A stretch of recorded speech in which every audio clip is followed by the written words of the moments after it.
Holy, I'm 40. Welcome on in, everyone. It's lovely to see you this early evening on this Friday, the 25th of April. How is everyone today? How has your week been? It's lovely to see you all. I do apologise that we've had a bit of an up and down week this week with the stream schedule and the internet, but the internet is back. I have a new antenna that looks far too jagged and like a shark's fin for me to feel even remotely comfortable with it. I'm very conscious that it looks like it's trying to be cool, something that I most definitely am not. Welcome on in. It's lovely to see you. We have the wonderful Blue Lions in. Now, how's your week been, Blue Lions? I hope you've been up to some. I hope you've been up to no good. Koratiba is in as well, doing all right, I guess. Not the most convincing that I've heard so far. We've got RJ in. RJ has spent 2 days on the farm and is now looking forward to a nice, relaxing weekend. That sounds like the perfect tonic to what's been going on. Welcome in, FMGNG. Lovely to see you, my dude. Indeed, did you stay up for the draft last night? How do you feel about it? So it's the NFL draft last night. For the first time in like 4 years, the Cleveland Browns had a pick in the first round. They had the second pick, and they traded out, and I had to wait a little bit longer. But yes, it was wonderful. It was good fun, and it goes again tonight. So I'm very much looking forward to it. We have Night of Knee and that guy there in over on YouTube as well. Good evening, gents. Good evening. I hope you are doing well. We have Sherbs. We have a little bit of Sherbs. We have a little bit of Jamie FM as well. Welcome on in, guys. So G&G asks, how would I feel about taking Sanders? I think Sanders is a trap. I'm not particularly enthusiastic about the baggage that comes with it. And by baggage, I am specifically referring to Deion Sanders. I think that as a Browns fan, I want us to tank this year and potentially be in a position to maybe pick up young Archie Manning, or maybe any of the quarterbacks that are in next year's draft. Welcome in, Hungerman. Indeed, there is a new hat. There is a very fancy hat. I did promise a fancy. Actually, I think Crudmo was the man that is responsible for the fancy hat. To be honest, but yes, I mean, what could be more fancy than a fascinator? I think that's what they're called. So we went with that. Welcome in, Silver. How are you doing? Lovely to see you, my dude. Crudmo, there was I all ready to do a big announcement, blah blah. Hello all, Crudmo is here and all that, and drop hints at what special day this was without giving away that it's his birthday, and he goes and announces it to the world. I mean, yes, I mean, I've like, yeah, it was mentioned in the Discord as well. There we go. Now Hats Entertainment. Oh, beautiful stuff. It is indeed Silver. It is indeed 40 years young. Welcome in, Nick. Lovely to see you, my dude. So it's your birthday tomorrow. Fantastic. Gonna entertain some visitors now. Have a good stream. Well, I hope you have a wonderful birthday, Nick. Cool. Shall we head on in and see where we are roughly with Milan, because it's been a few days since we've played. So here is the lie of the land. We currently sit in third. We've lost 2 of our last 4 league games, which is a bit of a disappointment, but we spent a long time on Tuesday going through, watching through some highlights and making some tweaks to the tactics, and by and large, I'm feeling reasonably positive. We came away with a 2-0 win against 10 men of RB Salzburg. We played well, but our finishing wasn't great. We then lost the next game against Torino, and that kind of rankled a little bit because they had just one shot, but that one shot was from about 1 yard out. And we're starting to think that maybe I'm just cursed in Serie A. But we responded with a big 4-0 win against Genoa and a 2-1 win away from home against Dynamo Zagreb with no substitutes because I'm an idiot. But today we should be looking to get through the rest of 2031. So taking ourselves through to the end of December, where we should finally have some players scouted. That means we can start to shape the squad a little bit more in the way that we're looking for. So that's hopefully what we've got in store today. So G&G wasn't too excited for it with the Eagles being low, but think you picked well. I think you've picked very well. I think that really fills a need. I'm surprised he was available that late still. But there were some very, very weird picks in the middle of that range, sort of from about 12 to 20, was a little bit weird, and some very, very good players have fallen. Welcome in, Morton Cram. Lovely to see you, my dude. Lovely to see you. How are you? Right, RJ has redeemed a minigame, so why don't we head on over and start proceedings off with a little bit of Guess the Player. Now, if you don't know how Guess the Player works, it's really, really straightforward. You're about to see 4 pictures, one after the other, from a player's profile in FM24. You're going to see the positions they play, their attributes and traits, their coach report, and then their club history. Your job is to guess who the player is. The earlier you guess, the more points you get. And those points get you onto that lovely little scoreboard that is appearing right beneath me now. So Pat's drafted well, but we had to get Belichick out first. I mean, it's give or take, isn't it? You know, like, you're quite happy with the years and years and years of dominance under Belichick. But you have picked I mean, there's a lot of talk about his arm length, which I think is reasonable to bring up, but it does seem like a decent pick. So let's head on over to that very first clue. This is the first clue that we've got. We are dealing with a right-footed winger on the left who's pretty good with their left foot as well.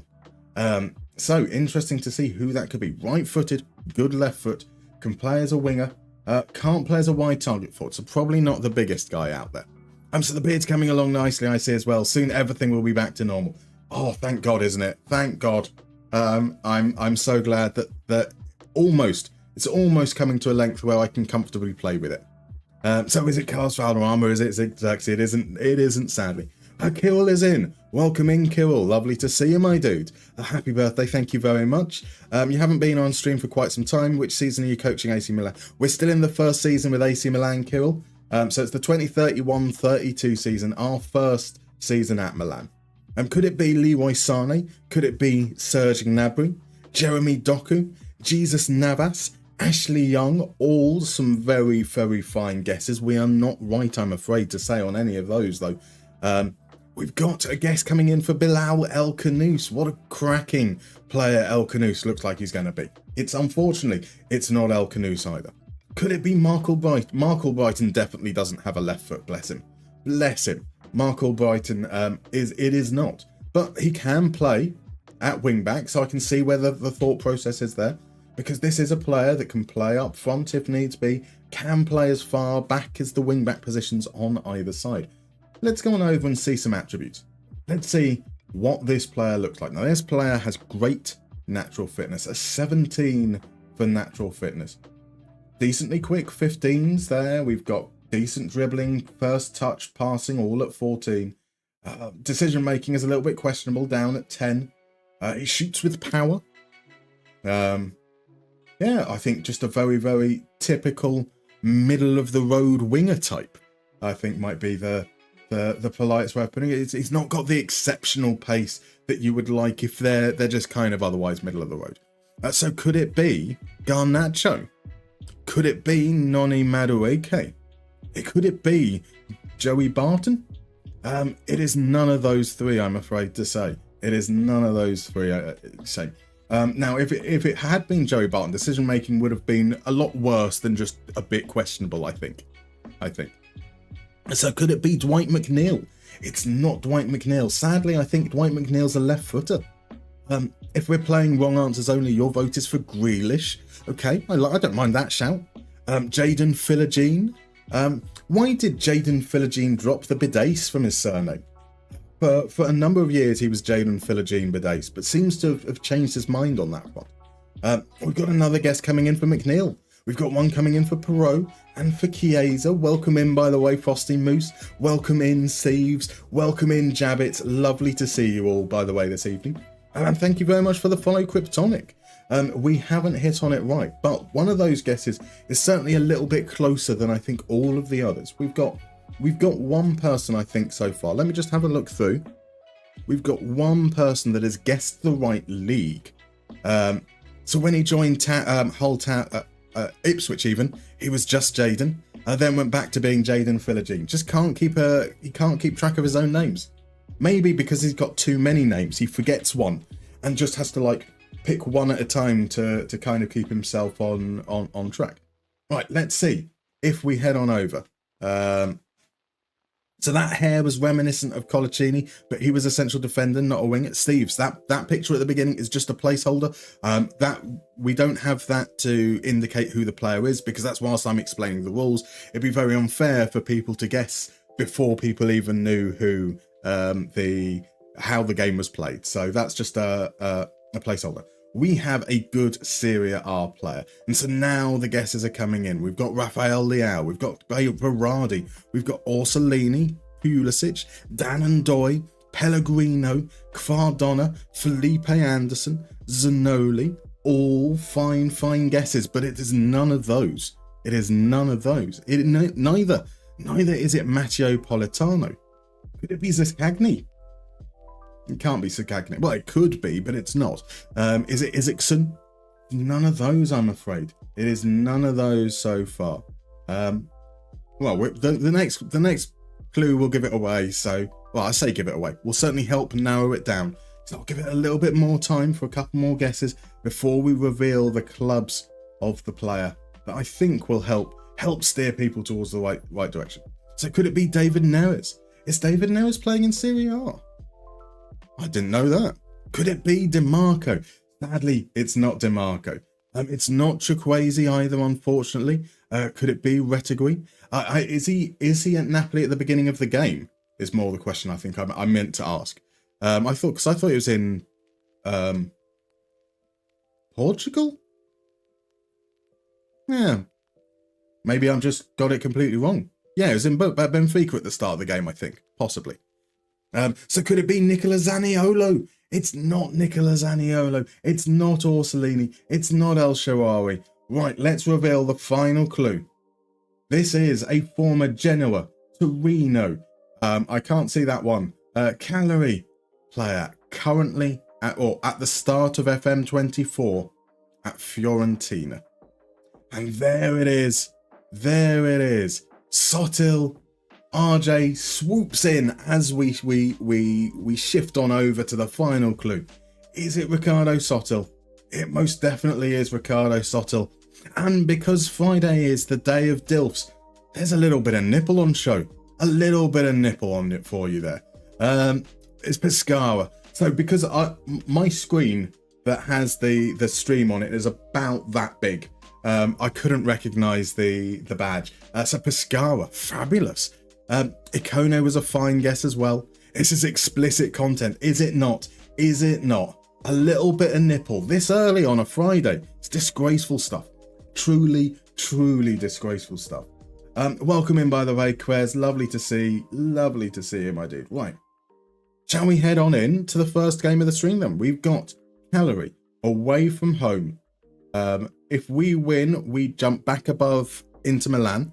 If we win and Napoli lose, we jump to top of the table. It's very unlikely. And so we're going to run. We did a couple of games last time out, play with the trequartista up front. It's not the statistics! It's not the statistics! You tell me! How do you measure somebody that could balance a balloon in a wind tunnel on a needle? Oh, GNG, you absolute gentleman. Thank you very much. That is gift subscriptions to DMB19, to Rico1982, to Viva La Corona, to George94, and to Frexis356 with the message of happy birthday. You are too kind, sir. You tell me it's not the statistics. Right. Yeah, so that's what we're going to run with. We're going to run with the trequartista and the advance forward. Xerxes drops to the bench there. We'll give Bonato the start. Emiru Hasuki, the Japanese Emil Heskey, who's actually the Italian Claudio Brignoni, but renamed, is now our starting centre-back, having displaced Nikola Milenkovic in the starting lineup. And let's see if we can start things off with a win. That would be a nice way to mark the beginning of the stream. So we were going to say, let's say what they want us to say. Let's tell them that we have faith. Let's go and get ourselves top of the table. Because hubris has never been a problem here. Never been a problem whatsoever. So Jamie asks, what's the best skin you'd recommend for a Brentford Moneyball save? Well, I would certainly be inclined to recommend Musterman Iconic. And Crodmo has done a fabulous job there, linking it over there. If you pop on over to the link. But otherwise, if you want to, if you are really tethered to being able to see attributes as well, I can recommend WTCS, which will be a fabulous choice as well. Oh no, we're 1-0 down. You tell me, how do you measure somebody that could balance a balloon in a wind tunnel on a needle? Welcome in, Adam. Thank you very much. Happy birthday. Thank you. I'm reading your message. You are far too kind. That is 7 months in a row you've been subscribed. Crazy stuff. Bless you very, very much. As that happened, we went 1-0 down. Can we get back ahead? We're barely 10 minutes past in this game. Here's Profundi coming forwards, finds Leao. Now here's Bove behind. That's got to be 1-0. That is 1-0. Go for the fans, it's because they see Milan will come on. Let's go mental in the stands. Goals for the fans, it's because they see Milan will come on. Let's go mental in the stands. By the way, thank you very much for the birthday message, Maestro, as well. Lovely to see you in, my dude. So Frosty asks, how are you finding the trek? I've been the 2 games that we've used the trek up front so far have been better than the games that we were using the trek in the attacking midfield slot. So that's encouraging. But I'm not 100% sold on it in this system. I love a wide trequartista. I'm not sure that I'm getting the same excitement from them in more central positions. Here comes Cagliari looking to get themselves back ahead at home, back all the way across to Alberto Dessina.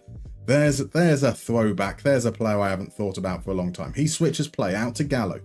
Gallo plays it inside, but Nico picks it up. Here is Leao as the trequartista. Has he passed it in time? Carmona with the shot. It's over.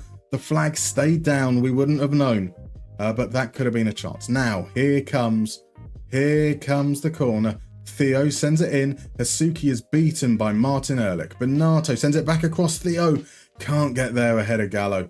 Nico recycles the ball into Profundi. Profundi's going to drive down that right-hand side. He's going to create some space. He's going to send the cross in. And once again, Dessina is there. Bove to Theo. Theo takes a shot. Theo!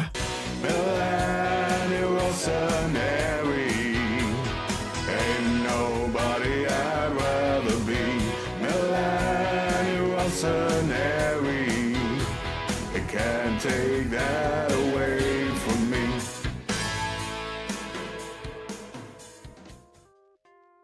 Boom. There we go. So what is that? The first one was Golden Scans by the Klaxons. Obviously. Right, Nico wins the ball back. Great work from Nico. Sends the cross in. Carmona denied close range from Nuoso. Leao couldn't turn in the rebound. We keep the pressure on, and then we don't keep the pressure on anymore. Iliev comes away, loses out to Theo. Come on, let's get ourselves like 3 or 4-1 up at half time. That would be nice. Although whilst this highlight's going on, I would like to ask you to not tackle particularly hard. Here's Nico. Nico fires, and it's a good save. A good save. So it's the Cornish Alan Pardew. That is a tough one to take, Adam. That is cruel. That is exceptionally unreasonable. Right, Theo with the corner sends it in. Dessina heads it clear. Bernardo cross to Hasuki. And here's Theo. Theo looking for his second. Once again denied by Naruso.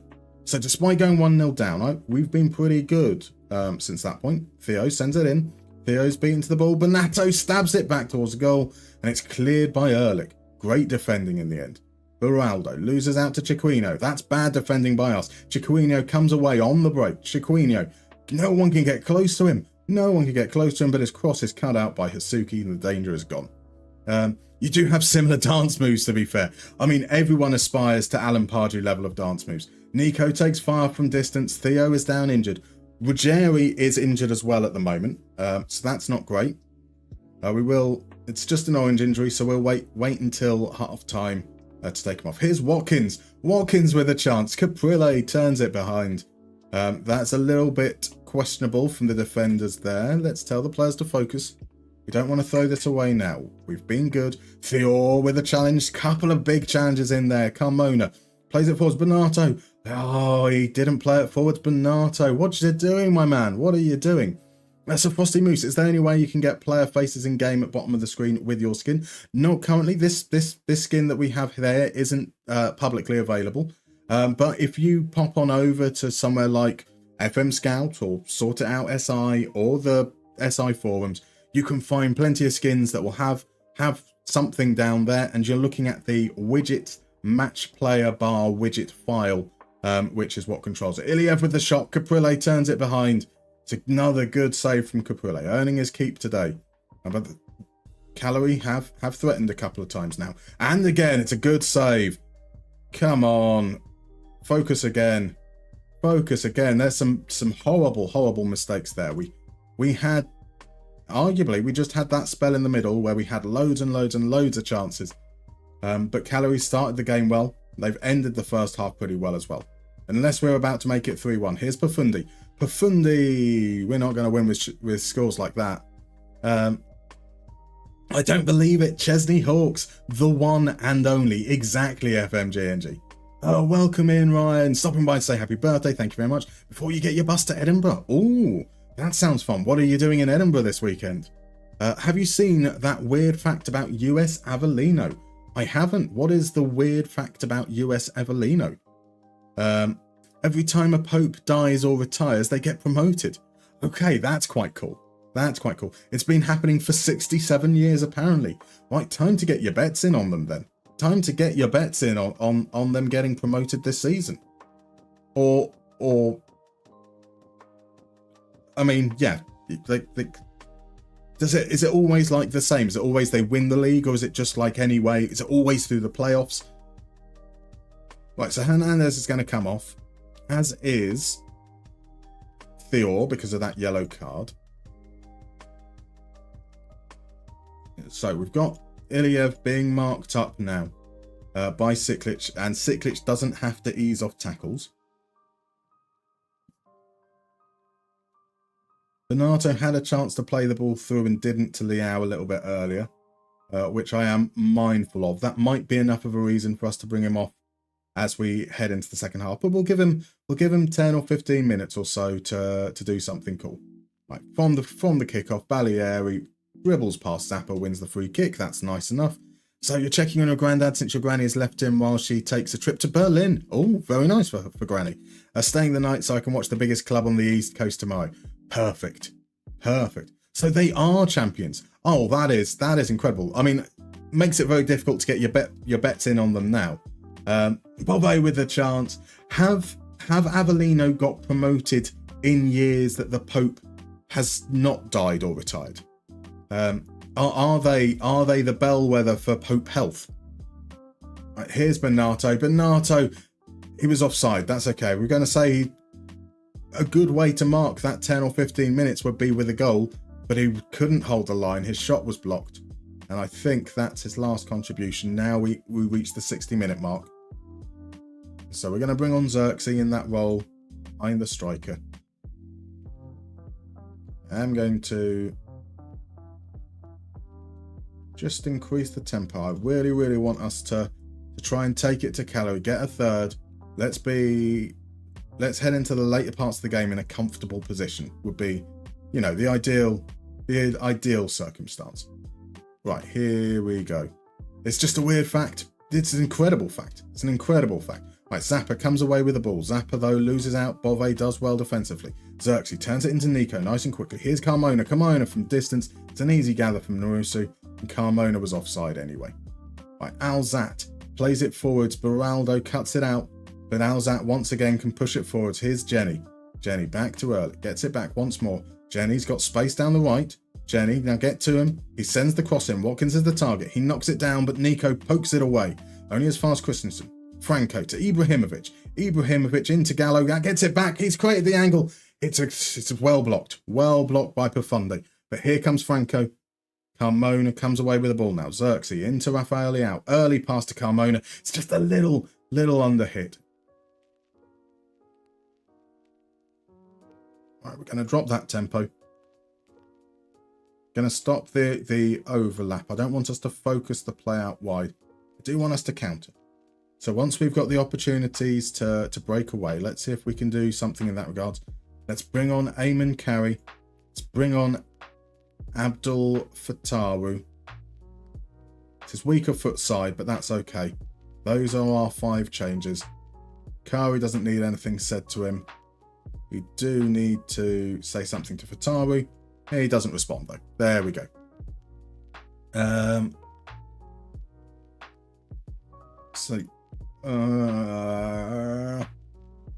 Iliev with the corner. They've had a couple of chances from corners. This time though, it's headed well over. I'm not feeling good. Yeah, momentum. We need to drop things down, I think, a little bit more. Hesuki plays it down the line. Gallo though crowds out. Franco comes away with the ball. Greco now into Christensen. Cross to Ehrlich. Zappa. We do know that we are conceding that space in wide areas deep, but now Iliev's in behind, and Iliev with the equaliser. It's been coming.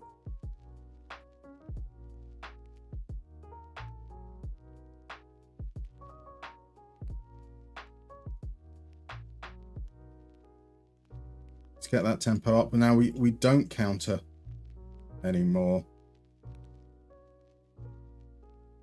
I've effed it. I've effed it. Oh well. Oh well. Did I get any nice socks or deodorant for your birthday? Not at my age. They're all really rubbish socks. Wife aggro finally averted. What did I miss? You haven't missed much, Zerachel. You haven't missed much at all. Apart from us throwing it away against Cagliari, our chance to go top of the league.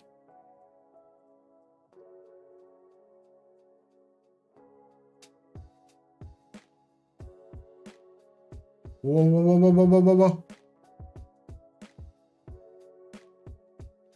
That wasn't a tight offside. How did that stand?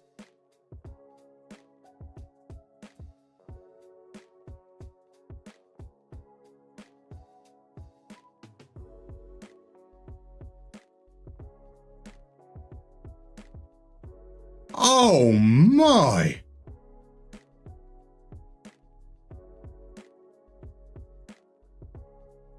That is shocking.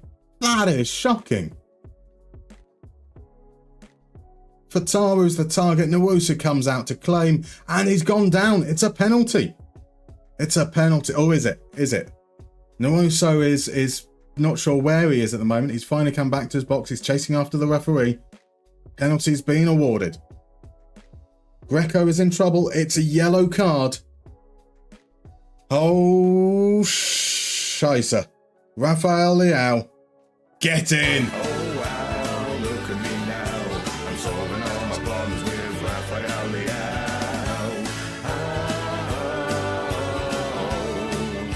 Oh, Rafael Leao.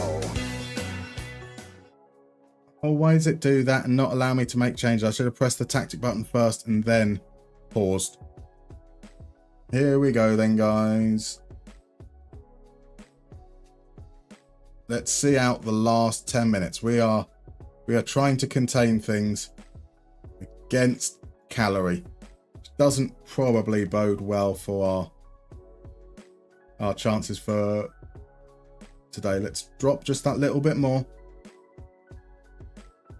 Stay nice and compact. It's like watching real life VAR, isn't it? Isn't it? Shocking. You get a bus through that gap. A very small bus, but still a bus. It is. The Italian league is corrupt.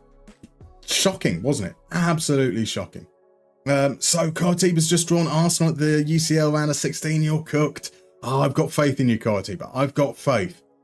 Pope signed an Avellino shirt a few months ago. He did that to himself, to be honest. That is clearly tempting fate. Clearly tempting fate. Gallo sends it in. Balieri gets it clear. Last ditch. We shouldn't have let that ball run through the box like that, though. Right, Zappa with the throw-in to Jenny. Jenny blocked, and we come away with it. Come on, hold on. Just 15 seconds left, and it's a throw-in. This is surely the final part highlight. Profundi sends it across. It's a little bit stupid by Profundi there, and a chance for Cagliari to come away. Send it forward. Beraldo steps in. We have the win. It was not... I say it wasn't convincing. We did generate a whole was 1 XG more than them, which you could chalk down to the penalty. It's good to get a result. We're not playing as well as we can. That's a kill. Is it Everton saviour Steven Alzat? By the way, very excited about the next episode. I'm excited about the next episode too as well. And I'm also wondering whether it's Arion Ibrahimovic. It is indeed Arion Ibrahimovic playing for Cagliari right now. So he moved a couple of years back, played 80 games now for them. And that was Ollie Watkins up front as well, now 35 years old. Steven Alzat. Cagliari are putting together a very, very interesting team. Right, Theo. There we go. He's going to be out for the next game, but Ruggeri should be back by then. He's only a couple of days away, so that's not the worst thing in the world. But it's not good, but it's not awful. We should also have Elena Kana back for the next game, which will be very, very nice.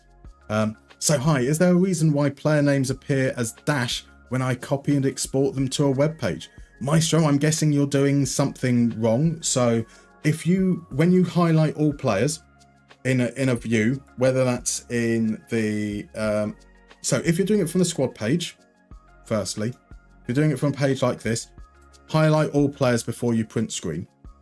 If you're doing it from a scouting page, highlight all the players and scroll all the way down to the bottom before you print screen. The game struggles to know what it's looking at until you kind of essentially tell it you're looking at the whole list. So those are generally the ways to stop it from coming up with blank fields. Cool, yeah, so we're happy with that. How does Profondo look right now? Has he been improving? Profondi's seems to have been okay. I mean, we're 13 games in, so he's looking pretty much exactly the same as he looked 13 games ago. Nothing particularly good or bad. Not enough minutes to really judge on performance right at this point, but he's been okay. He's had some chances to score. He's created some decent chances. He seems to be defending kind of okay as well. So speaking of XG, Dolberg woke up a bit this weekend. 4 goals in 60 minutes with 1.43 XG. I mean, for a single player to get 1.43 XG in a game, that's a lot of chances. Either a lot of chances or some very, very good chances. So absolutely, I can see, yeah, 4 goals from that isn't too bad. And this is why you're an XG hater. No, Ryan, I mean, I know we say it's not the statistics here, but it absolutely is the statistics. It is the statistics. We've got a C grade. That is probably a fair reflection of our first few months here, to be fair. All right, let me try that. Thanks, dude. Yeah, give that a go, Maestro. That should sort it out. Exporting many players at a time from FM is an art. It is a practice in patience and calm. Right, Napoli drew their game against Bologna, so their lead is now down to 1 point. We are doing far better than all the teams in terms of goal difference, so that is just literally a point. I'm going to reject your request, Bajic. You have said that you wanted to leave, so we're going to get rid of you in January. Michael Massey, young, reasonably promising goalkeeper, is returned from his loan in Finland, so he can be the backup from here on in, I think. I'm sure we'll come to regret that. I'm certain now that Bajic will get sold. Caprile will pick up like a 6-month injury, and it'll be too early for Massey to be a regular starter. We can decline that. 5 shots, 4 on target. I mean, that's what you want to see. What you want to see. Right, you can ban him if you like, Musterman. No, no need to ban him, Cromwell. We will slowly win him round to the world of XG. XG is wonderful. It worked, but Maestro, fabulous. Glad to hear it. Yeah, it's not the most intuitive, that is for sure. It is most definitely not the most intuitive. Cool. Let's see. Right, Bari at home in 17th place. Elena Kana is back. Feeling positive about this next one. We can push So Carmona's had a couple of games starting as an advanced forward. Hasn't really got going in quite the way that we'd like to see. He has been pretty decent off the bench, so maybe that's going to have to be our approach, generally speaking. Right, Crudmo, you will be assimilated. Resistance is futile. Exactly. It's all about assimilation here.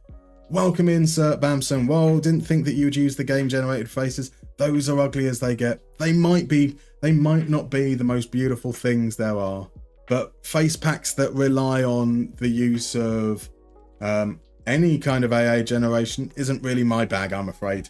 I'm not the greatest at saving the world's oceans. You know, there are many things that I do that are not the most environmentally sound, but I don't need some doppelganger faces. We will eventually get round to drawing them for our players at some point, but finding time has been a little tricky. Sakatiba, you almost bought the expected goals philosophy book, went for a colouring book instead. I mean, given a choice out of the two, that seems like a reasonable choice. A reasonable choice indeed. Yeah, so with Elena Kana back, I'm thinking Leao as the trequartista on the right, Elena Kana as the complete forward on attack on the left, and hoping that will kind of be a nice balance out there. Happy birthday, welcome in, Dill. Lovely to see you, my dude. Thank you very much for the birthday message. How are you? How have things been in the world of Dill 40k? If you guys aren't following Dill, by the way, go ahead and click that lovely little heart button that's appearing up there from the wonderful shout out done by Crudmo. Thank you very much, my dude. Because Dill is an incredible streamer, now YouTuber, podcaster, and man of moustaches. He is fabulous at every single one of those. So you should definitely go and check him out. Right, RJ kind of liked Bari in the early 2010s. What was it? I can't think of. Now, I do associate Bari with being kind of okay back in the 90s.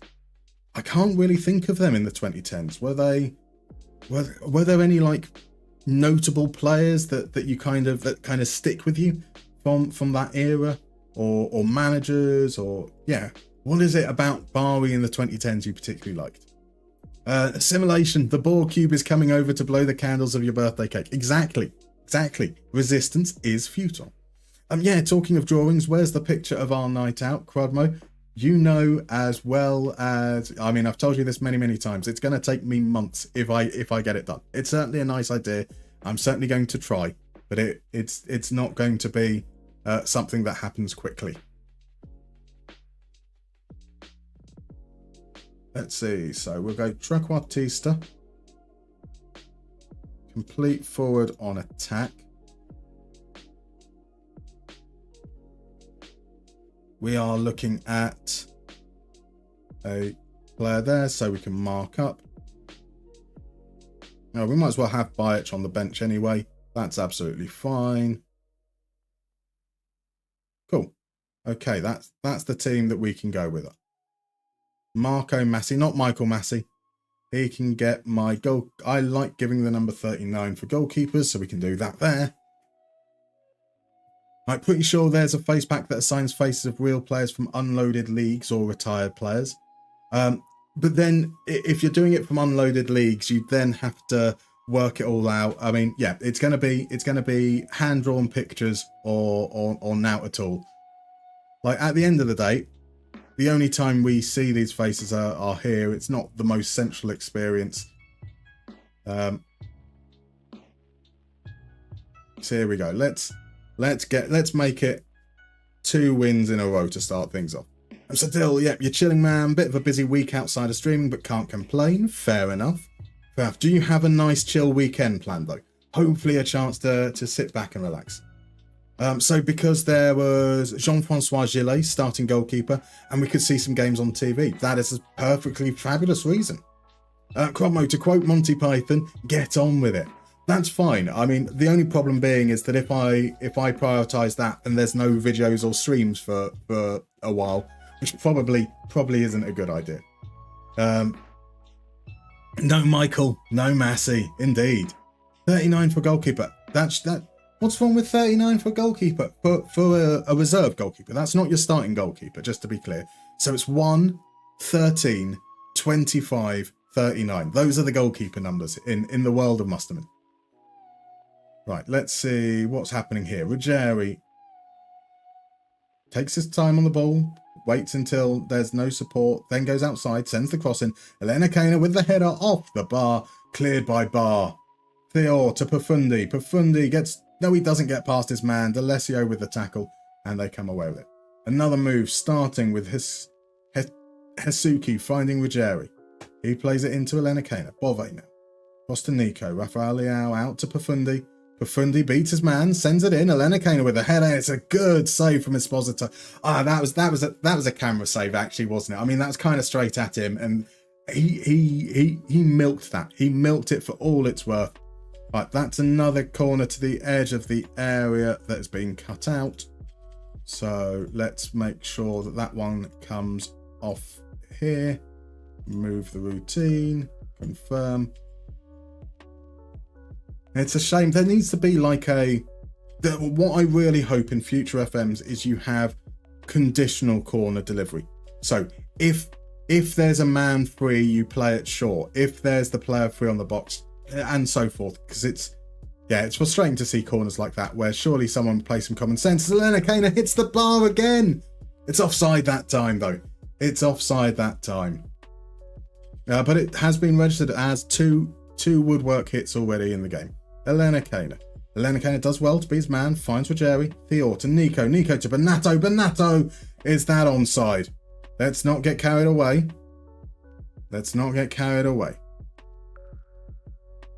Go for the fans, it's because AC Milan will come on.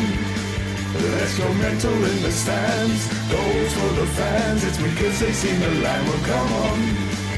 Let's go mental in the stands.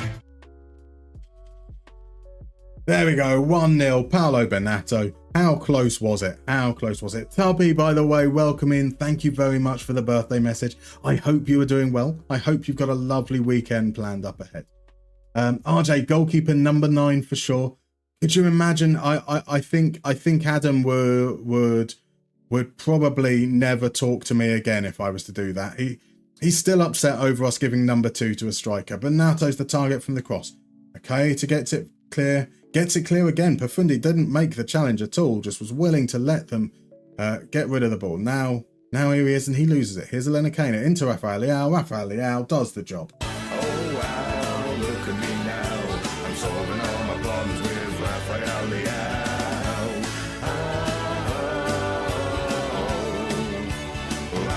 Rafael Leao. Beautiful. I mean, I didn't think there was going to be an offside check. That wasn't me feeling confident he was onside. That was just fortunate it played off. So Elenikainer around the corner. Now, you see, that's what an onside looks like. Serie A officials. 10 is for right back. I prefer strikers wearing number 2. Ryan's 1, 13, and then any number that ends in a 1 after 31. Nah, it's 39 is the ultimate guaranteed to become a star reserve goalkeeper number. I swear by it. Right, Ruggieri exchanges passes with Bove. Has to come back, gets it off. That was a shit highlight. I legit shocked back in the days when I first saw Zidane number 5. It's disgusting, says Cromwell. It's beautiful. The more unconventional the number, the better. Heretical. Wow, that does go far. So Tubby, you're scratching your head on how to do a build a nation because loaning doesn't work within the same nation. Which nation are you in, Tubby?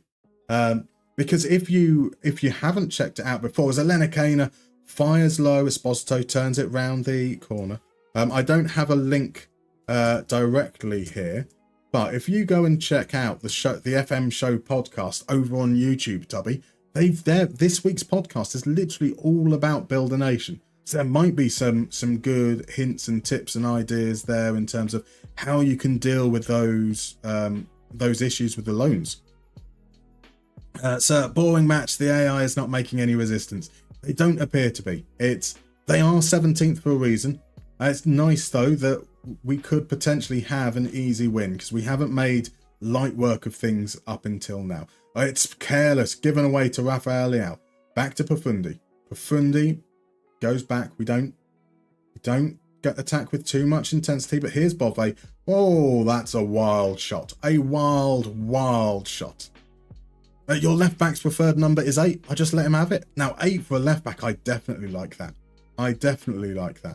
It doesn't matter what nation says to be. Yep, definitely go and check out the FM Show podcast. I know that Build a Nation is very much second yellow cards thing, so there should be some very, very good suggestions in there. Because certainly I've found that domestic loans are kind of absolutely fine, but just fine. I mean, yes, there can be some frustrations. I do find that we've got, certainly you have to be patient and you have to wait. If you want to loan players in, you definitely have to wait. If you want to loan players out, you have to accept that you're doing it for the greater good. Maybe you're not going to recoup much in terms of money from it.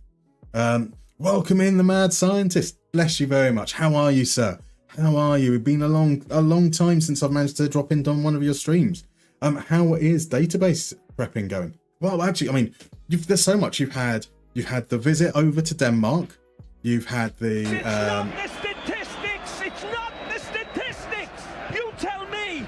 How do you measure somebody that could balance a balloon in a wind tunnel on a needle? Oh my DM basis! Thank you very much for the subscription. That's 7 months as well. That is incredible. But yeah, so there was the small. The awesome little meetup over in Denmark of some FM creators, Mr. Teeny, D-Boy Plays, David, Nyholm, I believe as well. So how was that? How's everything? Just putting you on the spot, Mad. How is every single thing that has ever happened in the history of the world? Right, let's counter in the second half. They should need to push on a little bit. So let's see if we can make use of space that is likely to open up after that. So, S. Franco as well, thank you very much for the birthday message. How are you doing, my dude? So, couldn't watch Hearts play Fiorentina, and it wasn't because they battered us 9-1 aggregate. All double-digit numbers past 30 is blinding even. Oh, no, all high numbers. You need a bit of personality. Like, 1 to 11 obviously is important. 1 to 11, I think that you should do your best to have the numbers 1 to 11 out on the pitch with your strongest lineup. But after that, have fun. And by the way, Zeratul, thank you very much for the hydrate. I will get there eventually.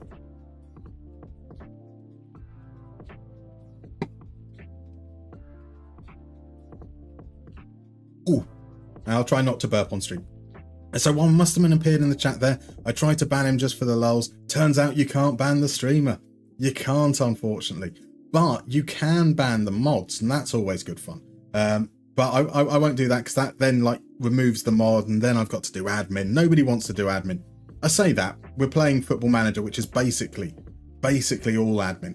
Right, cross in. Here's Profundi. Profundi finally has his goal. Yes. Milan, ain't nobody I'd rather be. Milan, can't take that away from me. So DM Basis says the key to a Build a Nation save is knowing it's not the statistics.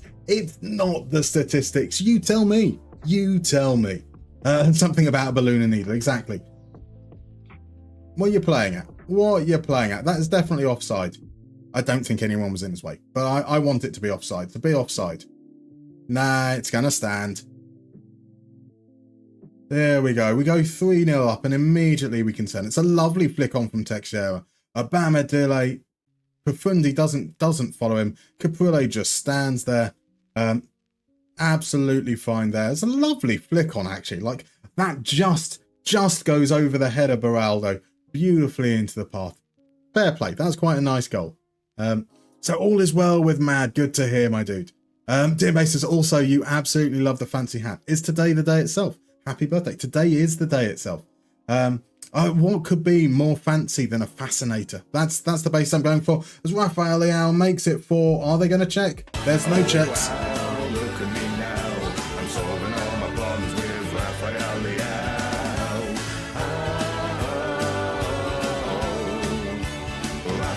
Rafael Leao. I have not thought about the wonder stuff until we had Rafael Leao. Whatever happened to the wonder stuff? That song, didn't they, with Vic Reeves and Bob Mortimer, which will probably mean very, very little to the non-English audience in. Nico here with the shot. It's well turned around the corner. Should probably look to make some changes, maybe bring in a couple of youngsters now that we're in a pretty good position. Ryan, thank you very much as well for the hydrate to get the live burp.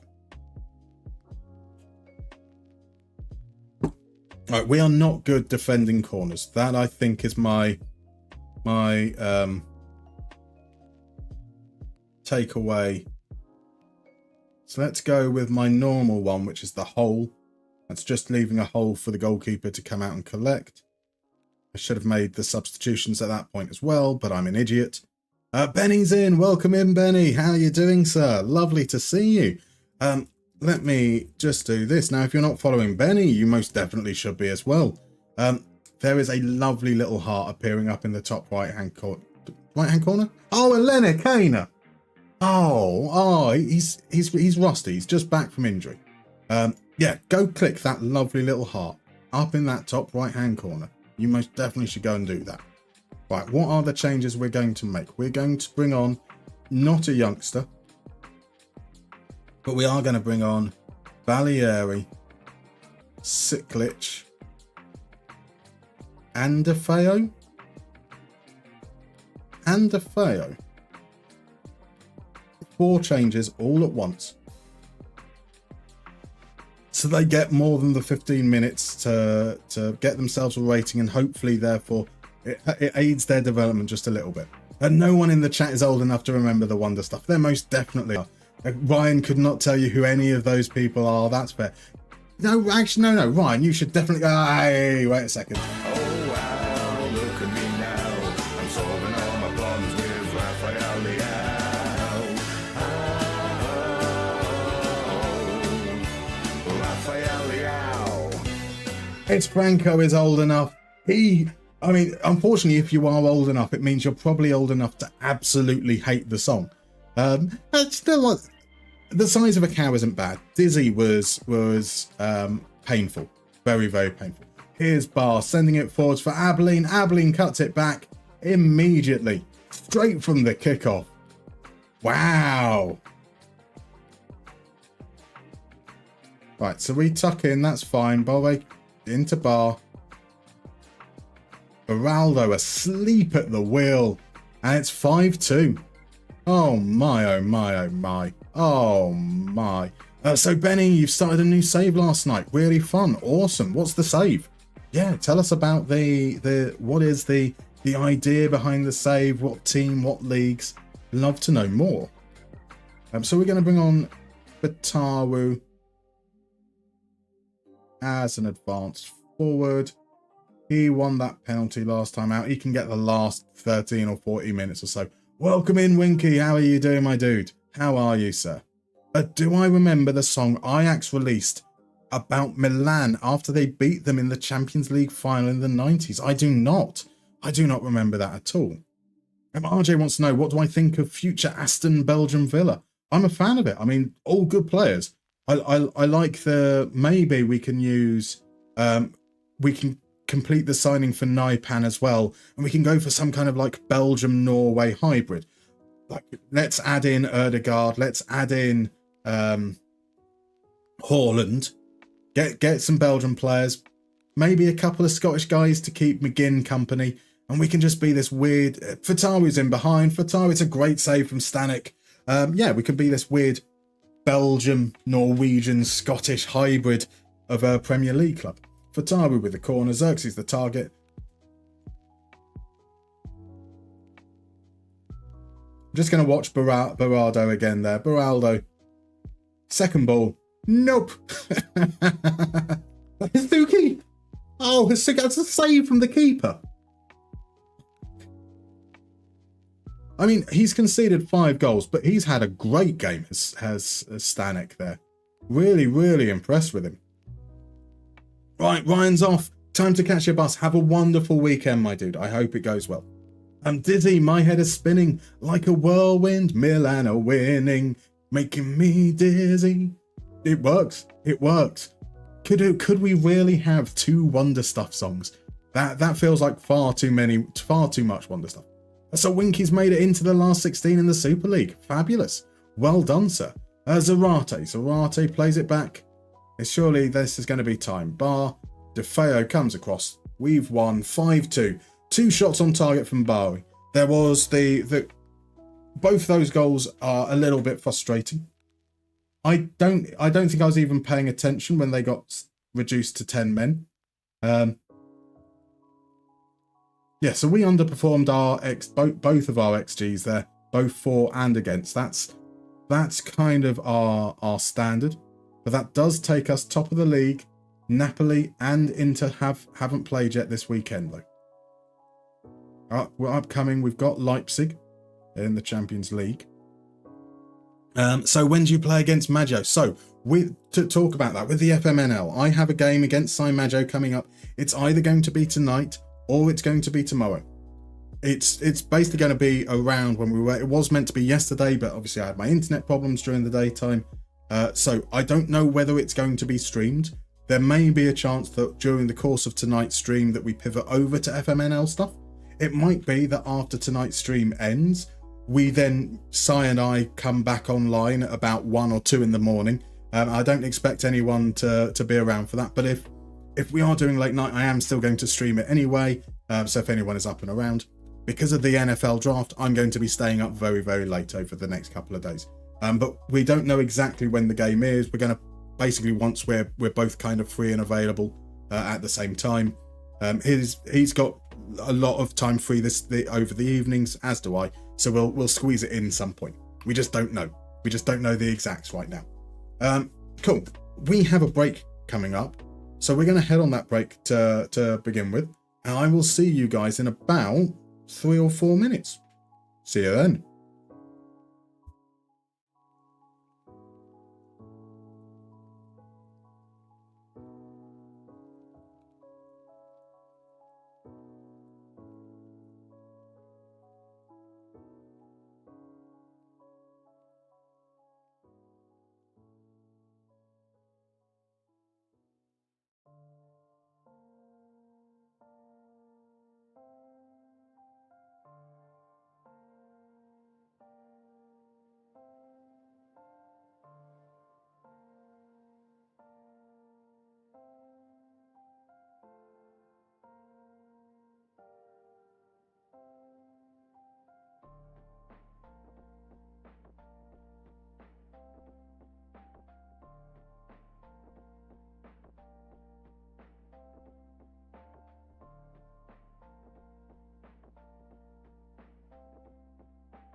Sometimes maybe good, sometimes maybe shit.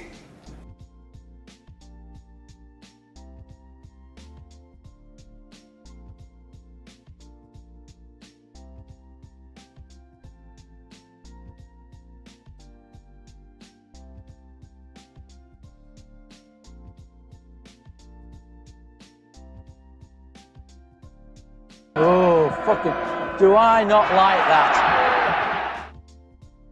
Honestly, I will love it if we beat them. Love it.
Okay, welcome back.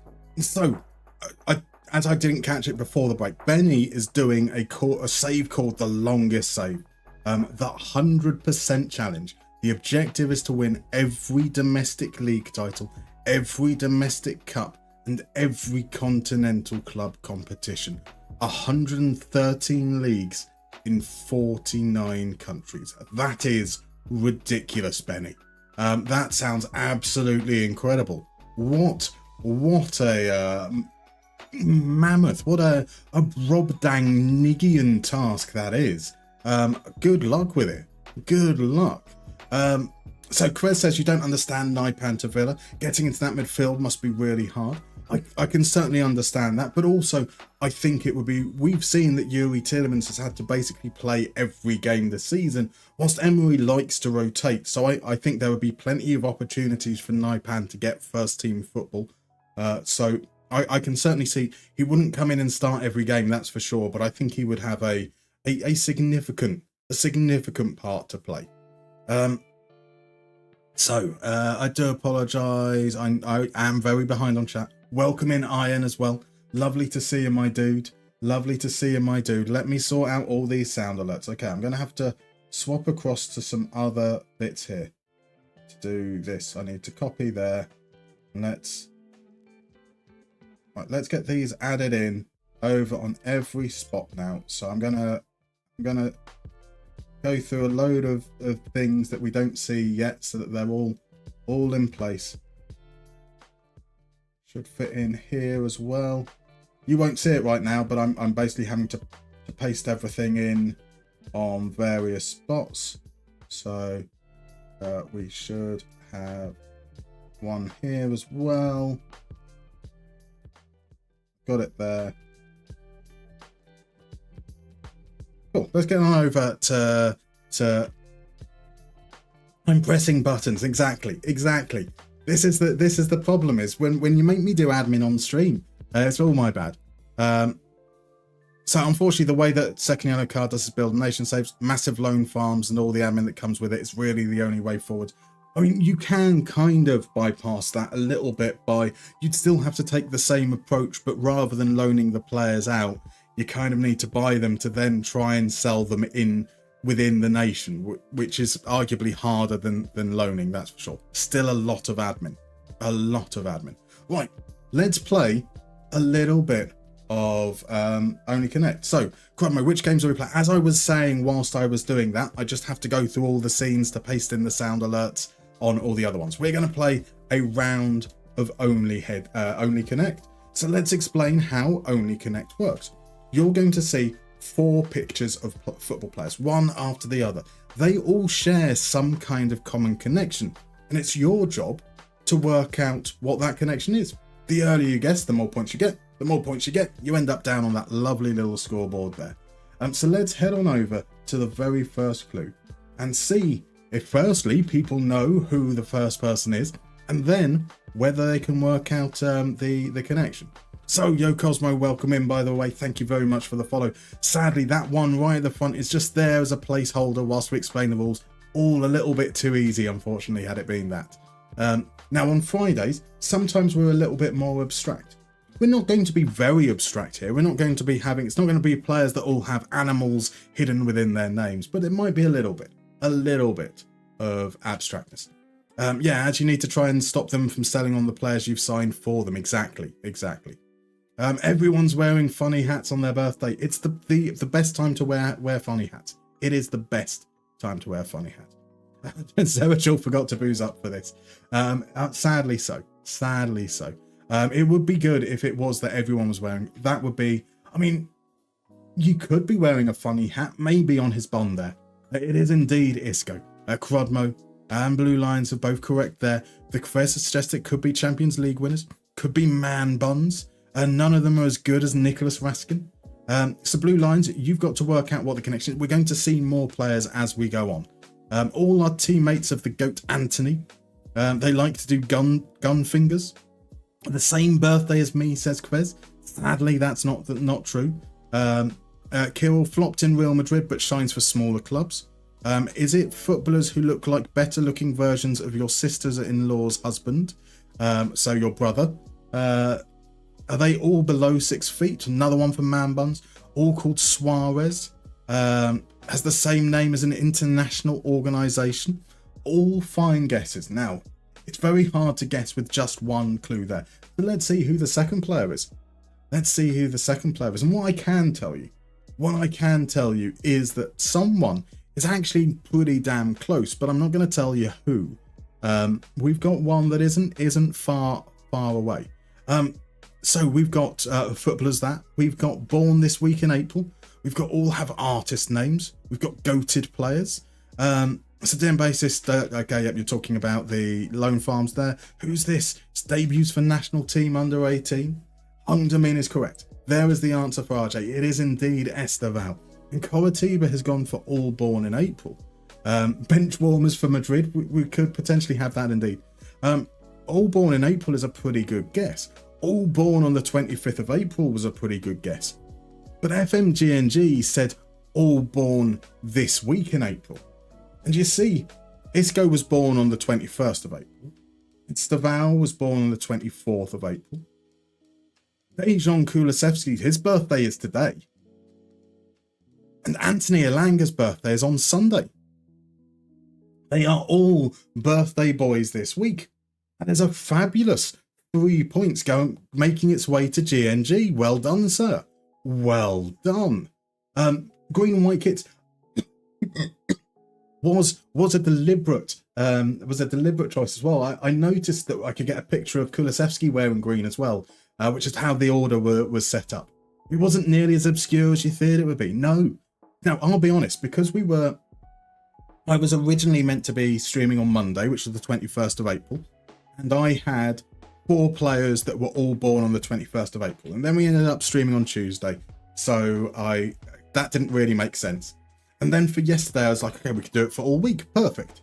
So there we go, holds hand up in apology for fluke. It's a great fluke, a fantastic fluke, a fluke that deserves the applause coming from Zerichel, coming from Blue Lions and from Hungdamin and from DM Bassist. That's cracking work, absolutely cracking work there.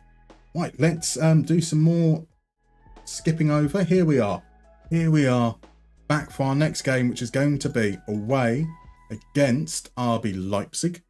In the Champions League, we are currently in that second tier, aren't we? Oh, pardon me. Oh no, we're just creeped up into 8th. That's nice. That's nice. In 8th. Leipzig are 1 point behind us. A win here could really, really help our chances of getting the bye in the knockout rounds, which would just be 2 less games over the course of the season. Something to certainly look forward to. But this will be a tricky game. Interest is being shown in Bajic, which is cool. What is his valuation at? They say 3.6. How upset would he get? So he'd be willing to go for 5 without kicking off a fuss. 5 teams interested, so let's see if that scares anyone off. If it doesn't, we might be able to get a little bit of a bidding war going as well, which would be quite nice. RJ had guessed that they were just all born. That would do. So is Elanga the best Man United striker? I think that it would certainly be interesting to have seen how Elanga would have been in Amorim's setup. But I think Elanga is just a player that is very, very well suited to Nottingham Forest. They defend really deep. They're really compact. And that creates a lot of space on the counter-attack where Elanga can use his pace. He's not the greatest dribbler. He doesn't keep the ball close to his feet well. He doesn't do the tight space stuff well. So playing in a team like Forest, where there's often a lot of space for him to burst into, really, really suits him down to the ground. So I can understand people going, United made a mistake selling him. They possibly feel like, in hindsight, maybe they could have got a bit more money for him. But I don't think he was ever going to be really that well set up for a team of Man United stature who teams will defend deep against. My personal thoughts on that anyway. So DM Basis suggests you can do it the European way. It's going to be a long, slow, probably 50 to 100 season struggle. But perfect. There's 6 months until the next FM is out potentially. That's enough time to squeeze in the odd 100 seasons, right? Maybe the least bad one. I feel bad for Højlund. I feel like Xerxes has been a little bit mischaracterized in the way that they're deploying him. But United strikers, yeah, it's not been pretty, has it? It has not been pretty this season. Right, we just run with the same squad. Theo can come back in here. So he would take the place of Heza on the bench. You don't have a attacking midfielder to worry about, so Theo can come off that responsibility there. And let's head in there. Sadly, leaving Man United as an instant plus 25% stat boost. But not in FM. In FM, if you join Man United, you suddenly become one of the world's greatest players. Your pace automatically becomes like 20.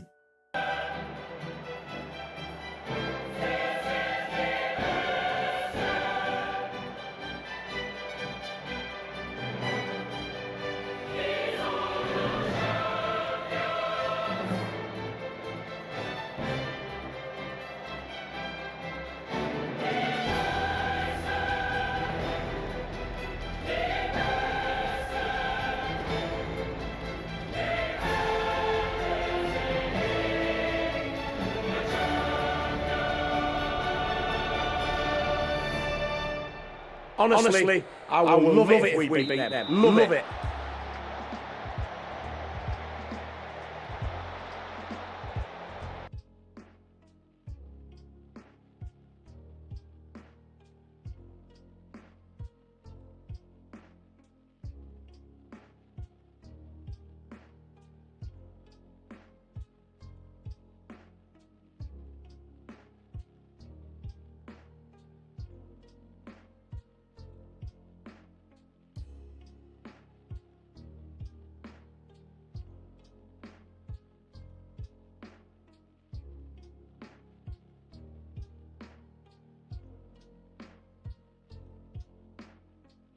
Thank you. There we go. That's better. That is better. Hey, actually, it was probably better when it was muted. Let's be fair. Right. So here comes Costello into Olmo. Olmo to Hasuki. That's fine. We deal with it. We've had a lot of the ball. There's just been that one chance. We had the one chance from Olmo, shot straight at Caprile, who almost spilled it into his own goal. But we have had another highlight for Leipzig, even if it didn't result in a shot. Can we do something here? Can we build up through the lines? That's nice. Leao now. Leao's going to drive down the right-hand side. Can he send it in? He can't. He finds Nico. Nico with a really, really shitty little chip across. But it's okay. We managed to keep hold of the ball. Ruggieri's kited backwards. Here's Bove now. Back to Ruggieri. Finds Elena Kane. Runs through. Bernardo would make it 1-0. That's what we want. Go for the fans. It's because AC Milan will come on. Let's go mental in the stands. Goals for the fans. It's because AC Milan will come on. Let's go mental in the stands. Boom. That's what we needed. 12 minutes in. I think that's our first shot. But it's our first goal. That's the bit that matters. Honestly, I will love it if we beat them. Love it. Okay, neither team particularly standing out from the momentum point of view. Here's Bove, does well, gets past his man, sends the cross in. Leao, who's the target, can't get there. Morton's robbed. Bernardo finds Nico. Nico feeds Leao. Leao from the angle. Leao. Oh wow, look at me now. I'm solving all my problems with Rafael Leao. Rafael Leao. To RJ, yes, I think like a Penda, a counter striker. Like Ekatike as well, who's doing really, really well at Eintracht. We are in Frankfurt. Champions League, man. That was my next Dilly question. din, dilly dong, come on. Yeah, just like Ekatike as well, who's doing absolutely fantastic at Frankfurt. Players that need that little bit of space because they're not they're not so refined with the ball close to their feet. Like Bernatto with the free kick. He's already scored a great free kick earlier this season. That one, though, goes safely over. We're starting to get a little bit of control. Not that many shots, but we've got some control, which is the key factor there. Going in at the break, 2-0 up would be nice. We could certainly improve. And Bernatto's taken a knock. Of course he has. Of course he has. We can't have nice things. So that will be Xerxes coming on. I'm going to take the overlaps off. I would like to see us. We're already being more expressive. So we can increase the tempo. So we've got a lot of the ball. We're doing okay in terms of dominating the game, but we're just not breaking them down. So the higher tempo, the hope is that we can push through the lines before the defense settles. Is essentially the thinking there. It's top tier competition, second tier music. Exactly. That's why Villa played the Europa League, Conference League music. We recognised that it was just far more appropriate for the occasion in that quarter-final second leg. Here's Zapata. It's blocked by Beraldo. That's not what we want to see. We don't want to see RB Leipzig in the ascendancy in the second half. Here's Elena Kana holding the ball up. Theo. And that's the moment gone. Yeah. Okay, that's better. No, it's not. Let's drop the tempo down quite a bit then. Let's see if we can control the game. Play a little bit wider.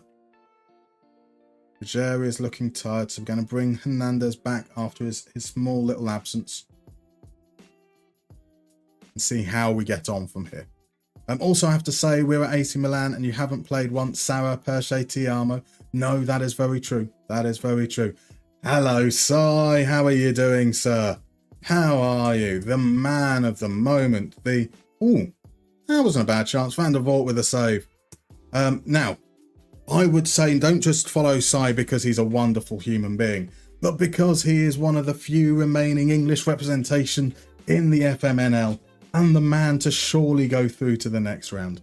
Now, Si is absolutely a true gentleman, part of the FM show podcast. I always want to call it the FM pod showcast because I'm an idiot. I believe you say Fridays is for Formula One, so streams FM, but also does a lot of variety as well. They've been playing. What's the game that you're playing? That's okay. So I would describe it as Rocket League but football, which is stupid because Rocket League is football but cars. So this is football but cars but football. Rematch. That was it. The one that was in beta last week. Yeah, that looked like a very, very fun game. A very, very fun game. Great to watch the other week. And yes, I am wearing a top hat. I was told by my solitary mod Crudmo that I have to wear a fancy hat for my birthday. And so I'm wearing a fancy hat. What can be more fancy than a fascinator and top hat combined into one? And so that's what we're going with. I mean, I doubt I will ever use this hat ever again. It will probably end up in a charity shop by this time next week. But it's worth it. Here we go. The cross comes in. Van der Vaart claims. We have safely seen out the second half here. That will put us onto 13 points after 6 games. I think that should be pretty close now to us being through to or getting the bye in the next round. Here we go though. Appender to Mercic. Feeds Agbo. Agbo well cut out from Profundi. Profundi does his defensive work, and we can be pretty content. How's my Dutch coming along? Very, very badly. That said, I've been in all the Sunday evening streams. There I'll use a mixture of a Chrome extension to translate Rowan and Dan, Google Translate to translate the chat, and then another window open with Google Translate so I can type in Dutch as well. It is absolute chaos. I have no idea how wrong I am most of the time. Yeah, that's nice. We've opened up a little bit of a gap there. I think we've got our easy games towards the end as well. But Nato is going to be out for two days there. 2 weeks roughly there. See, our last games, we've got home against Luzern, home against Shakhtar. I think we should be reasonably comfortable getting through to the next phase of the Champions League, which is cool. We've got Komo, Udinese, Leche coming up. Hopefully we can finish this strong. Oh, wait a second. Napoli lost. Napoli lost to Inter. So we are top on goal difference as things stand. That's nice. That is nice. It's all coming up Milan. Who is Zapata? Not that Zapata. Surely not. Let's have a look there. RB Leipzig. We are now in 2031, so we're a little bit down the lines. It's Lucas Zapata. Lucas Zapata, the Argentinian 23-year-old, 5'4". He's a dribbly boy. He can score. He seems all right. Valued currently at £31 million. Oh, bugger. Preferences. Let's get this back over to Euros. This is why I can't do videos on English clubs, because I keep on forgetting to change the values over. So 37 million euros to 56, 115k already per week. This seems to be his breakthrough season, though. Ow. Signed by Man United for 15.5 million. He made 4 substitute appearances in 2 years. He played 2 non-competitive, so 2 games for the youth teams, and then got a 66 million euro move to Leipzig. Oh, FM is broken sometimes, eh? Italy isn't goal difference anyway. No, it's not. We drew with Inter 1-1 in the only game we've played against them so far. We're winning the fucking league, Zeratul. I love your optimism. It's been a long time since we've won anything, isn't it, actually? But with Darmstadt, we got promoted by finishing second. We threw away our chance to win the league on the last day of the season. Well, so yeah, was our last trophy the Vikasliga with Mariaham? Oh, that would be nice. Okay, we need to win the league. That is something. So, Si, I have let chat know that we will play our game whenever. It may be during the stream, it may be later on, and I'll come back on and stream things there as well. So if you're wanting to play the game now, we can do. If you want to play the game later or tomorrow, that's still absolutely cool as well. Just whenever's good for you, my dude. Whenever's good for you. We are prepared and ready for swapping around as and when. I mean, the best time I would probably say maybe the plan for today's stream is to get through the next 3 games, then do a little bit of data scouting. So I'm guessing that will probably take us through till about 8:30, 9 o'clock-ish. I haven't updated the save description on Twitch, by the way. Thank you, Quez. I will take a look at that afterwards. So like 8:30, 9 p.m. could be good, or we could do it now, for example, and then I'll just carry on the save afterwards. Or if you want to do it later, anytime this evening after 9 p.m. Like, I'm going to be up until about 5 in the morning with the NFL stuff. S. Franco, by the way, if you're still in, I do apologise. I did see your chat earlier and then forgot about it. I'm a Cleveland Browns fan for all my sins. But we have the first pick tonight and the 4th or 5th, which should be quite fun. Okay, let's do it in 5 minutes. Perfect. Right, okay, so let's do that bit there. Let me give this a bit of a save, and we will head on over and get ready for the FMNL game. Beautiful stuff. You got to get your Dutch footy kits ready. That's fair. I don't have any Dutch footy kits, but it is why I'm wearing orange today. I try and make sure that I have at least a little bit of orange going on. And let's do... Right, which one is it? It's FMNL.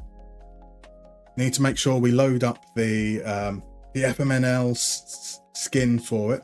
You have more than you thought. How many do you have, Si? How many do you have?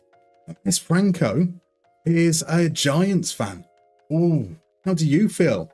I mean, I think you made the right decision last night to take Abdul Carter. I'm not so convinced about the trading up to pick Jackson Dart, but he does have a good name for a quarterback. That's probably the most thing. You've got about 12 Netherlands kids. That is crazy. That is absolutely crazy. Are we both playing with clogs on? If I reach the semi-finals, I will get myself a pair of clogs. I think that will have to be the route through. Right, now I can't click on any players because I don't want to see any attributes here. So let's quit to the start screen. Start screen. Let's get. I can set this up, Si. Then I'll send you the info over on Discord. I know words. I absolutely know words.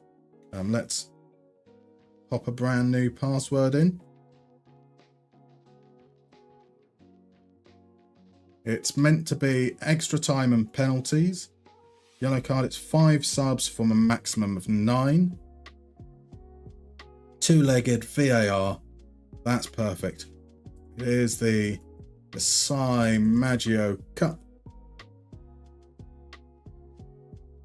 And we need to import the team. And that's FMNL knockouts.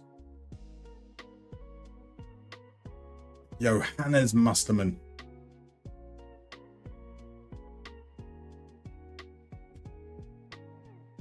Attribute dodging is a really underappreciated skill. It's tricky. It is tricky. Netherlands has always had really good shirts. That's fair. Like the international sides are absolutely like some of the kits, some of the like the Hullet era with all the textures and the gradients of orange. Absolute classics. Absolute classics in there. Right, let me pop on over. Just going to send you a message now.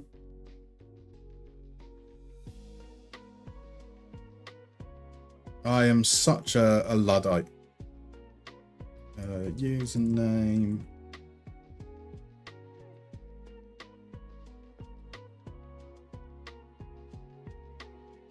The password is it's not the statistic.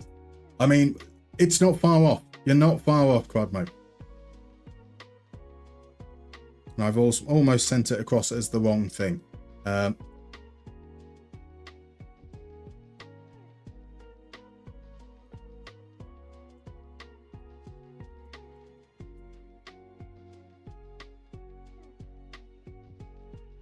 Bear me one moment. Game is loading. Indeed, it's 2 legs. It is indeed 2 legs.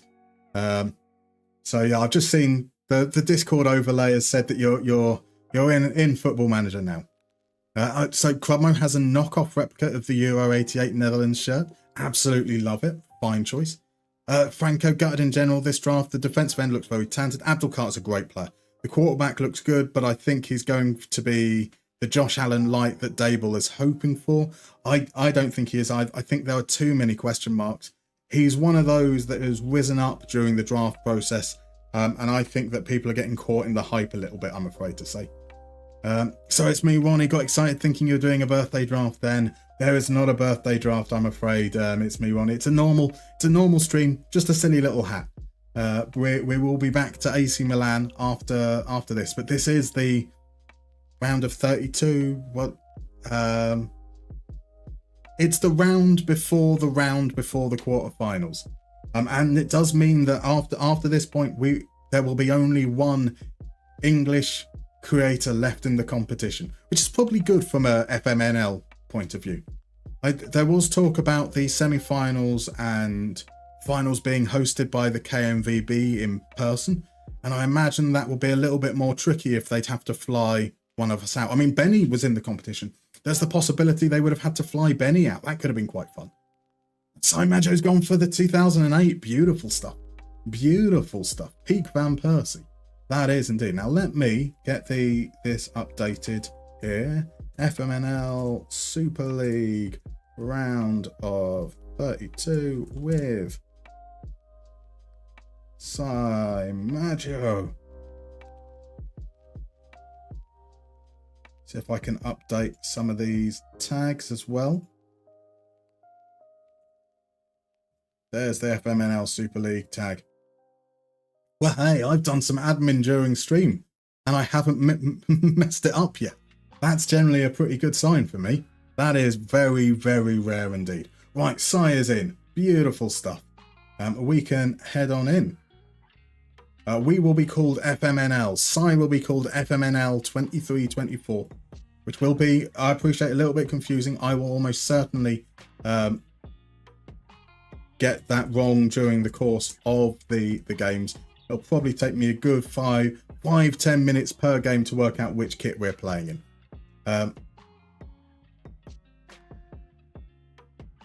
Right, so we can head on in. I think we're going to be sticking very much to what we did last time, which is we're going to play this Marvel 3-4-3.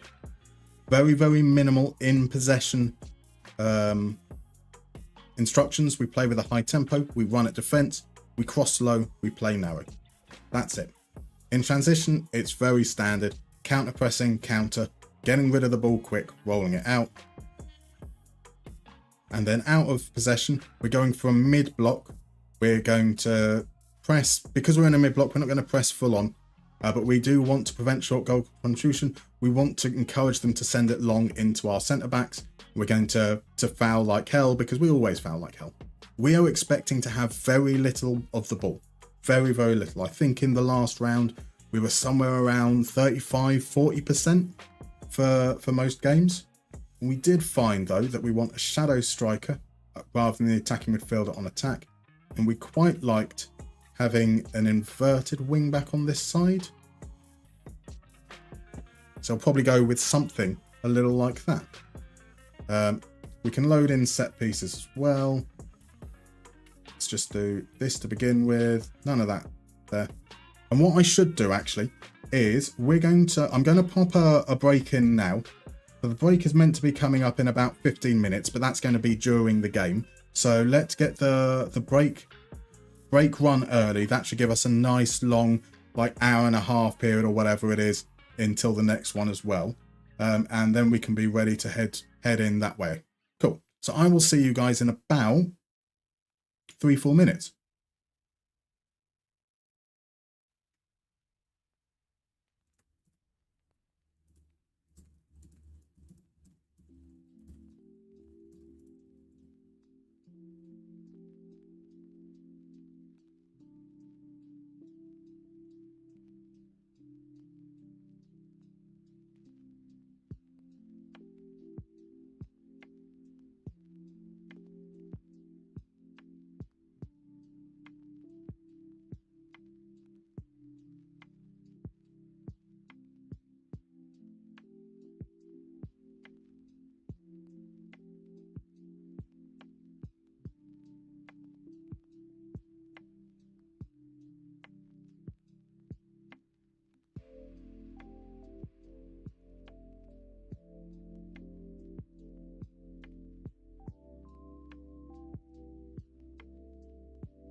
Right, and we're back. So the very, very same thing that we used in the last round. So we're going for Trubin in goal, a defence of Ramos, Mings in the middle, Gvardiol on the left, a midfield-ish line with Frimpong as the right wing back, Zinchenko inverting on the left, Reinders and Fabinho in midfield. And then we've got Çalhanoğlu, Talisca and Openda up front. Çalhanoğlu as our playmaker, Talisca as our secondary goal threat. He's quite good in the air, probably the best option we have in the air in the squad. And then Openda gives us pace. We're going to be playing transitional football, so we like his pace. Sai is going for a 4-2-3-1. It is very much what we're kind of expecting in terms of the meta, I believe. So we're going to look to mark up the guys in the middle running proceedings. We're going to try and do the same in terms of making sure that the fullbacks can't get free. They're going to be a real big threat. They are going to be marked by our attacking midfielders. So Çalhanoğlu takes the left back, Talisca takes the right back. That's the hope. And let's see how we do. You see Mings the Merciless is playing again. I mean, he is good.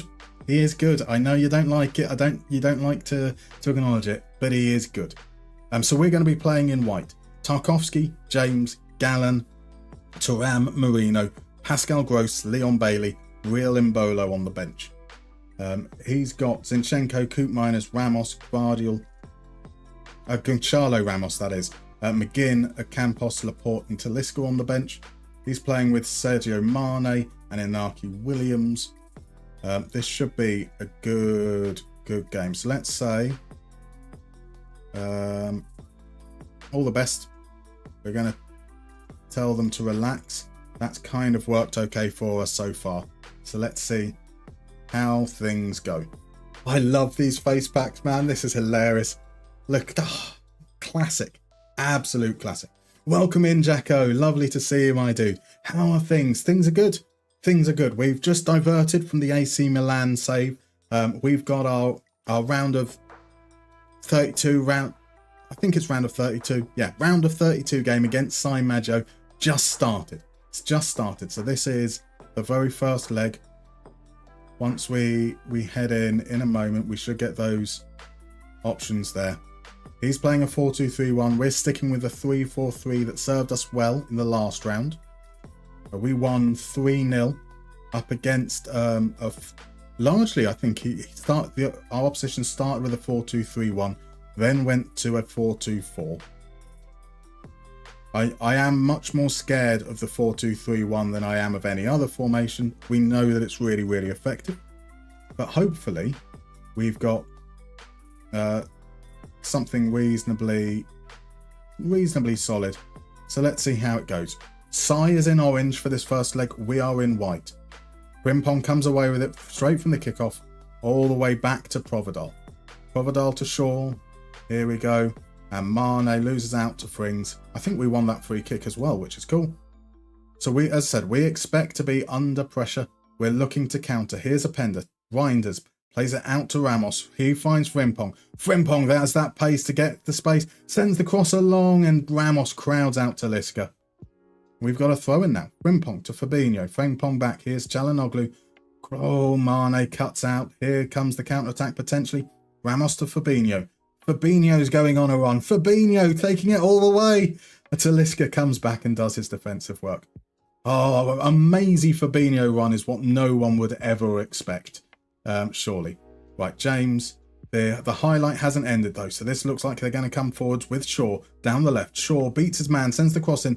Openda's beaten by Gvardiol, but it only comes as far as Reece James. There's a little bit of a coming together, and Josko Gvardiol went down like he'd been shot. I'm all in favour. Dive, cheat, do whatever you need to do. Right, that's their Çalhanoğlu who's booked. Trubin's going to send it long. Fabinho screens nicely. Here comes Reece James down the right. That's bad positioning from Zinchenko. Williams sends it in. Openda, it's a great save from Trubin. Great save from Trubin. Let's tell him that he's awesome. He doesn't like being told he's awesome. He's now overconfident. Çalhanoğlu sends it into the near post. Mings is beaten by Mings. And it's out for another corner. Çalhanoğlu once again. We're expecting it to come into this near post area. It does. Fabinho gets it clear. Openda, though, doesn't do a very good job getting rid of the second ball. There's a shot from the edge of the area, blocked. Here's Mane now. Mane's offside. That's the danger gone. That's the danger, hopefully gone for a bit. So we can see, we're nice and deep. We're compact. They've had those couple of chances. That was a really, really good chance for Openda. The second one wasn't really much of a chance. Here we are from free kick. Ramos with the header. Provedel makes the save. We're going to need these set pieces to really kind of hold on, I think, in this. You're awesome. I know, coach. Isn't it just that? Isn't it just that? But you know, he's shown his colours. We know not to praise him from now on in. Here's Mings to Gvardiol. That felt dangerous. But here's Zinchenko now. Zinchenko sends it forward. Openda looked like he was offside, but we will never find out. No, we will find out because we won the second ball. Right, ball out wide to Shaw. Shaw plays it into Mane. Mane back to Çalhanoğlu. It's a lovely ball over the top. Mings comes across and covers. He sends it clear. Talisca doesn't even challenge for the ball. Talisca, oh, he gives it away. Çalhanoğlu, Mane from distance. It's out for another corner. Out for another corner. There's some very, very sloppy football on display right now from us, especially when we're trying to clear our lines. Fabinho, though, gets the header. Openda this time. Openda's going to try and take it on. Nope, he holds it up. Turns back. Shaw with a throw-in. To Gonçalves. Gonçalves back to Mings. We're in that mid-block. We're not putting pressure on their back line. We're quite happy with the ball to be with the defenders. Gonçalves, though, spreads it out to James. James's cross. Mane's the target, but Mings gets there only as far as Shaw. Shaw sends it in this time. Mane peeling off. And once again, we get it headed clear only as far as the fullback. Mane, easy gather for Trubin. Easy gather for Trubin. So we are saying, hey guys, don't mark them tight. Trigger the press on them, and we're not doing any of that. Now, we are asking the players to do it, to be our attacking players. You know, they're not going to be the best at it. That's absolutely fine. Let's just ask you to hold position. Let's ask you to try and break forwards a little bit more. I want you to shoot from distance because you're pretty good at it.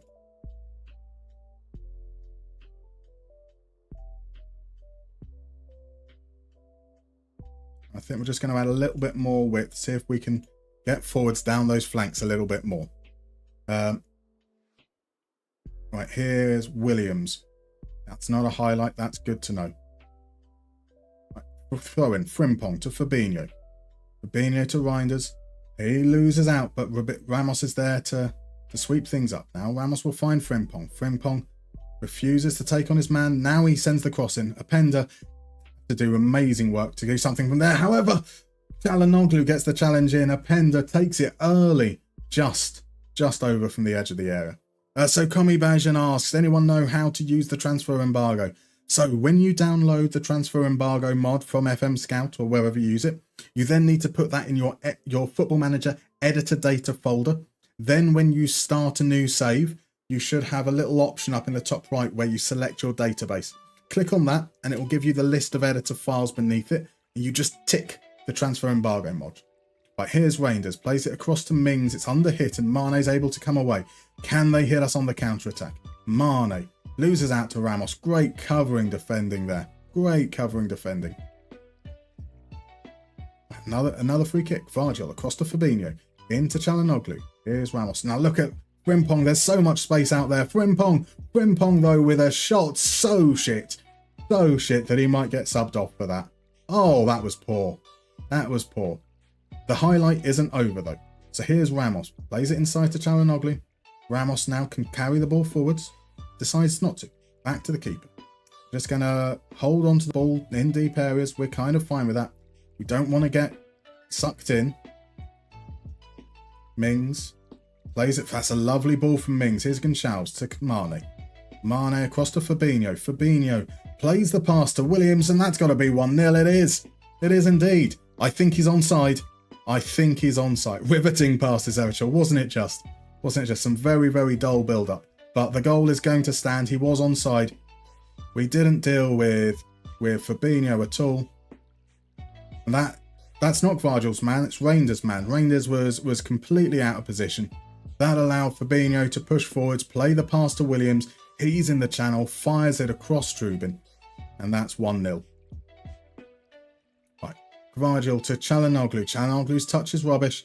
And once again, FMNL 23-24 come away with the ball. But it's a poor pass there, and Reinders takes it away. Play the ball down to Frimpong. Frimpong has space.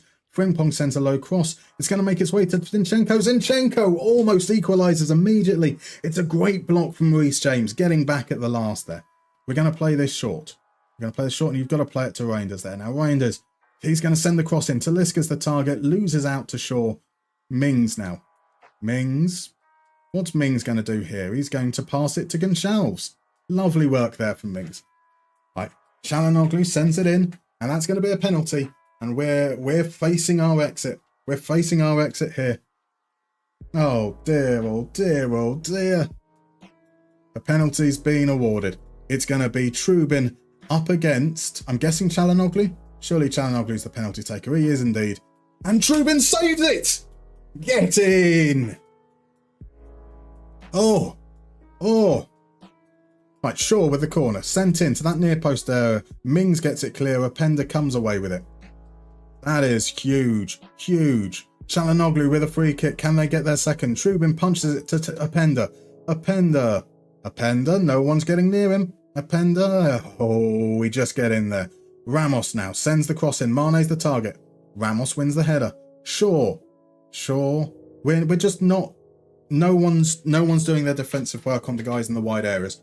We've been telling them to tackle harder, to mark tight, to close down the fullbacks, and the fullbacks are constantly getting the ball. That's why I know that we were going to struggle against a 4-2-3-1, because it's really, really difficult to track them. But I think we're going to have to go to the 4-2-4 ourselves, so that we've got the men on those positions. That would mean Zinchenko being the one that I think is going to come off. Talisca. I want Çalhanoğlu on the pitch because he's so good at set pieces.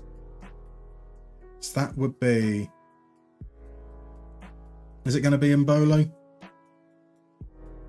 Or is it going to be Bailey we bring on? I'm bringing on Bailey. So we've got the pace of Bailey. We're going to try and get Talisca into more of a situation where he's actually challenging for those headers would be quite nice. So we want Reinders to push forwards. We want Fabinho to hold position. Please track your men. So you are on Shaw. Çalhanoğlu.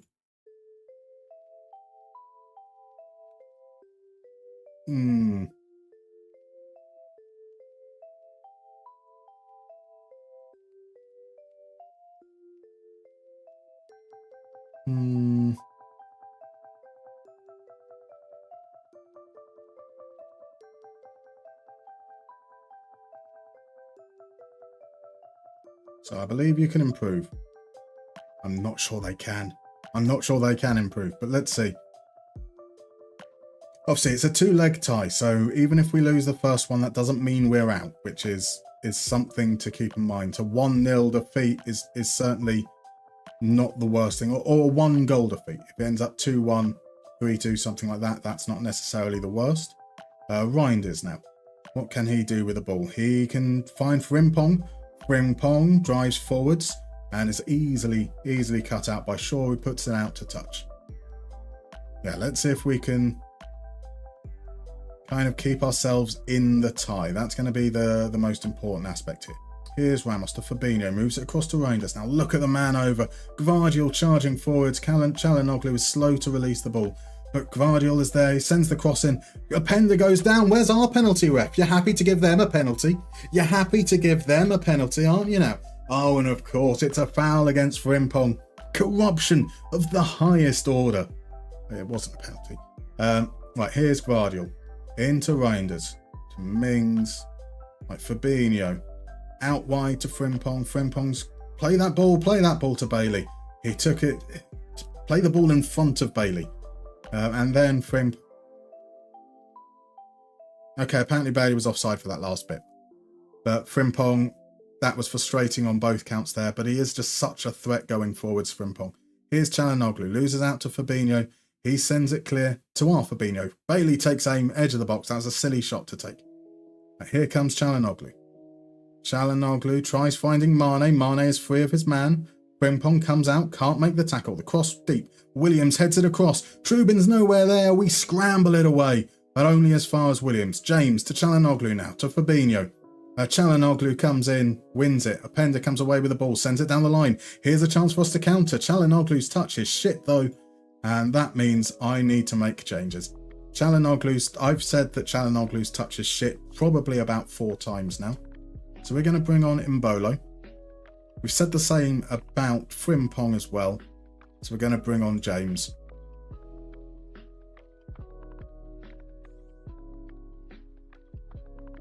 Far too often have we got into good positions and then just given the ball away carelessly. Mings. Inside to Ramos. Ramos now will find Fabinho. Fabinho, good touch. Turning it into Bailey. Bailey, tugged on by Shaw. Tugged on, tugged off. Whatever it was by Shaw. Shaw did something to him and we win the free kick. Right, there are our changes. Let's see if we can concede straight away. Çalhanoğlu in. Ramos with the header over the bar. We have basically all our defenders, most of our defenders at the near post. We know that's what the strongest option is in terms of attacking set pieces. Oh, Gvardiol can't make his challenge stick. Williams comes away with it, fires straight at Trubin. We haven't conceded yet from a near post corner, but we've conceded a lot of chances. Bailey with a shot. Çalhanoğlu. We will be aiming. We've got some going short, some going for that near post area. This here is Ramos. Mbolo, wait! You're offside. You're offside. Okay, it's a good save from Ramos. Mbolo just dallied on it there, but it was going to be offside anyway. He couldn't have scored from that position. Right, Gvardiol. Our Gvardiol's been booked. Our Mbolo's been booked as well. Oh, the referee is on a tear of bookings right now. So Gvardiol to Gonçalves. Gonçalves into Çalhanoğlu. Çalhanoğlu sends a lovely ball over the top. Ramos had to get there, and he did. Here's Talisca. He's been pretty non-existent.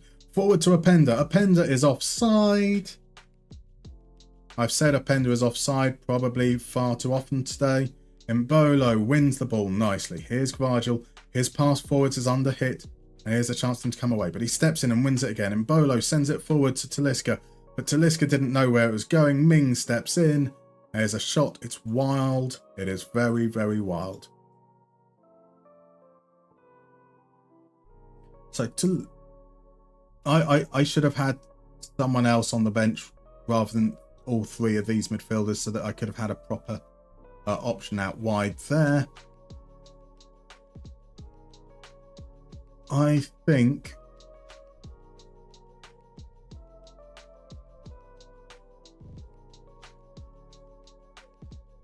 we're going with a pressing forward.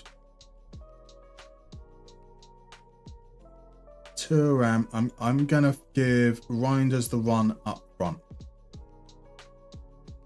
I'm going to ask Reinders to shoot more often.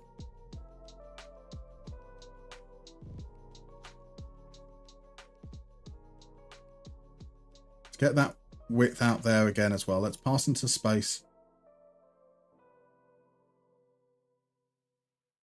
Let's just try and do a little bit more. We got some good crosses into the box. We had that, obviously, that chance for Openda is the one that sticks with me most. If we can just create some more opportunities like that, I think that could help us. 4 free kicks. Reece James is going to take it. It's headed away. Ocampos now, a chance to break. Ocampos does well. Finds Gvardiol out on the left. Gvardiol charging forwards. Gvardiol with a cross. Openda, it's a great save from Trubin. A great save from Trubin. So here's Çalhanoğlu with the corner. Well done. Bailey now. What can Bailey do? He's quick. Bailey, send it now. Send it. Oh, it's a great foul from Williams. That's got to be a booking. That is a cynical foul. That Reinders is in behind from the free kick. Reinders shoots from the angle. This Yanni Reinders obviously was the answer. The answer up front all along. That was from quick thinking from the free kick. Virgil sends it over the top. Reinders takes it down on his weaker left foot, volleys it past Provedel. What a finish. So Liam, welcome in, by the way. My name isn't Kev. When is the next episode of the Everton series coming out? I will hope that it's going to be Monday, but it's very, very difficult to get videos out with a 1 week turnaround. But it should certainly be next week. Harry Poppins, this isn't publicly available, this skin. This is for the FMNL tournament. It's got attributes and stuff, and it's purely for versus mode, so it's not a fully sorted out skin. Right, we're seeing changes now from Si. Let's have a look to see what we're going to have come on. He had brought on Virgil at left back earlier. He's brought Mane off as well. Let's see if we're going to get a very, very change. Harry Poppins is a very good name. It is, isn't it? It really is. Wallies it past Pervader. Exactly. Right, Çalhanoğlu back to there. There's a Campos. Bailey with the foul. Will SiMaggio respond immediately? We've got changes. We've got Coop Miners on. We've got Gonçalo Ramos on. We have the throw-in, and that throw-in might be the worst throw-in I've seen. Here's Thuram now. Thuram to Mings. To Mings to you. Fabinho has to go back to Ramos. The pressure is very, very intense. Trubin now. To Mings. Plays it across to Gvardiol. Thuram. Got to move it quickly and accurately. Gonçalves comes away. Gonçalves down the right. Gonçalves, are we going to close him out? We're not. Gonçalo Ramos with the header. That should have been a goal. That should have been a goal.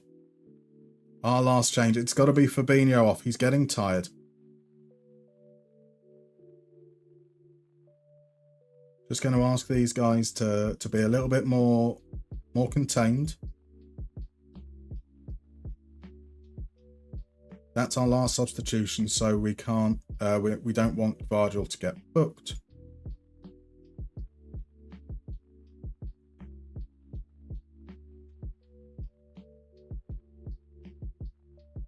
We are going to focus.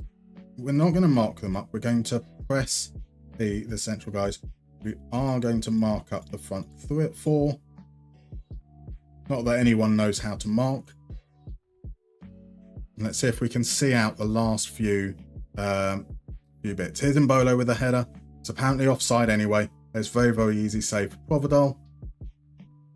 Highlight straight from the free kick. Provedel sends it long. Ramos wins the header. Ramos is there to cover. Rubin sends it long. Mbolo doesn't win the header. I do wonder, has Mbolo hasn't won any headers this game. Reinders has won a couple. Well, he's won half of his. Mings has done well in the air. Ramos has done well in the air. Virgil has done well in the air. But pushing into forward areas, when we've sent it long, we just haven't won our headers at all, which has been a bit of a problem when we're not trying to build up from deep and we're trying to be direct. Right, here's Provedel on the ball to Mings. So Laporte has come on. Mings to Fabinho. Back to Provedel. Laporte plays it forwards. It's a bad pass. Here's Thuram. Thuram is going to find the ball out to Bailey. Bailey, can you send the cross in? It's well cut out. And that's behind for a corner. So Liam, you've been trying to challenge yourself and just scrape survival in the Premier League. Not quite as high as your 9th place finish. The 9th was sensational stuff. I really can't believe we finished that high. Reinders shot takes a deflection. That's behind for a corner. This would be an absolute theft if we were to get a winner in the first leg here. Reece James is going to take the corner. He plays it short to Bailey. He sends it low, and that's cleared by Gvardiol. Thuram is there to gather. Right, Provedel into Coop Miners. So this is where we're meant to pressure the central midfielders, which we didn't. Gonçalves comes away with the ball, plays it into Coop Miners. The pressure was there, but it's an absolute thumper from Coop Miners. Edge of the area. Could Trubin have done better? We will see in a moment. We did close him out that time. We didn't close him out earlier on in the move, but when the ball went back to Coop Miners, we did see our guy approach him. Coop Miners, absolutely. Oh no, that was central. That was central. Trubin should have saved that. Oh, that's a disappointment. But again, we said at the beginning of the second half, if we lose this game by 1 goal, that's not too bad. We've got a second leg. And that was... So nothing has necessarily changed as a result of this half. Oh no. Oh no. Bailey gets it clear. Openda has had an absolutely awful game. But here he has a chance to do something. Get it in. He's through. Oh no, you absolute tit monkey. You absolute tit. Turan was like, ah. He was completely unmarked in the middle, man. Completely unmarked in the middle. Oh, well. Right, short corner. That routine hasn't worked. Gonçalves has picked up the danger and he's coming away with it. Gonçalves now, can he do something here? Going all the way. We are into the last few seconds. Gonçalves to Coop Miners. It's a good challenge. Turan comes away with it. Send the ball now. That's the ball we need. Bailey, get the cross in. Bailey, what are you doing, man? What are you doing? Oh, why? Having 2 legs is a great idea. Hard to walk otherwise. Indeed, Harry Poppins. Although that's what prosthetics are for. Maybe a cane. Just hop a lot. Okay. That's a pretty good game for us. We play defensive. We're looking to catch. So we expect them to have a lot of the ball and a lot of chances. They should have scored from a penalty. And that penalty, if you take it out, that means they had about 2.39. So they only had a little bit more XG than us. I think that's a fair result. We can certainly bounce back from that. We can certainly bounce back from that. It's not the statistics. It's not the statistics. You tell me, how do you measure somebody that could balance a balloon in a wind tunnel on a needle? Oh, Bill, bless you very much. Thank you for the reason. That's 5 months. 5 months. Incredible stuff. Very, very much appreciated. And we can click continue there. That size waiting for us. I think, do we start with a 4-4-2 or do we start slightly more? I think I'm going to start with a 4-3-3. Slightly more restrained. We would then have Gvardiol out there. Where's Mings? Mings is currently down as a central midfielder.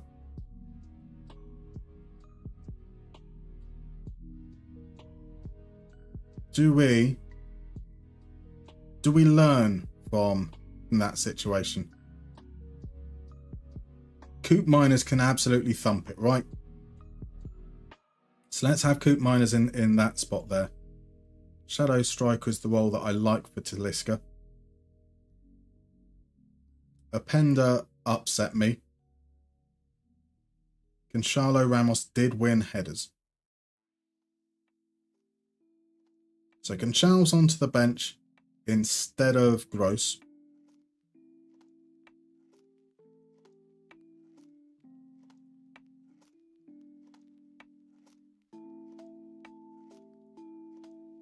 Mbolo is not as quick, but he is better in the air than Openda.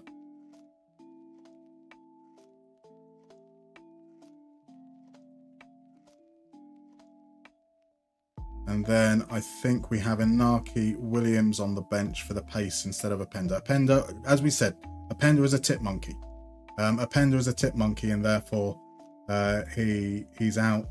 Inaki Williams can be the pace option up front.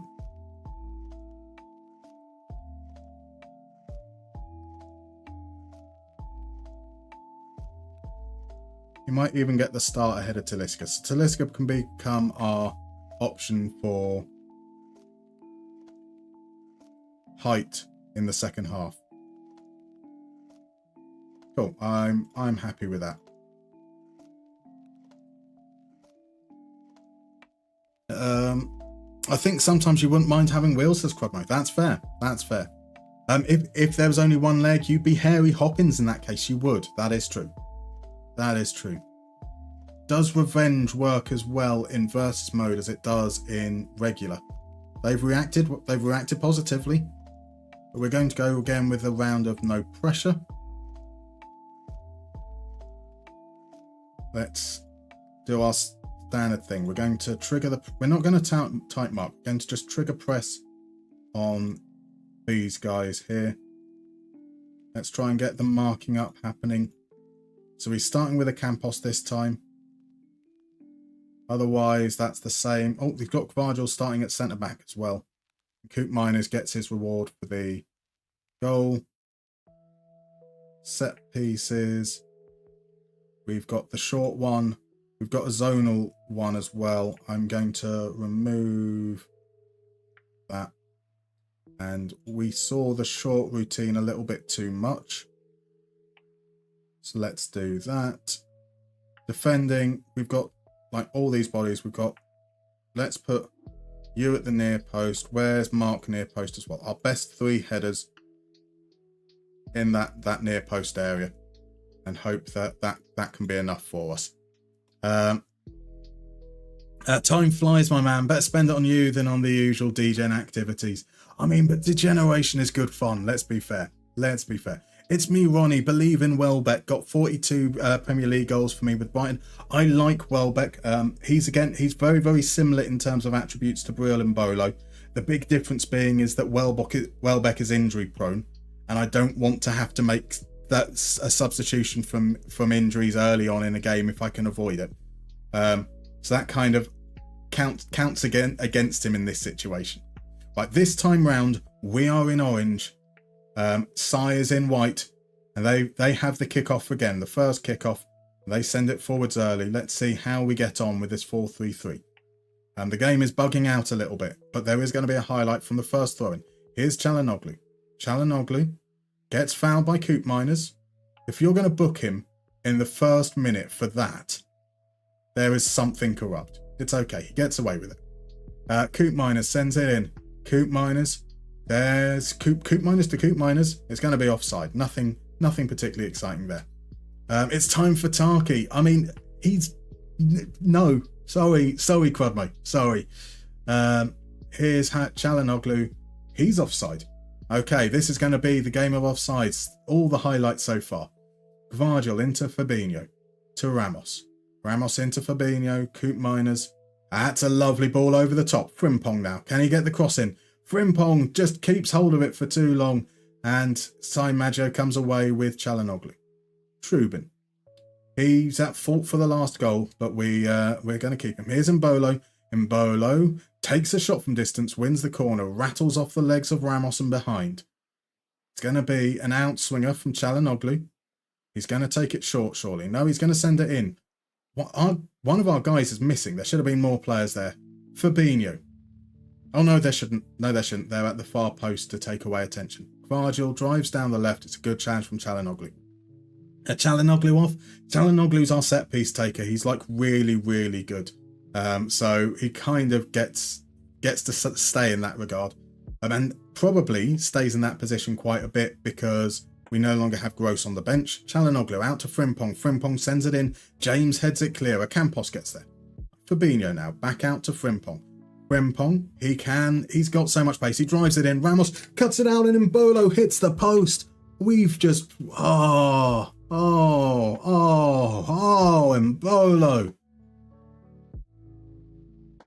We have missed some big chances. Fabinho back to Kvarjol now. Kvarjol into Gonçalves. Coop Miners comes away with it. Frimpong plays it out wide. Kvarjol gets in, nips in, finds Williams. Williams, can he stretch the defence? Can he send that cross into Mbolo? He tries to shoot, doesn't he? He tries to shoot. That was never the angle. I don't think he could have got that pass off to Mbolo in the middle anyway, but he still shouldn't have shot. Another offside. So Harry Poppins, you've just bought Maximilian Wober. He's not a bad defender. Wober is a decent defender indeed. Williams tries to cross it in first time, rattles off the feet once more of Sergio Ramos. Fabulous defending. But Çalhanoğlu, our target is Ramos at the near post. He gets there and he equalises. I thought that was over. I thought that had gone over. It loops into the far corner. Sergio Ramos at the near post. We're getting FM'd. We're back in this. It's 2-2 on aggregate. Sergio Ramos with the header. Providel doesn't even move. There was no one on the posts. And Sai looking to respond now. We have very much been in the ascendancy at this point. So we don't see what the any changes specifically. Can be difficult to work out some of the, maybe like changing a role here or there. Here's Gonçalves to Coop Miners. From the kickoff, can SiMaggio respond immediately? Virgil into Fabinho. Back to Ramos. Here's James. James gonna run his man. That's better. Inaki Williams comes back and he covered. That's what we were missing in that first game. Providal across to Guardiol. Çalhanoğlu's got caught a little bit high. We want to be dropping into a mid-block there. Here's Shaw. Shaw coming away into Gonçalves. Coop Miners now. Coop Miners' goal was the difference in the first leg. Can Fabinho score here? Trubin gets down low to his right. Tips it round the corner. An immediate response from SiMaggio's side here. Çalhanoğlu sends it in. Shaw at the back post. That's to the back post. That's to the back post. Okay, Coop Miner to Çalhanoğlu.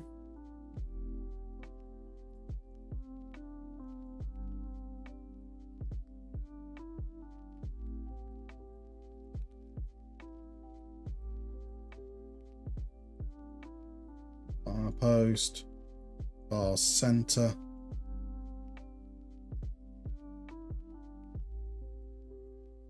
Far post. I'm going to do...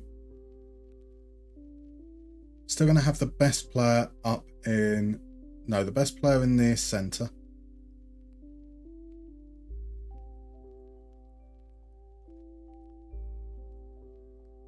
How hard is it? Look, okay, there we go. Well done. Near post.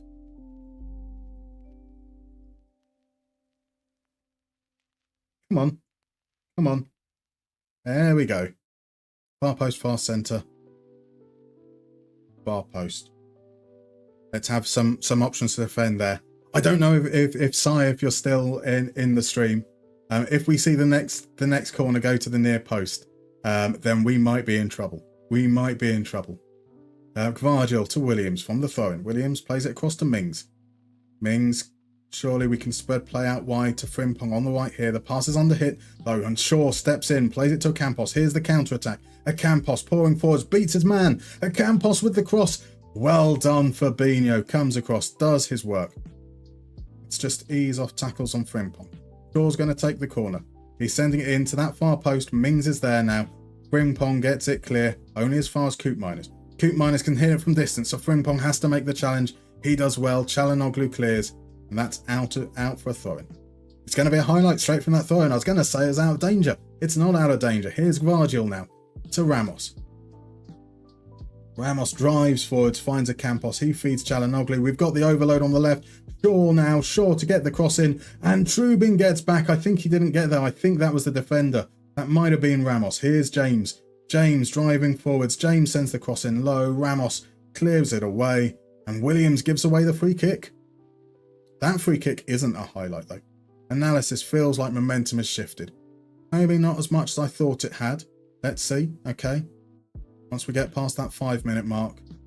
Frimpong gets it back from the throw. And here's Coop Miners now. Coop Miners finds Çalhanoğlu. Çalhanoğlu's turned it around. Çalhanoğlu's turned it around. Oh. 2-0. Now, they only need one goal. It's a set-piece routine. Coop Miners plays it into Çalhanoğlu. He was completely free, able to turn on his left foot. It's his weaker foot. He takes it early, though. Drives it low into the far corner. Straight from kickoff. Do we have a response? Gonçalves. Gonçalves is going to play it to Shaw. We can see them really attacking down that left-hand side. Çalhanoğlu has the goal, but we do struggle with covering. James completely free. There's the cross. Mings cuts it out. Gvardiol now. Reinders loses out to Ocampos. Ocampos moves it into Çalhanoğlu. Çalhanoğlu spreads play out wide. It's a lovely ball. It's a first-time cross from Gonçalves. Gvardiol has to head it behind. Let's get these guys split out wide.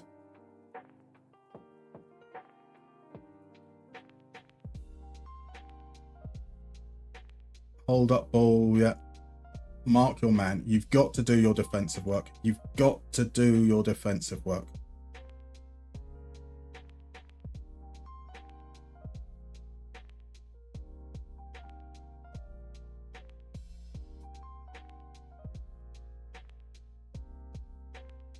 It's that. So, I mean, like Williams, we've seen cover back, which is great.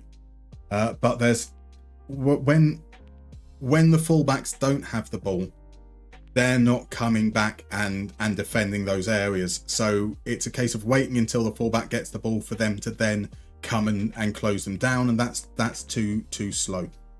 So we need to rein that in, possibly drop them back into a 4-5-1 for the second half. Coop Miners to Ramos. We're gonna verdom the FMNL Super League winnen. Exactly. Yeah. Right, Reinders drives forwards. Reinders, can he take a shot? He can indeed. Providel turns it round the post. It wasn't the greatest of shots, but you know, sometimes that's all you need. Çalhanoğlu to take in at that near post. Fabinho's the target this time. Headed clear. Here's Williams. Finds Mings. The winger Mings sends it in. Shaw heads it behind for another corner. Again, we need Holifab here. We do. We absolutely do. Right, Çalhanoğlu. He's coming out to mark the short corner. It's come to Reinders. Here's Williams. Williams fires. It's well blocked. And now here's a chance for the come away. Where's Williams stayed on side? He hasn't. Flag goes up immediately. Now, it's right at the death of both halves. He scored late in the first half, late in the second half last time round. So we know these are periods when they're going to be dangerous. Now, either we're going to concede here anyway, at which point the shout is too late, but still kind of worthwhile. Or it actually is worthwhile. Here we go. Ocampos gathers the ball, plays it into Fabinho. Ramos now. We're happy for the defenders to have the ball. Gonçalves quickly plays it into Williams. Now, Shaw overlapping. Shaw, can he get the cross in? He's got the cross in, but it cannons off Frimpong behind for that corner. They're unhappy that we've told them to focus. Can they do the focusing, though? It's going to be sent into that far post again.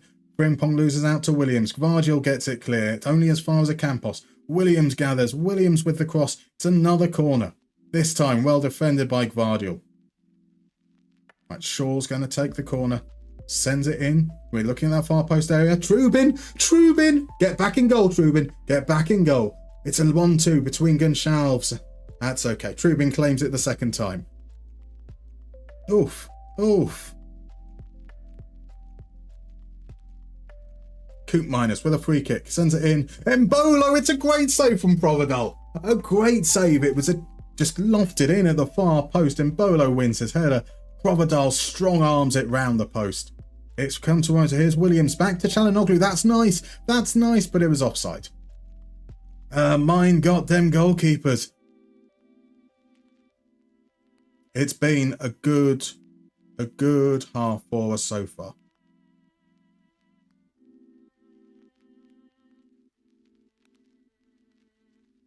Things are going well. I think you can do better.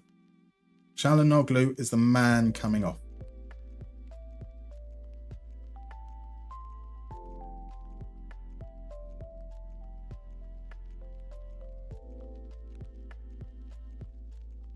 So Embolo has had two massive chances. Hit the post, denied by a header.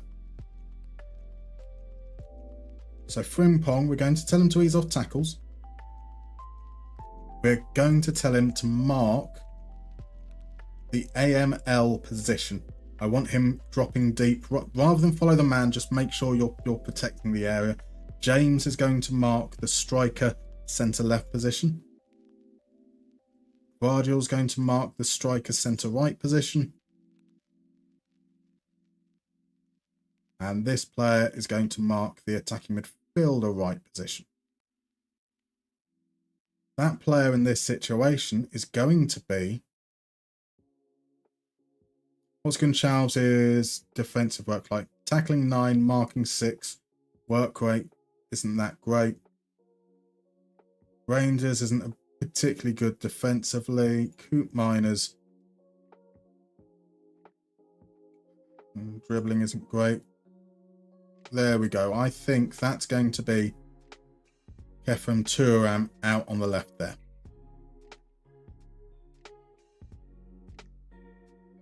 Weren't bad. I have faith.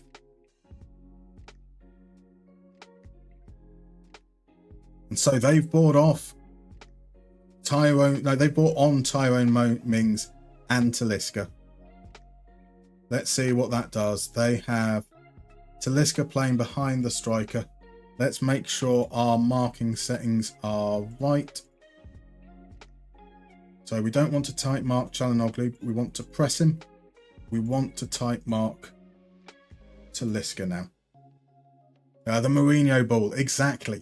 Exactly. Right, throw in here. Koopmeiners back to James. James sends the cross in. Provedel punches it away. Talisca's going to chase down Fabinho, but the experienced Brazilian is there first. James sends the cross in. It's going to fall to Williams. Williams! Someone shoots! Reece James does that! Reece James just did that! I mean, everyone refused to shoot. That felt like Williams should have shot. It felt like whoever Williams passed to should have shot. Then Reece James just says, fuck it, I will deal with this. I will deal with this now. Williams, why did he pass it?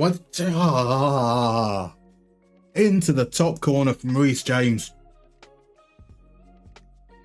Oh, that is quite something. Quite something. Right, so a Campos has come off. We need to respond to that straight away. Let's make sure we're marking up Anthony Gordon. Here he is on the ball. Before we've managed to put the marking instructions on. Sure, can he get the cross in? James doesn't block it. The cross, though, goes out before hitting the post. It's going to be a goal kick. Right, what are we seeing here in the first few minutes this second half? It's another chance for us. Koopmeiners are going to send the cross in. Thuram with a header, always looping over. Never really had much of a hope there. To analysis, it's still very much in our favour. We seem to have them pinned back. However, now Koopmeiners joins Frimpong in the book. Gonçalves, we're going to make that change at the end of this highlight. Sends the ball all the way back to Provedel. We don't want to fall for the tricks. We want to stay in our mid-block. We want to stay nice and compact. And here we can see the cross comes in. Trubin's able to claim nice and easy. We saw that we had the deep five and the winger working as that fullback essentially in that situation, which is nice. Sai looks to be making adjustments here, I'm guessing. Right, here's Çalhanoğlu, plays it forwards. Gonçalves with a nice first touch. Feeds to Talisca. Talisca's away from his man. On his stronger left foot, sends the cross in. Williams goes down. Nothing happening there. Okay, so Koopmeiners is going to come off. Marino is going to come on. Marino's left-footed, isn't he? He is left-footed. So let's swap Marino and Reinders around. Let's also... Yeah, we'll just...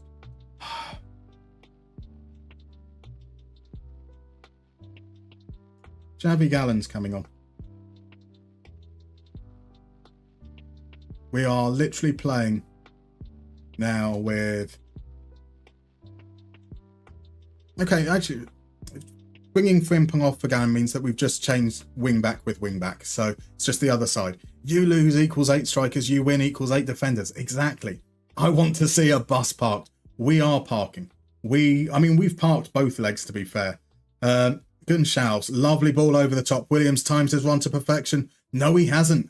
It looked good to me. It looked good. I thought that Mings was playing him onside, but it wasn't the case. What are we seeing? Do we have a change of formation here? Talisca with a free kick. Talisca scored for us from a free kick in the previous round. Çalhanoğlu sends it in. Mings at the target. Trubin, though. That's why we keep a nice little hole for the goalkeeper to come out. Gonçalves has picked up a yellow card. We are seeing a slight change there in the formation.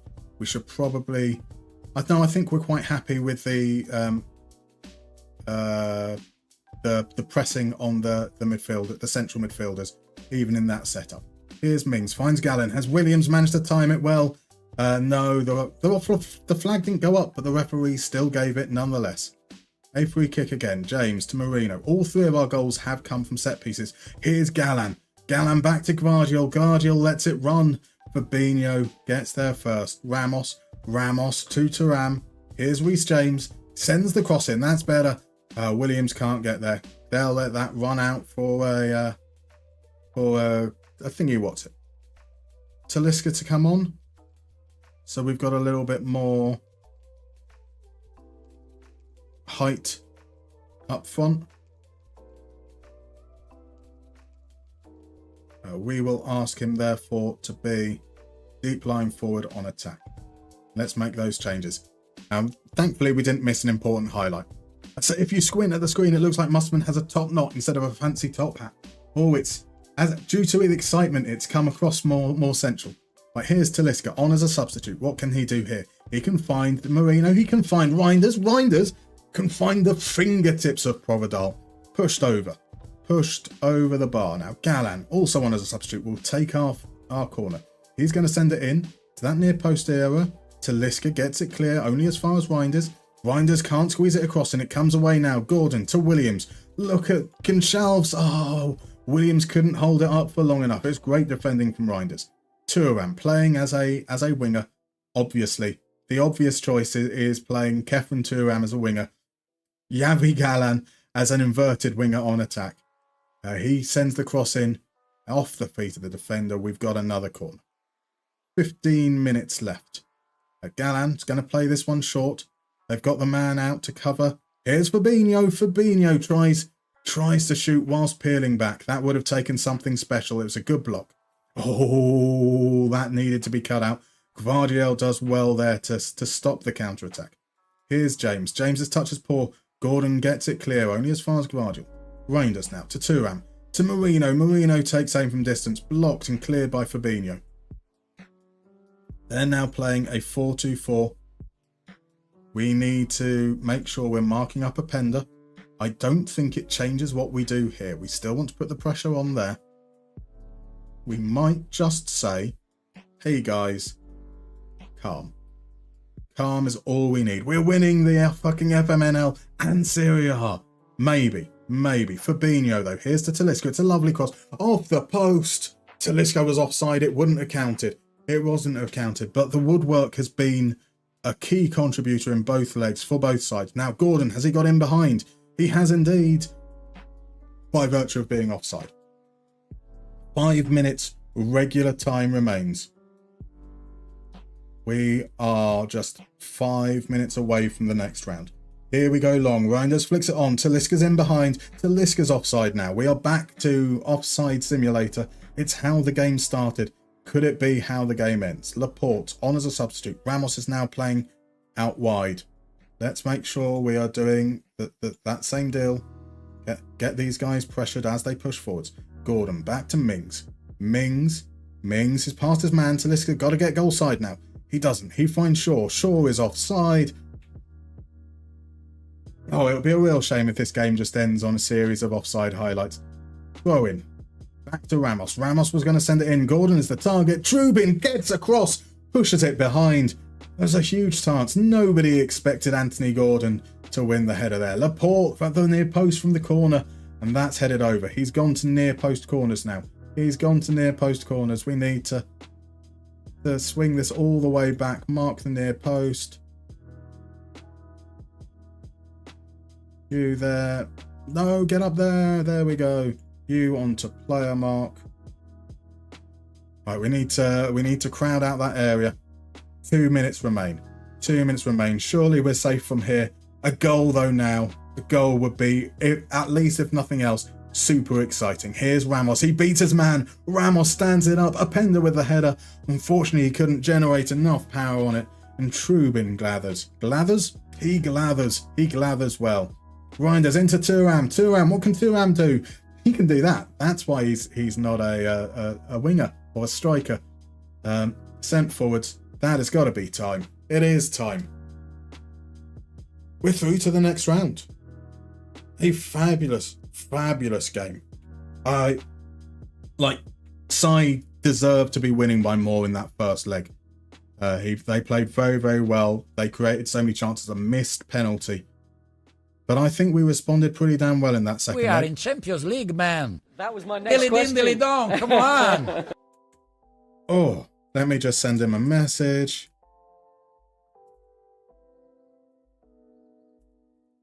I'm doing that.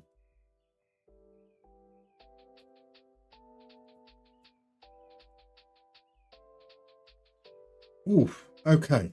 Yeah, delighted with that. Oh, that was Nigel Pearson's having a tough time of things there. Oh, Si, I just messaged you. What a tie. You should have been 3 or 4-1 up in that first leg. But yeah, always offside. That second game was weird. Like the first 20 minutes was just offsides. The last 10 minutes was all offsides as well. Yeah, I'm delighted that our change to 4-3-3 in the second leg seemed to help. Covering the fullbacks definitely was a contributor.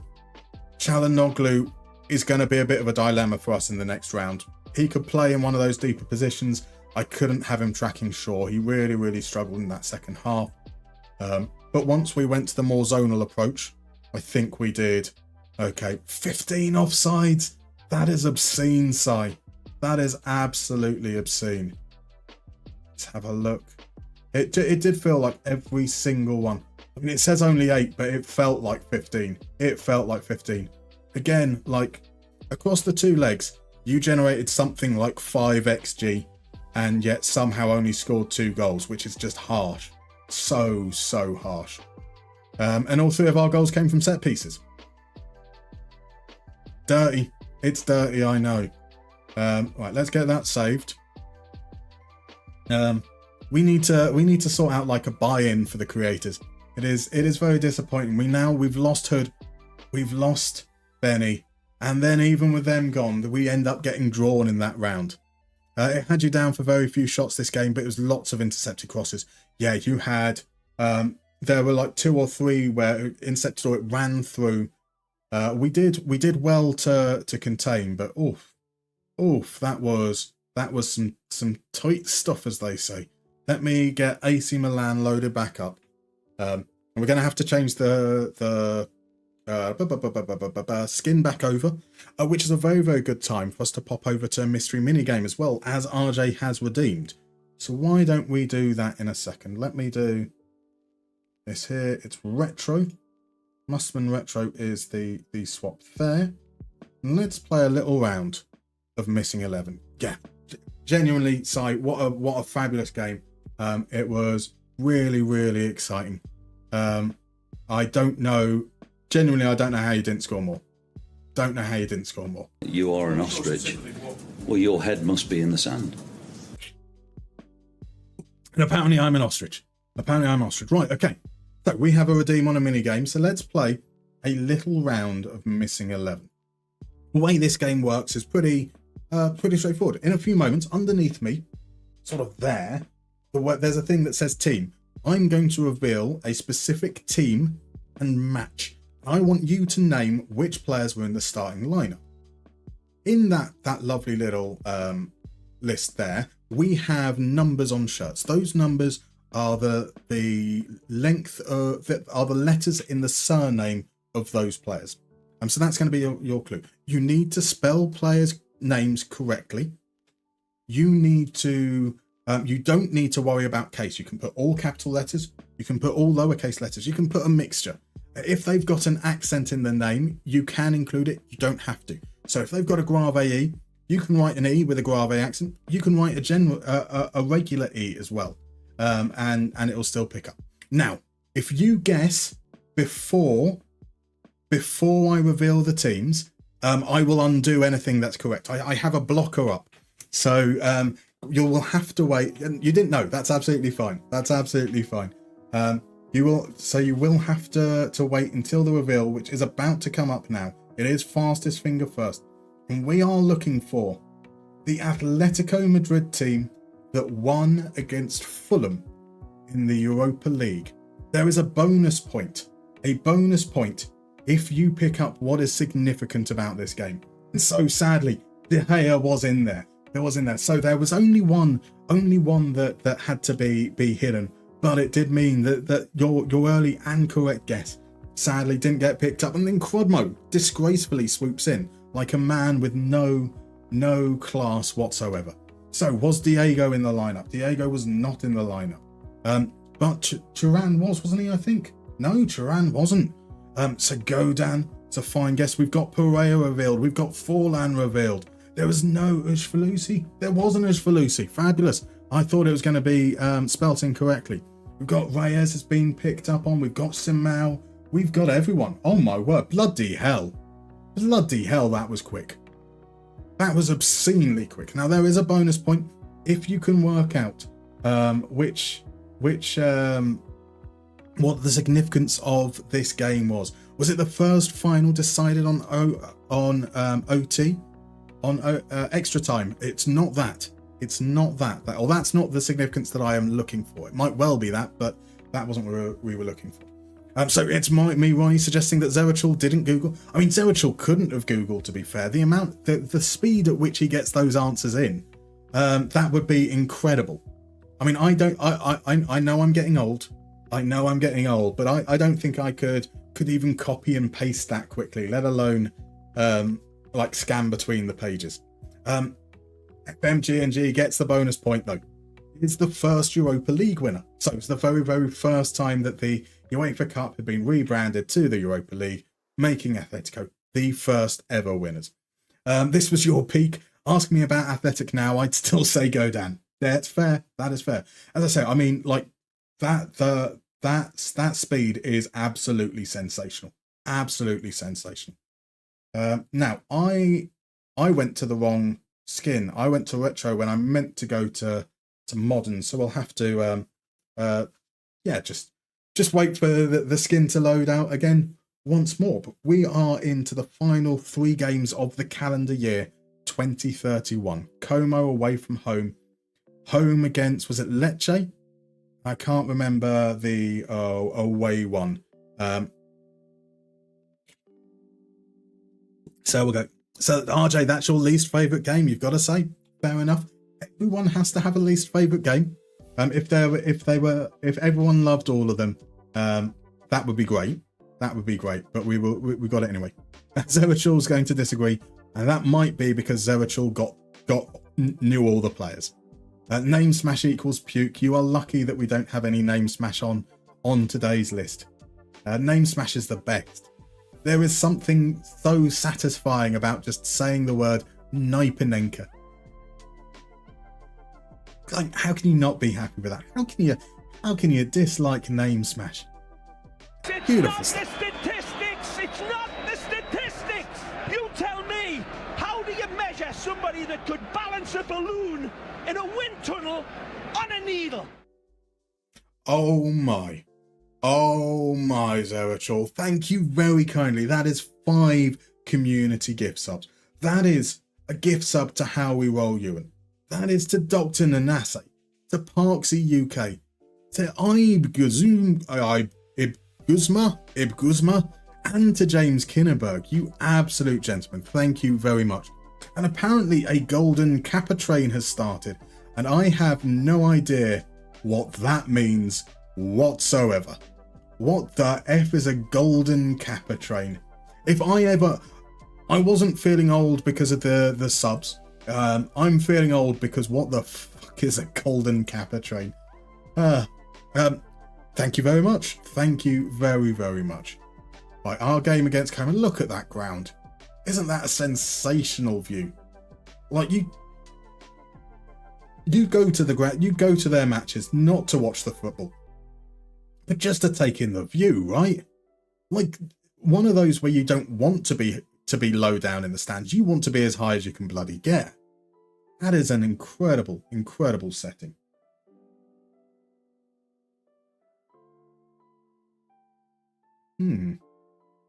So yeah, what do people have planned for their weekends? We're now, it's like May now. Well, it's virtually May round the corner. I don't know anymore when summer officially starts, but we're heading into like proper weather soon. Damn basis, you'd like to sit at the top of the hill and watch the games. That would be incredible, right? Like if you're up here and like they're going to be really, really small, the players, but it's just going to be such a phenomenal setting, a phenomenal setting. Right, Beraldo's going to be out for the next game. We've got a decision to make whether we have a very, very young back line. We bring in De Feo to start potentially. Maybe we drop Theo back there and put a younger player into the defensive midfield spot. The idea of having both Hesuki and De Feo like with a combined age of like 38 between the two of them at centre-back, makes me feel a little uneasy. But, yeah, I think maybe we drop Theo back and then have someone younger in the defensive midfield position. It might hit 27 degrees down here next week. Oh, dear God. Oh, dear God. Kernans, welcome in, my dude. How are you, sir? Lovely to see you. DM Basis has got sweet fuck all planned, and that's the way I like it. A full weekend of Oblivion, I hope. A full weekend of Oblivion has got to be the setting for sure. So Zerchul's sold out match versus your main rival on Sunday will be epic, unless we lose. Then it will suck. I mean, so is it at home or away, Zerchul? Do you feel? Shut up, Stefan Bajic. You've already asked to leave. Then you decided you didn't want to leave, and we've told you you're going to leave anyway. You know you're leaving. You know you're not part of our plans. Just stop pestering me, you shite. He's a tit monkey. He is also a tit monkey. This squad is full of tit monkeys. So Ryan, you've got a uni exam, so it won't be an enjoyable weekend. Is that on Monday then? I'm guessing. The exam on Monday, so a lot of cramming over the weekend. Right, our options are getting thin, that's for sure. So Siklic in midfield, Theo back there. Heza comes back in, Bajic is on the bench, Beraldo out, Benato out. No attacking midfielder. So we take that off. Let's see how we fare away against Komo. So RJ, walk, video games, groceries, sleeping, and ending with hopefully another win. That sounds like a good weekend. That sounds like a very good weekend. Crodmo has to go to your sister-in-law's with Mrs. Crodmo and hang out with her ghastly kids. That doesn't sound like a good weekend. Like, have you got an exit strategy worked out already, Crodmo?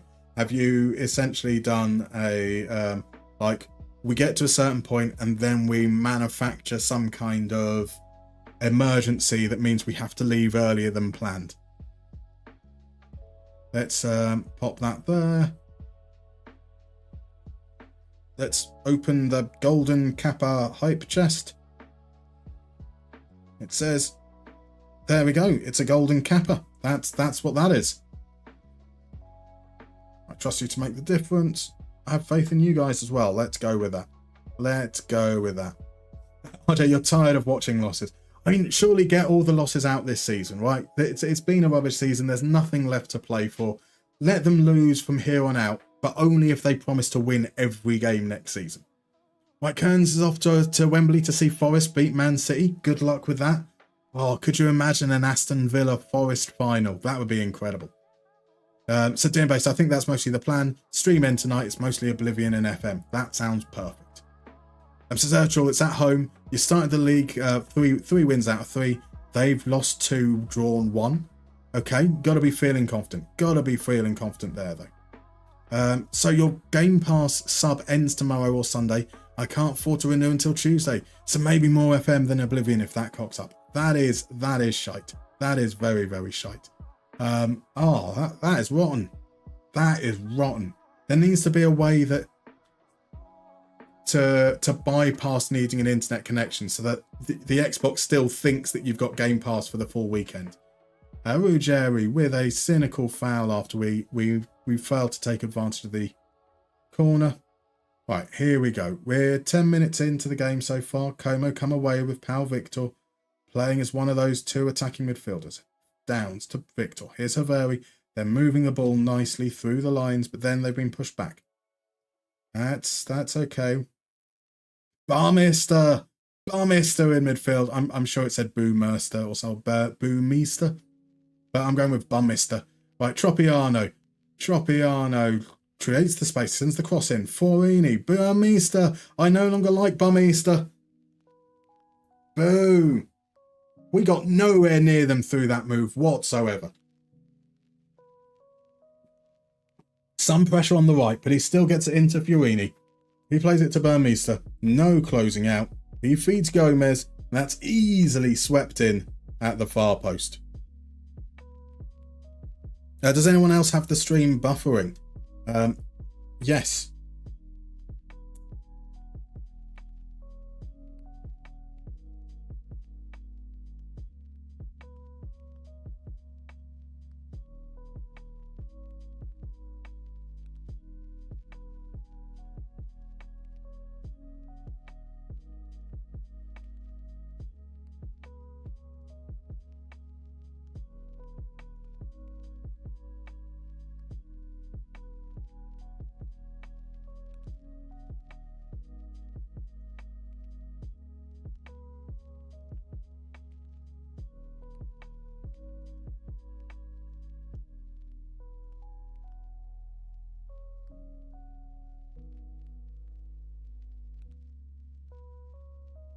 Okay, that should be back. Can you hear me, guys?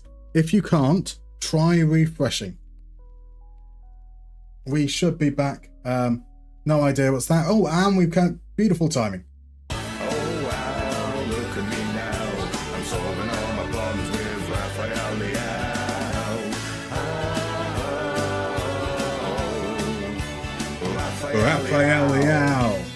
I'm going to blame whatever happened with the internet briefly for that moment for us conceding a goal.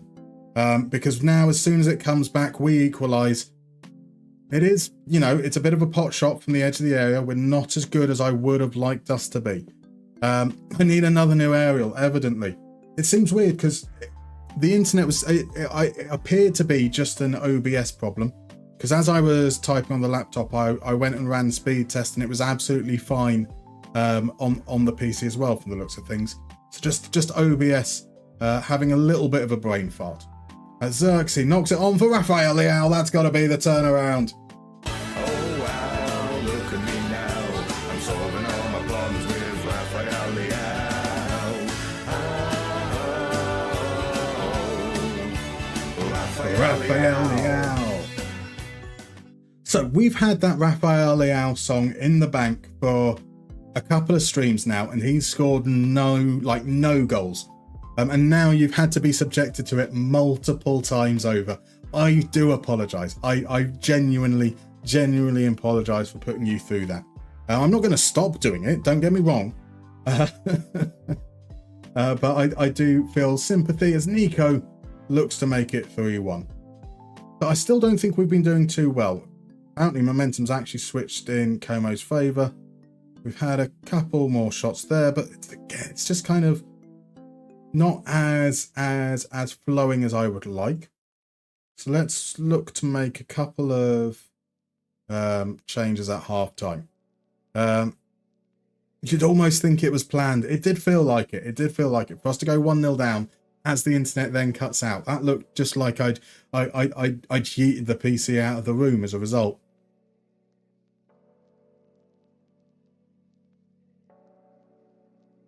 So it's not that, actually it's not there. It's going to be these guys and this issue. We're going to ask, I think actually we just say work ball into box and increase that tempo. But striker Trequartista is going very, very nicely for us. Very, very nicely. We might put Elena Kane in as an advance forward. We've seen a little bit less of him now that he's got, he was our star when we first took over. And I think that now that we've got a Trequartista alongside him rather than somebody like an advance forward that kind of helps create a little bit of space, we might need to look to push Elena Kane into that role that attacks a bit more, which I'm absolutely fine with. He's got the pace to deal with it. He's also got the physical presence. We do feel like that should be okay. Perhaps. Right, so Komo DDoSing to get the goal. It's an approach. Evidently works. Right, so Pal Registad, welcome in. Is there a reason for my tactics suddenly stopped working after playing half the season? So there can be reasons, Pal Registad. Some of it can be that there's been something that's impacted the morale of the squad. If you start a season well, as Raphael Leao's been behind, that should have been the hat-trick.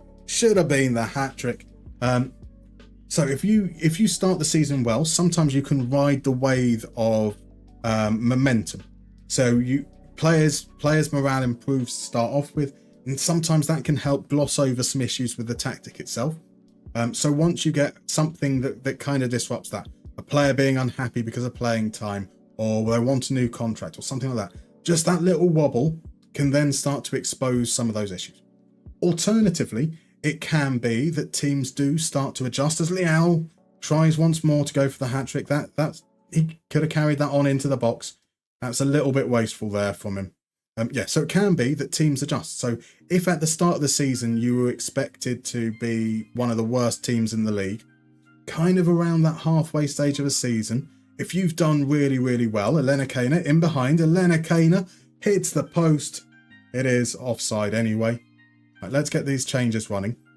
So if you were expected to be really bad, you've done really well in the first half, they'll start to reassess how you're perceived in the league that season.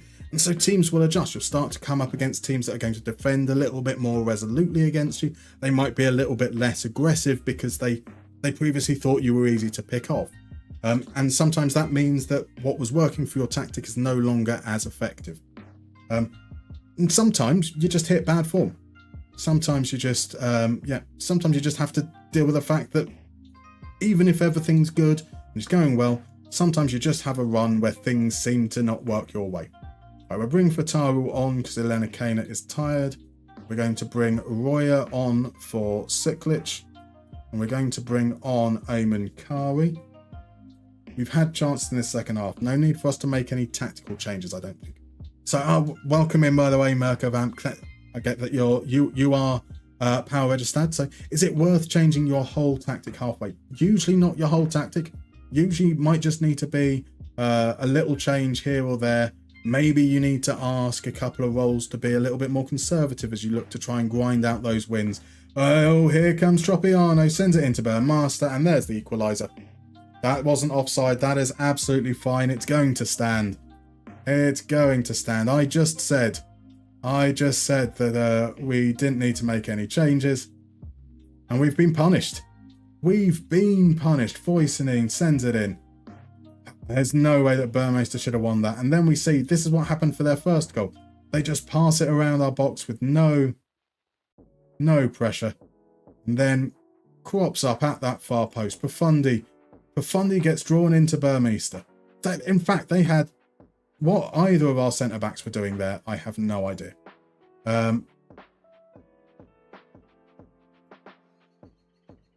Let's take work ball into box off. Let's push these guys forwards as we were doing so. Ruggieri can come off for Hernandez. Valieri can come on for Profundi. So we've got fresh legs in at those fullback positions. Let's get that pressure in.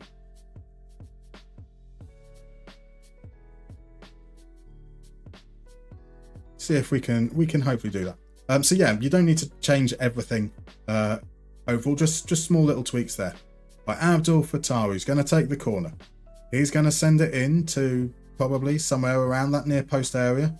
Doesn't, it's headed away. Theo in, there's the cross. Wasn't going to be offside. Is that the end of the highlight though? Now Goldstorff, he's going to send this long surely. He does indeed. It goes all the way to Theo drives forwards, finds Theo, back to Theo. Hasuki's had a bad game apparently. Kari now to Bove can drive forwards, he doesn't, he goes wide again. Here is Theo to Theo. Kari to Leal. Leal's shot is poor, it was offside anyway. So Pabandeep, welcome in. How much did you pay for the Zerk? Something like, I think it might have been around 35-40 million euros or so. I can't remember exactly. Yeah, just ignore my advice. I don't know what I'm doing. Look at that as we throw it away into the last few moments. Kari to Leal. Leal, not enough on it. And there we go. That's a disappointing draw to 19th place Komo. 19th place Komo, who had 2 shots. We're back, guys. We are back. So Jacko, how did the tournament thingy go? We came through. We lost the first leg 2-1 to an absolute thunder bastard of a goal from Coop Miners in injury time. Beautiful, beautiful goal to lose the first leg. And then in the second leg, we channeled the power of set pieces and scored 3 goals to win 4-2. We are through to the next round. He said corruption, and then the rough suddenly changed. Exactly that. Right, we have an ad coming up. So I'm going to go on that break. I'm going to pee. I'm going to vape. I'm going to refill my drink, and I'm going to see you guys in about 3 minutes.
And we're back.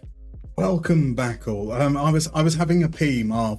A very, very fabulous pee. I've had to hold for a whole like 90 minutes, and the rate I get through my fizzy pop, that was a task. That was a task.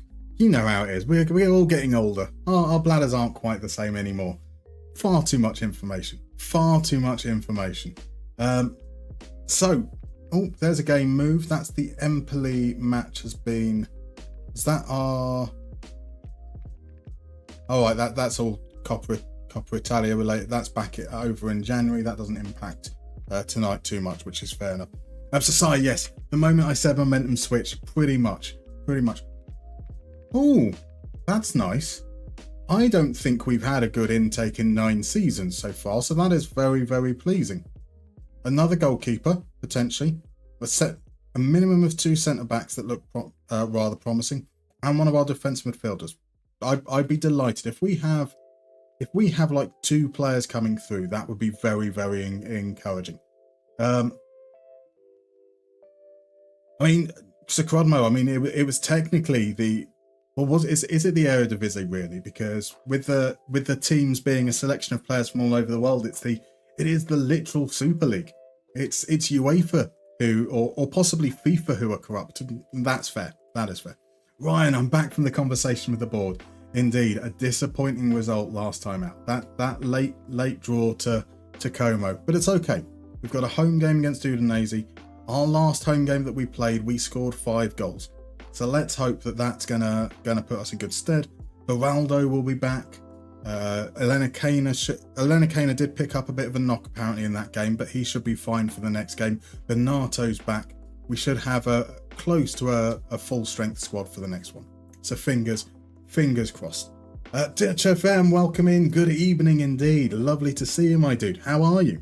I am through indeed. It was a really, really fascinating time. Sai is very, very unlucky to be going out.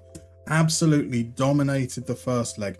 We kind of expect that. We were playing a deliberately mid-block counter-attacking approach that we don't expect to have much of the ball. But Sai missed a penalty, unfortunately, generated 3 XG in the first game, came away with a 2-1 win with an absolutely sensational Coop Miners strike in injury time. And then in the second leg, we channeled the powers of set pieces. We scored from a corner, Sergio Ramos at the near post. We scored from a free kick, then shortly after to put us 3-2 up in the leg. And then finally, Reece James, our final goal was a free kick from deep, sent in. Inaki Williams, edge of the area, had the clean shot on goal, decides not to, passes it into the box. Have a clean shot on goal, decides to pass it back out to Inaki Williams. Inaki Williams has a clean shot on goal, decides to pass it out to Reece James, and Reece James says, fuck this, stop hissing around, and leathered it into the top corner to make it 3-0. And for whatever reason, Sai's players just insisted on being offside every 2 minutes. They poured forward in the last few moments. They got in bits up behind a couple of times, but just couldn't get the timing on their runs right. So really, really good tie. Really good tie. So Dutch, you've slept like 4 hours this afternoon. I really need that. An afternoon sleep is great. An afternoon sleep is absolutely brilliant. So RJ says Udinese is such a weird team. Never wins anything, but always in Serie A. Very true. Very true. Just like Everton. No ambition. Every year goal is to stay in the division. Just like Everton. Indeed. Indeed. Right, so all these guys are back. That's cool. We are going to be playing up. There's once again, no attacking midfielder. So we're going to take you off that. We're going to see Elena Kana as an advanced forward. We're going to make those changes to get these guys back in. So Benato back behind the striker. Beraldo back into defence. Theo back into midfield. I think something like that should be absolutely fine. Carmona's still going to be out for a while, so it's going to be Fataru as our striking option off the bench for the more attacking role. And let's see how we go. Let's see how we go. Shots fired, exactly, Zerachel. Marv has a love-hate relationship with Udinese. Is that purely because of the Pozzos? They're a proper team, mostly because they had Bierhoff. And then, yeah, I bet you do. The Pozzos are odd. And Amoroso. There's a great throwback. Gino is a tit wank. He really is. He really is. I mean, how many managers have Watford had now since the Pozzos have taken over? It seems absolutely crazy just how much to go through that. So the only link you have with Udinese, RJ, is that Johan Vollen played there at some point. There's another throwback. And then Di Natale. Di Natale's quality player. Friday, definitely permit the term fucking tit wank.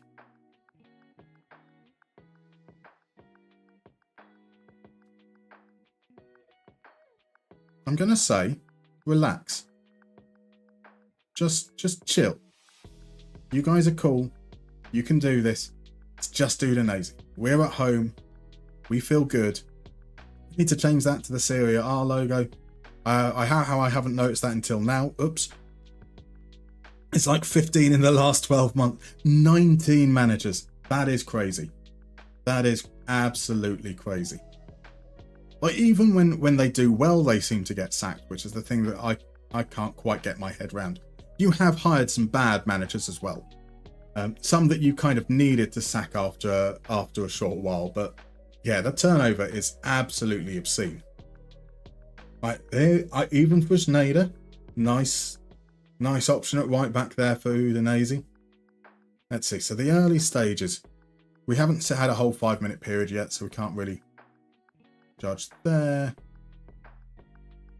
Yeah, we seem to be in the ascendancy, but not a single shot so far. Maybe one's coming here. Ruggeri plays it to Theo. Theo across to Nico. Nico shoots from distance on his weaker foot, leaning back. Players in the way. What a bad decision that was. Right, we've encouraged. Does that mean we're about to concede? Here's Motta. Motta into Ranieri. Ranieri back to Sanchez. Robert Sanchez in goal. Interesting. Fresneda. He's inverting. He finds Sunday. Sunday finds Orsolini. Ruggeri's got to pick that up, and he does. He does his job. Beraldo to Nico, to Theo, to Bove. That's nice movement of the ball. Spreads it out wide to Profundi. Profundi takes some time to get it under control, but he does get away from his man. Playing it back. Here's Theo. Theo now. Theo tries to feed it through. Pukstas gets in the way, and a chance maybe for Udinese to break it. No! Oh, what a save from Sanchez! What a save. That was a shocking error. Elena Kane almost seized on it, but Sanchez reacted quickly, got himself out there. He made himself big, denied the chance.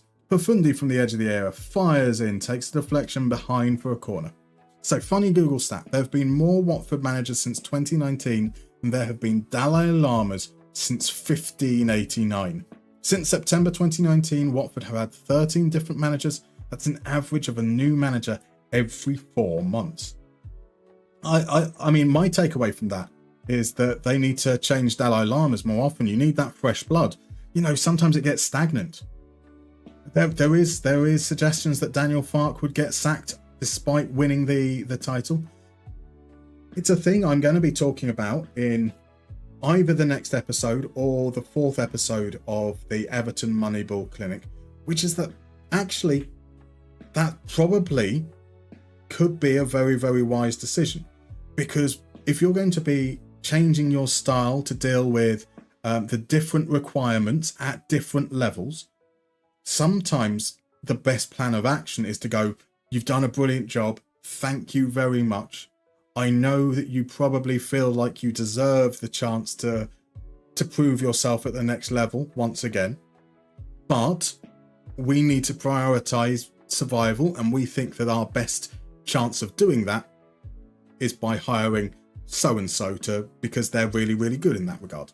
And then at the end of that season, if so-and-so keeps them up and does everything, you might still then sack them because you need someone to help you move to the next level, and you don't necessarily think that the game model is going to do that.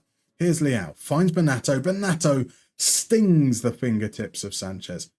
Couple of shots now that have been straight at the goalkeeper, so whilst we're registering shots, they're not necessarily that great from a finishing perspective. Here's Ruggeri. Ruggeri takes aim, just gets underneath it a little bit. Dalai Lamas live forever. It's not fair. That is true. Sakho Tibi, you're playing a game right now and both teams are in white kits and shorts. I have no idea who's who. Oh, that is frustrating. That is frustrating. It happens every time you play Frankfurt. We had that in Finland, didn't we? When we would play Ekinas, we would both teams would be playing in green, which was absolutely impossible. So we've done okay in terms of creating chances, but not particularly well in terms of, come on lads, for fuck's sake, we're at home. We're not doing that well in terms of possession either. 52%. So let's not increase the tempo. We need to get more on the ball. Going to take the overlap off. So let's not try and force the ball out wide. Let's make some smarter decisions in terms of progressing, not worrying too much about the width side of things. Baglieri's coming on for Fundi because of the injury. I'm going back to a complete forward. I'm not convinced on that short little experiment. I keep getting it where both teams play in black. That's also equally frustrating. Now, I assume it's because one of the teams will have their primary colour set as like if both teams are black and white, one might have their primary colour as white, like Udinese do have here. One of them might have it as black, but their kits aren't recognised accordingly, which is frustrating. Especially if they're kind of almost a 50-50 thing. Here's Ruggieri. Come on, send the ball in, lad. Or send it to Bove. Here's Theo across to Nico. Nico can take aim this time and it hits the bar and it's over. Right, that was a better shot from Nico. He had the space in front of him. Now, should have got it on target, but wasn't far off. Geraldo into Bove. Here's Elena Kana dropping deep, finds Ruggieri. His touch is heavy and Fresneda can deal with it. Sends it out now to Ranieri, into Ekelenkamp. Isaacson plays it in, well read by Bove. Right, Theo now to Bove once more. Bove to play it out wide to Baglieri. Baglieri gets past his man, send the cross in. Nope, we refuse to cross the ball. Refuse to cross the ball. Theo. And then we have to go back. Here's Hesuki into Bove. Bove out wide. Now you can cross it. Yes! There's a cross. And it creates a chance. Elena Kana at the far post, heading over. That should have been a goal. They could hire Ten Hag. He has something to make up for. Zerachel, you just want to see other teams suffer through Ten Hag ball, isn't it? Let's face it. RJ, like company playing the same football in Championship and Premier League obviously didn't work. But also recognising that play styles might be appropriate even if they get you relegated, and then somehow going from a relegated Elena Kana, hits the post again. A relegated Burnley to then take over at Bayern Munich. It's crazy. It's crazy. By Orsolini, sends it in. Motta's there. He heads over. Had we conceded that goal, I think I would have cried. Bernardo. That was a little bit rubbish. Here come the changes then. So I'm keeping Elena Kana on. He's won some. He's done reasonably well in terms of being a target in the box. Xerxes on. No, he's tired. He's tired. We're bringing on.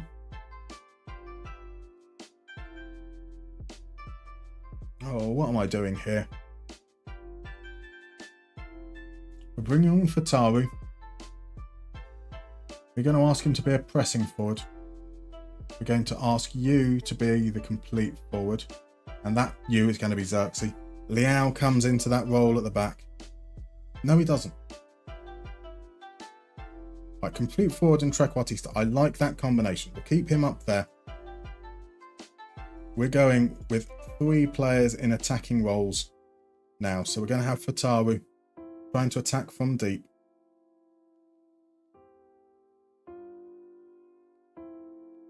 Let's get Theo on the left.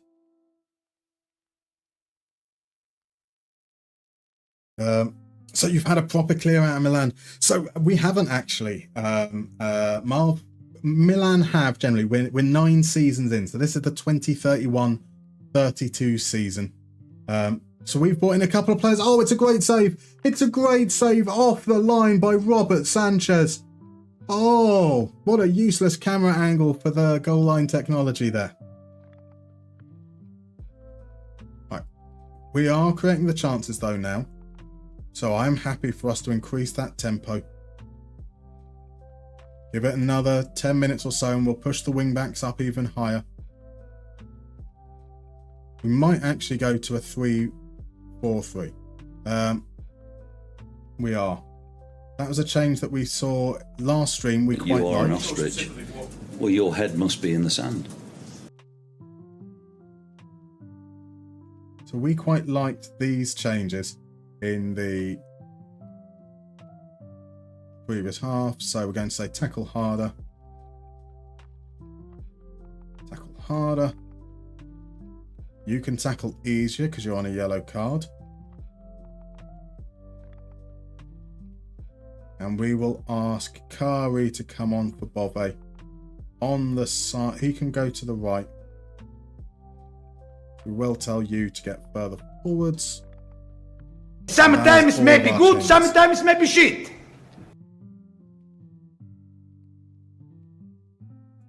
Into the last 10 minutes. Gonna demand more. We should have scored in this game. We haven't. But we haven't been as dominant as we'd like to be. And now here come Udinese with Monchu out to Kellenkamp. Kellenkamp finds Fresneda. Fresneda. He gets the cross in. Pugstas is there. And Caprile has to turn it over. He has to turn it over. Will Udinese do this in the last moments? Leeds and Dyke equals safety. Actually, probably not next season. Gotta love a bit of Dyke. Yes, Everchul wants people to feel the pain of Ten Hag. Monchu sends it in. Caprile gathers. 1,000 blossoms bloom as far as I'm concerned. But I ain't spending any time on it because in the meantime, every 3 months, a person is torn to pieces by a crocodile in North Queensland.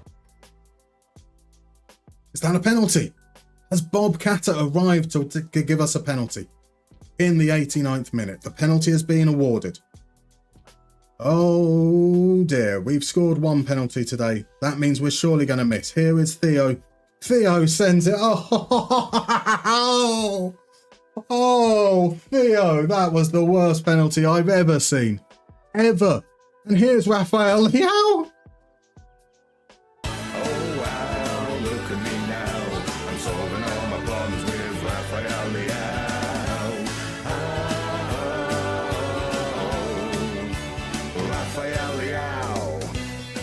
And it's been disallowed. It's been disallowed from the free kick. Xerxes was the man offside.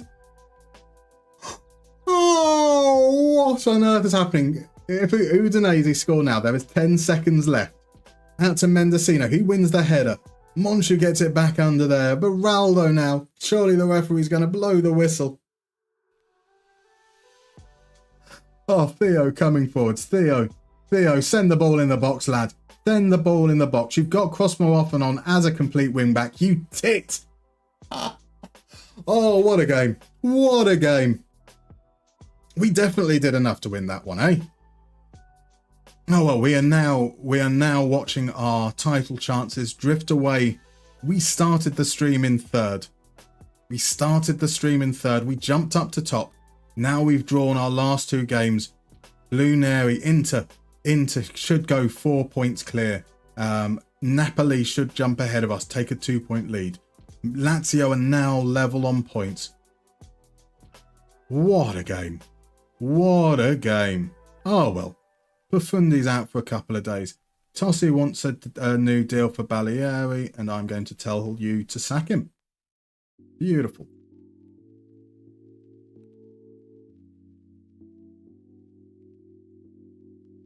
Wow. Wow. This is frustrating, eh? This is very much frustrating. Our next game is going to be away against Leche. Hopefully we can win, right? Hopefully we can win. That was the single worst penalty I've ever seen on FM. It was so bad. So bad. I mean, it was so high. So wide. Just absolutely whacked it into the crowd. I don't think it would have even been 3 points in rugby, RJ. I think it was wide as well. It was absolutely atrocious. This is too much. Go home, FM. You're drunk. It really is, isn't it? It really is. Are we cooked? We're cooked, fam. For real, for real. DM bassist is embracing his inner youth. Let's make sure that my hat is wonky. Cockroach Smelsh, you've returned. Surely it's time for the stream to end. Welcome in, Cockroach Smelsh. Lovely to see you, my dude. You're not far off. We've got one more game that'll take us through till the end of the month, but then we're going to have a little bit of a look to see through our scouted players, start having a little bit of a look at transfer targets. So we're not right at the end of the stream yet. We're not right at the end, but we're not far enough away. I've only been live for 34 minutes, so you must have about, oh, of course, that's typical. So yeah, we had a little disconnect earlier on. What does it say over on YouTube I've been live for? The YouTube disconnect. It doesn't tell you how long it's been running on YouTube, or if it does, I can't see it easily. Right, none of that I'm particularly worried about. No cap G for real. All facts, no printer. Okay, the youth title has been taken away from you, dear bassist, I'm afraid. I'm definitely gonna have to dock youth points for that. And a bit of bingo. There will potentially be a little bit of bingo. I can't see any game redeems right at the moment, but I imagine someone will before the stream is up. I'm sure they will at some point.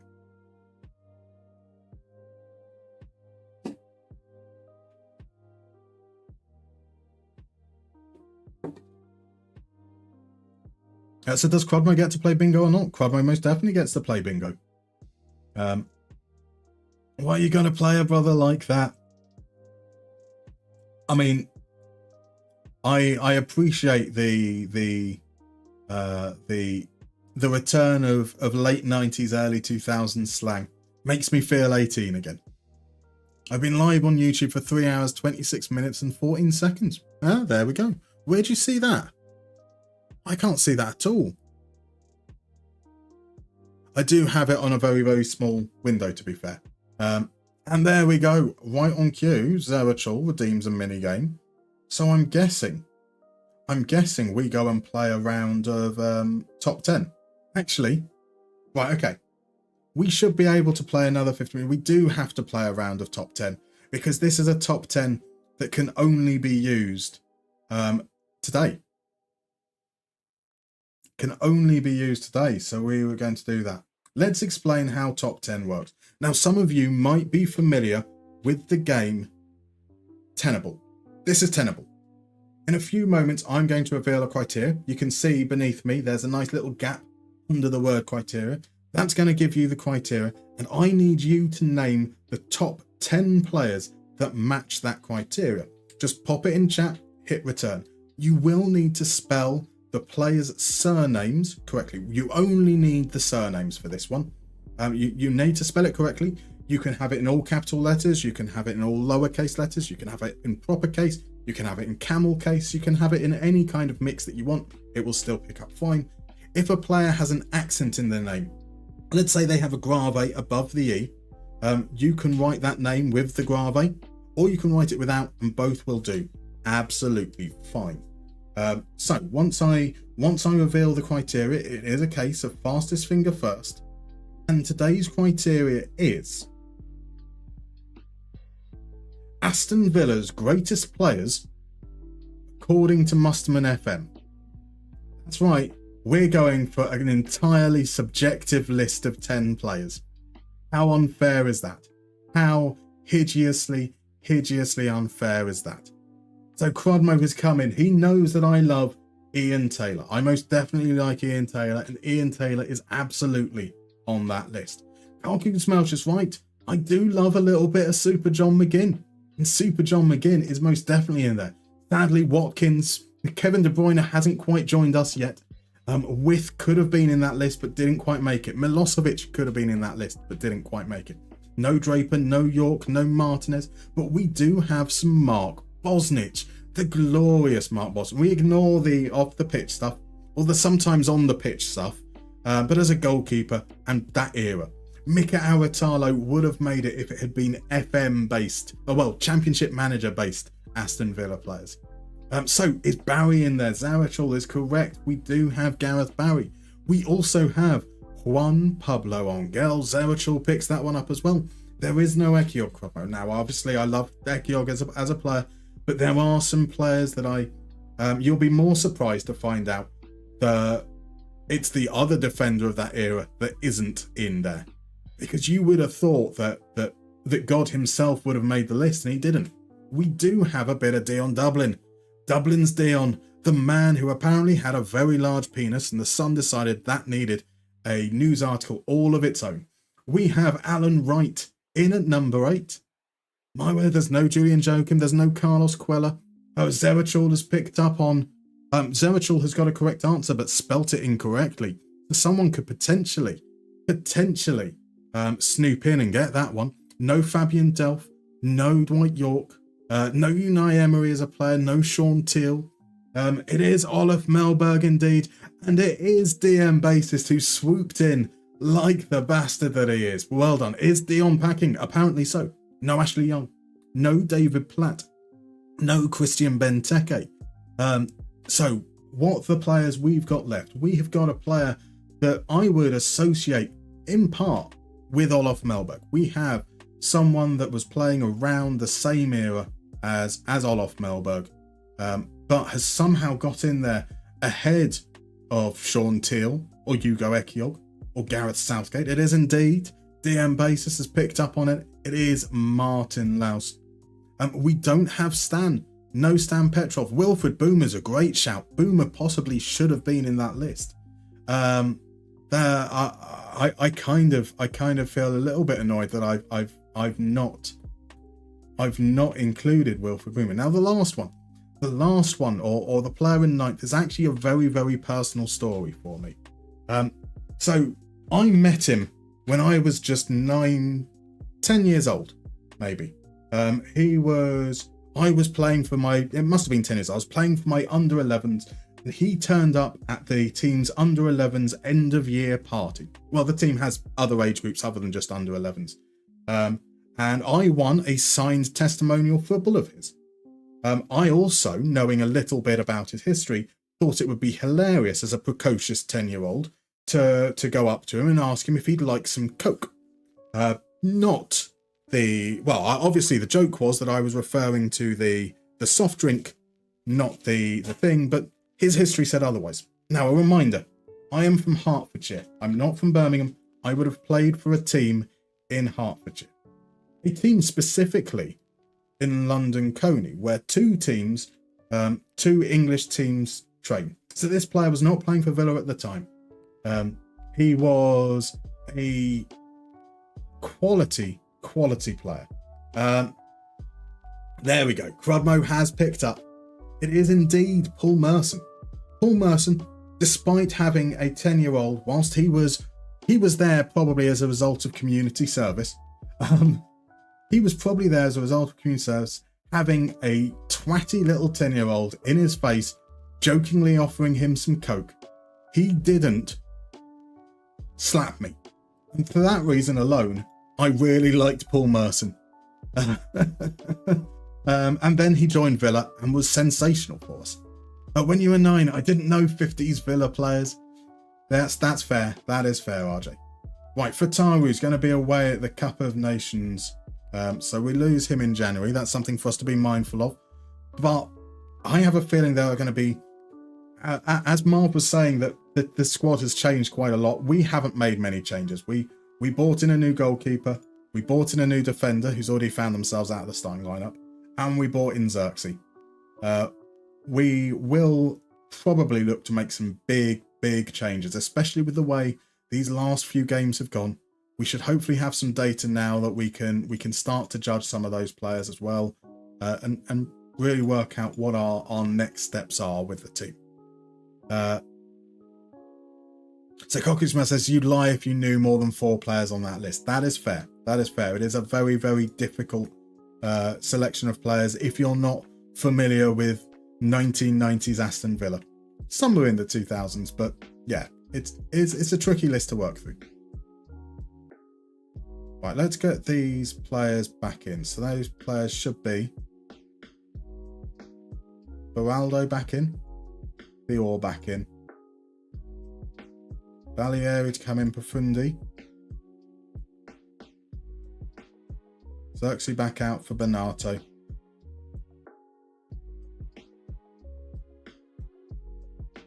No one to mark there, so we drop that off. Now I'm just taking the... I think we played better once we had the overlap off. But I know we should probably panic a little more and maybe make some more tweaks, but we deserve to win that last game quite comfortably. We've deserved to win basically every game quite comfortably. It's our finishing that seems to be the issue. Let's make these guys happy. And let's concede in the first 10 minutes. That is our specialty. But I'm freaking Swedes with double L's in their name. It's cruel, Herschel. It is cruel. So Ryan, what leagues do I have loaded? We have loaded the Big Five. We have Scandinavia. We have Argentina and a couple, maybe Brazil, I can't remember. We have maybe Portugal, Netherlands, a couple of other ones that are in and around. We've got Switzerland loaded. Here's a Leche, plays in Bernardo. Bernardo gives us the lead after 1 minute and 32 seconds, but the flag went up. He did look offside, to be fair. He did look offside, and he is offside. But that's good. Quick movement of the ball. Leao into Leche, first time pass. Bernardo, it's a nice finish. He won't finish like that next time he's through and is onside. Here's Ruggeri. Cross to Leao. Leao back to Nico. Play it out wide. Valieri. Can get that cross in. Leche meets it. Owusu-Aduro with a gather. So Crodmo, DM Basis beat him by being better and quicker, and you want those points. Not going to happen, sadly. Sadly, it's not going to happen. Tabuni into there. Bove hits it back into the danger area, and now it's come to Tabuni. Tabuni. Oh, Bove gets the challenge in.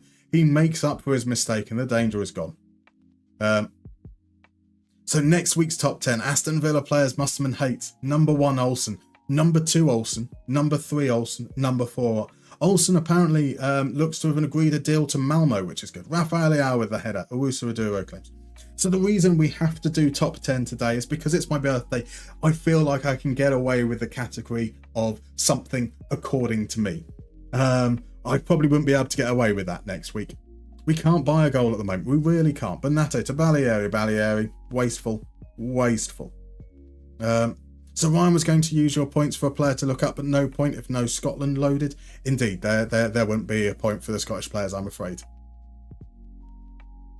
Like Tottenham have just been put out of the FA Cup by Field in your South Shield save. That's pretty cool. It's not the statistics. It's not the statistics. You tell me, how do you measure somebody that could balance a balloon in a wind tunnel on a needle? Oh, Marv, you absolute gentleman. You broke your Amazon boycott for this. I can only express gratitude. That is 10 community subs. That is a subscription to Jacko32, to Pabs, to Regain a Wave, to Let's Go Champ TTV, to Ekundera, to Sir Dias PT4, to Auto Matrix 66, to Ismu, to Lazy06, and to Mandralap. What an absolute star you are. Christ, Marv, indeed. Christ, indeed. And welcome in Rokebuyer, the Red Viking. Thank you very much for the follow. That is far, far too kind. Right, let's see. We've been bad.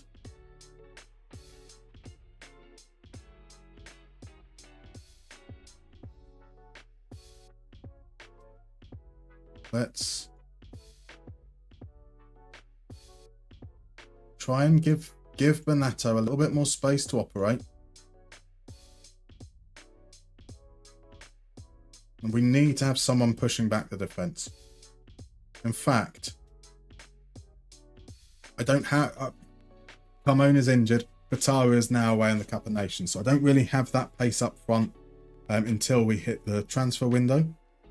Asuki can come off. He's going to be replaced by Milenkovic. So we have the libero that steps forward there we have, you need to stay wider. You basically are going to carry on playing like those Carraleros, just in a slightly deeper spot. I think we should have been starting Hernandez much earlier than this anyway. Hernandez can come on. Let's get that tempo up.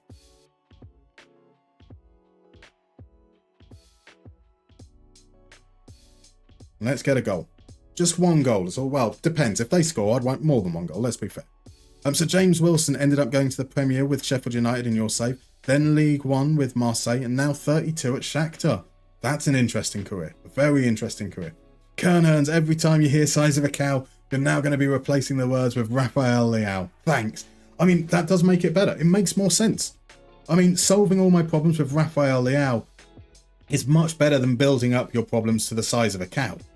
Right, Tabuni with the corner, straight from kickoff. Lecce had a chance, and here it comes to Perricini, and Bove deals with it. Here's Rafael Leao. Has to come all the way back. What are we going to do from here? Milenkovic to Balieri. Balieri back. Silly. Now Flick comes away with it. Good challenge from Milenkovic. He's got a point to prove. He's been dropped for the last few games. Bove out to Theo. Theo inside. That's surely to Bonato. It is Bonato to Nico. Nico with a shot. Takes a deflection behind for a corner. We seem to, like Nico took far too long on that. Here we go though. To the edge of the box. Nico across to Bonato. Bonato's pass is shit, but he gets it the second time. Bonato plays it to the edge. Beraldo. Theo's got a score. And Cabal once more with the block. Once more with the block. Pumkassen, welcome in, my dude. That's a Cortiba. You're currently in a title fight with Bayern, losing 3-1 to Mainz at home. Oh, that is shitty. That is shitty. Right, Theo. Bonato loses out to Parrott. And the pressure is off. They've had the better chances by the accounts. I mean, not necessarily anyone's had any good chances.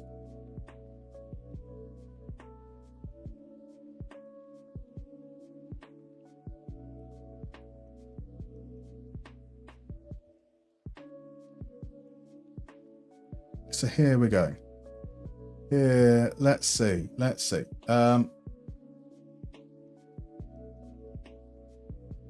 Don't really have any pace.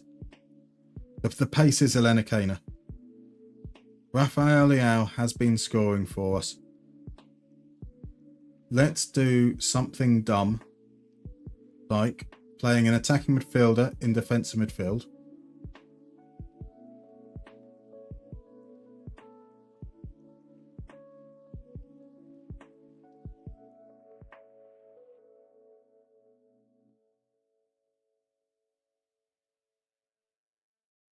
Something like that.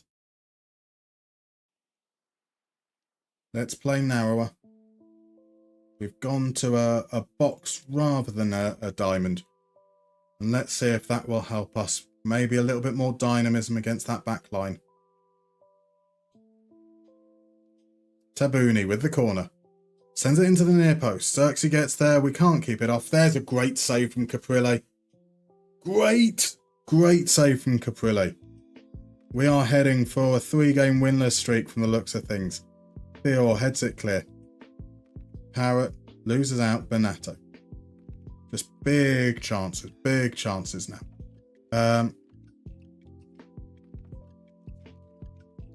Yeah, that made no difference whatsoever.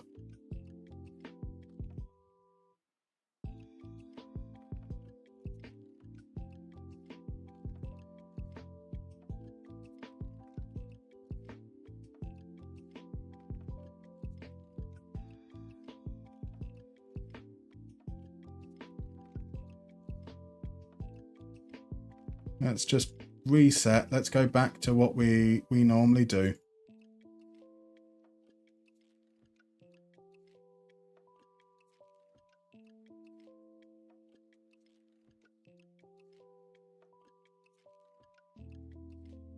Which is the advanced playmaker. Go with an advanced forward, complete forward. Leao's going to play as the advanced forward in this situation. That's meant to be a Carolero. It's been a long time since we've saved the formation. That's one thing that's showing. Complete wing-backs. Complete wing-backs, deep lying playmaker. And then we go for our chasing approach. So we're going to push these guys forwards.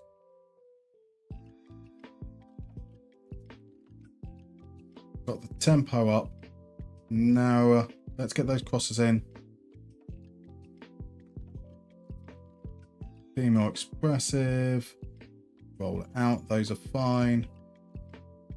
Let's start applying that pressure in that final third as we chase the game.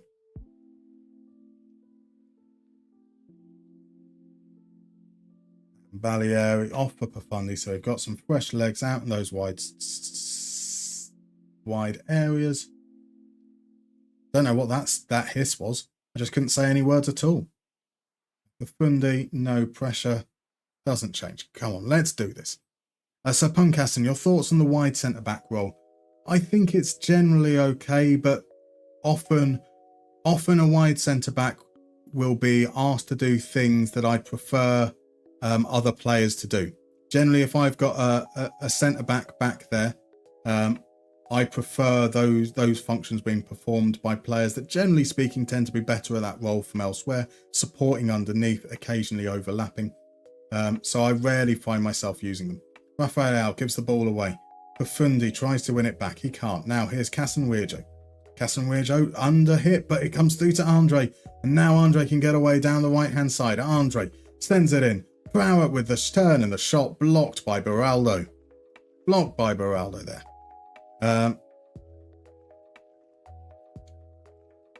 Alright, so Coritiba, it's their second season with Gladbach. Fair enough. Ayman as the Carolero. Indeed. Well, we've got Kari as the Carolero. Indeed. So we had one shot since we made that change. I suppose that's something, eh? Bove. Out to Theo. Theo cuts inside, finds Theo. Theo across that way. There's Kari. Okay, we're going down the left. We're going down the left where Turkey is. He finds Kari now. Kari from the edge of the area. It's a good save from Owusu Adure. It feels like a long time since we forced some good saves out of him. We did in the first half. We had the goal disallowed, clearly offside. But we've been absolutely flat this second half as we've tried to take the game to Leche and failed badly. They've had the better chances.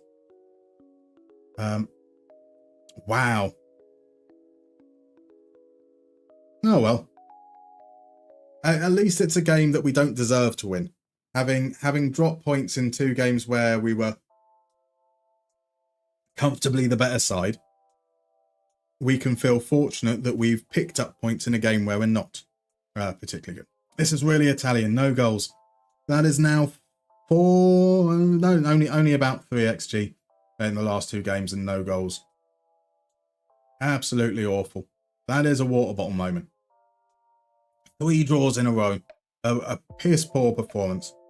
We are fortunate that results have gone our way. Lazio are now top. Napoli have dropped points. They're only 1 point ahead of us.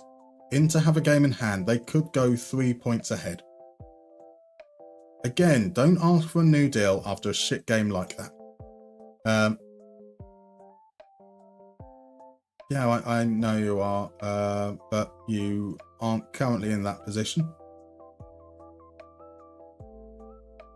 That's cool. Well, what we're going to do now, we're going to have a look. We've got a list of 522 players we can look through. That's all right.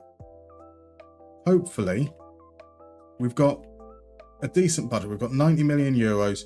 We've got over $1 million in our wage budget. So we could potentially... No, they won't let me put any more money from our wage budget. Okay, we can't bolster the transfer budget with that wage excess. But hopefully we'll be able to take a look through these players and find a couple of people that I think will fit what we're trying to do.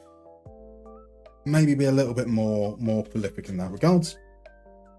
And we're going to have to do that after the break though. So let's see you guys in about 3 minutes after I've had a chance to pee and vape. I'll see you then.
Who says men can't multitask indeed? One hand to pee, one hand to vape. The perfect combination. Welcome in, Archie. Thank you very much for the follow. So the possession loss stat on the pie chart. If it's more faded, then does that mean it's worse? So the way these pizza charts work, let's see where he is there. These represent percentiles. So if you're up here in the 95th percentile, he is better than 95% of players. If the possession lost, he is currently in the 65th percentile. He's better than 65% of players. Once this comes underneath the 50% mark, there is some transparency added, so you can see that they are. There is a distinction between who is above average and below average. So a faded one will mean that they are below average in that metric for that position group. And with possession lost, that means that they lose possession more frequently than players who are good. So it's an inverse metric, a little bit like expected goals prevented is as well.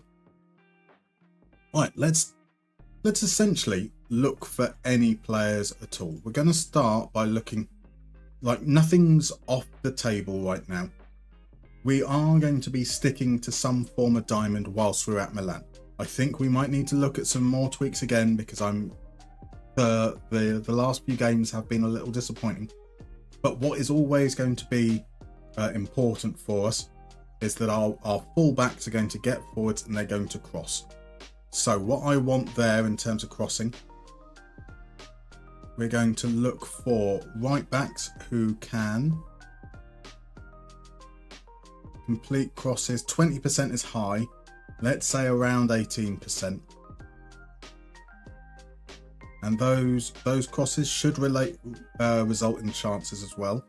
So let's say that we want to find players who have expected assists. 0.2 is usually very exclusive. So again, we might drop that down to 0.1 just to make sure that they are creating chances. They also need to defend. So they're going to be isolated one-on-one. We're going to be looking at tackle completion rate. 80% is generally where I start with for defenders. So welcome in, Floyd. Wait, who is this? What did you do with Musterman? I know, the beard. It's sad, but it was all for a good cause. Did a charity streamathon a couple of weekends ago for the Awesome Gamers Outreach. So they provide access to video games for hospitalized children. They're primarily based in USA, but also have outreach in UK, in Germany, elsewhere in Europe and in Australia as well. Absolutely fantastic. The community here were sensational. We raised $1,300, which is just absolutely mind-boggling. Absolutely mind-boggling. Sensational work. But part of that meant that the beard went. The beard was allowed to go, and now we're in a position where it needs to grow back. Because I don't like seeing my chins. I really don't like seeing my chins. Oh, pardon me. So we're seeing a lot of real players in this list. Divine Wrench, surprisingly, he's described as an inverted wingback, but this is the pizza chart of a traditional wingback from the looks of things. We look at this form. He's been playing as a fullback, occasionally inverts. 14 games so far, 3 assists. 57 million euros does seem a bit dear for what I'd be looking for. Akraf Hakimi now 33, Christensen 34. Probably not going to worry about them too much. In fact, I'm going to ignore all of these players. Those prices are crazy high. I will take a look at. We were scouting seller makers because he's been playing midfield, so we can ignore that. So maybe Mattia Belodi could be a player we consider. He's played 144 minutes. No right backs are of our interest whatsoever. Night of Knee, it's fascinating, fancy. Oh yes, and it's my birthday today. I am 40 years young, and so apparently Crudmo suggested that I had to wear a fancy hat. And what's more fancy than a top hat? What's more fancy than a top hat? Welcome in, Ease Off Tackles. How are you doing, my dude? Lovely to see you. How did the stream go earlier? Soon I'll get back to my hirsute self. Worry not. Exactly. As soon as I possibly can. Right, left back options.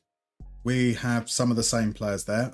Let's have a look here at Yannier Fandino, currently at Lens.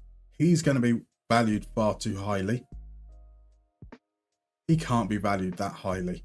It's only on 19k per week. We ignored him because of his...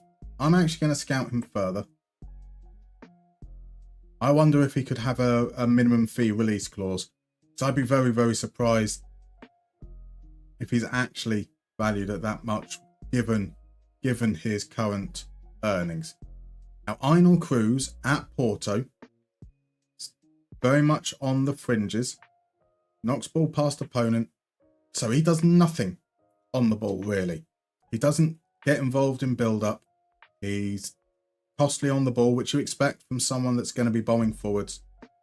Possession 1, he doesn't win possession at all. That suggests he's been playing higher up the pitch. He has been playing higher up the pitch. He can't defend for shit. Yeah, okay. So no fullbacks. Potentially no fullbacks whatsoever. What if we drop this down a little bit? Drop it down to 16, but push the expected assists up as a result. 15? Okay, so we have no fullback options out there currently. Header win rate. Not headers 1 per 90. I want header 1 ratio. Generally, I want them to be good in the air. We'll let the tackle come down a bit. I also want them to not lose the ball much. So I'm just going to keep on dropping this down 10 until we start to cut players out. So somewhere around here seems reasonable. Again, these players at the top of the valuation, probably not a consideration. But Alfredo Cantoni, not played enough minutes really to judge. But something promising there potentially. Another player that can't tackle, can't head apparently, but he is doing those things. Let's keep scouting. Oh, he's fully scouted. He's fully scouted. Wait till you see the picture of all of us. He says it's going to take him ages. Indeed, indeed. Happy birthday. Thank you very much, Archie. Thank you, Floyd. Thank you, Ease of Tackles. So, Ease of Tackles, your stream went well. Beat Wolves in Sheffield Wednesday in the Cup. Proceeded to lose 2-0 to Swindon, and your striker got injured, so decided to call it there. Fair enough. Fair enough.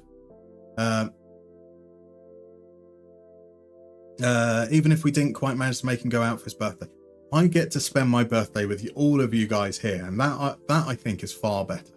Far, far better. Money. It'll bring in the money for sure. That's for sure. I'm not sure it will. That's a day and basis. You're shooting off now. Enjoy your evening and weekends, one and all. Have a fabulous, fabulous weekend, my dude. Squeeze in as much oblivion as you can over the next 24 hours. So he's a player that can jump but can't head. He's aggressive but can't tackle. But he is achieving those things down in Serie B. So maybe that's not the greatest shout there. He's playing a lot of minutes. That's encouraging. 73, 84. Doesn't lose the ball much, but that's because he's not on the ball much. And because he's not on the ball much, you expect that to mean that they don't have much possession. So you would expect him to have high possession 1. So I'm not keen there. Bender Farah, Paris Saint-Germain player who's got absolutely no value whatsoever because he's playing for the reserves. That's why. That's not a level that we can deal with. Daniele Casale has played a few games, 550 minutes, doing quite well. Bologna did beat us, I think, earlier on in the season.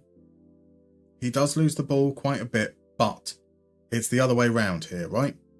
He's on the ball an obscene amount. 75 passes completed during the course of a game, yet he only loses the ball 6 times. This guy looks like he could be quite good. He's another that can't head. But he can tackle. He's not very good on the ball, allegedly. But he's not losing it. Daniel Casale.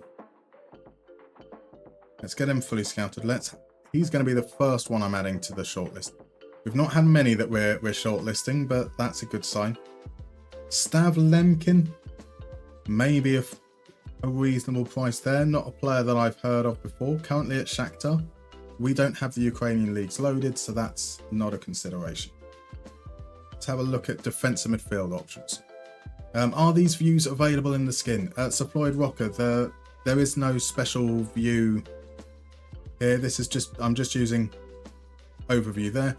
In terms of this particular skin, the exact version that I'm using on stream isn't available.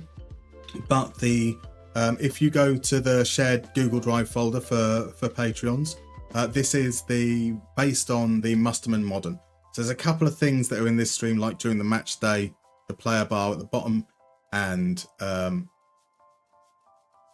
the season stats summary here isn't on the one that's up on the Google Drive currently, but everything else is currently there. It's a Musterman Modern, and I suppose I'm very, very bad at pushing my Patreon, but if you want to look at all the lovely, wonderful benefits that there are, director's cut videos, access to my resources, and even levels that offer discounted Twitch subscriptions, head on over to the Patreon.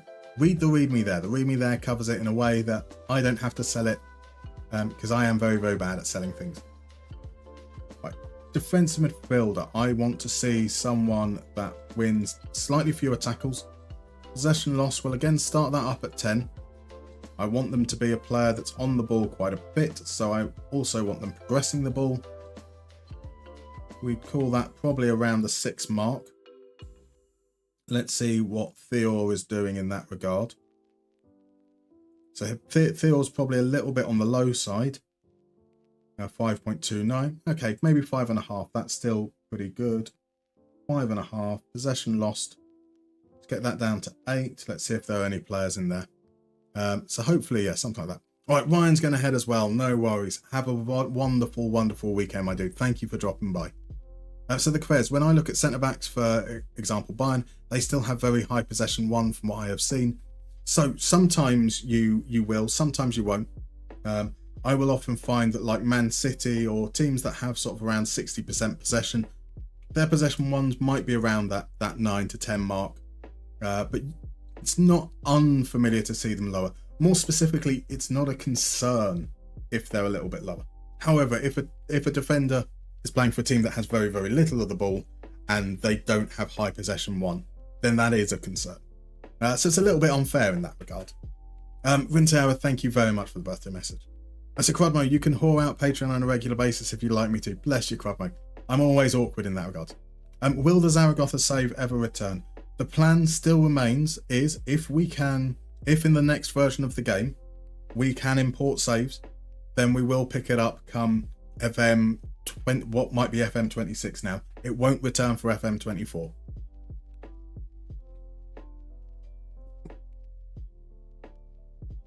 Right, Vicente Pizarro. It's like that 30 million mark.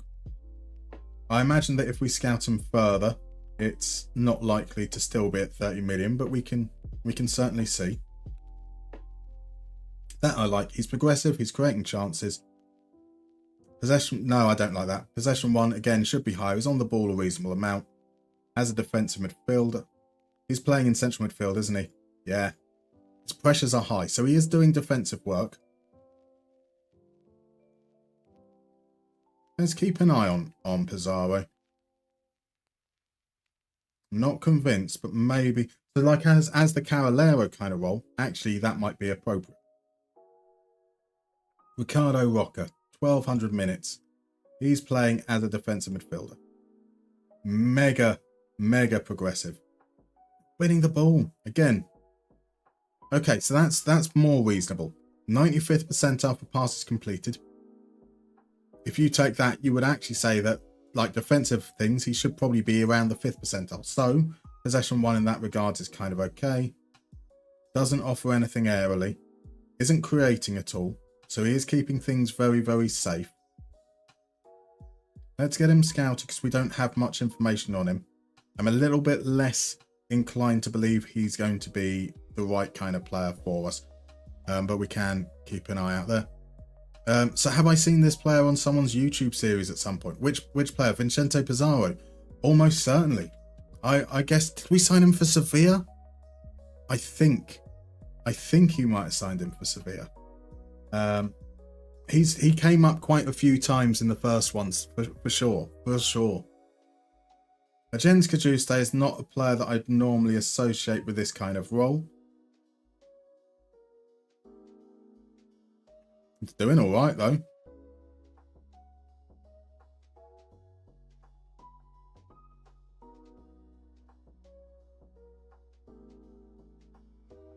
Again, I have no adversity to players being older.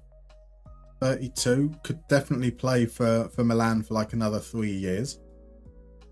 So we can keep an eye on him there. David Sanchez, playing as defence midfielder, far too few minutes to judge. Encouraging signs though.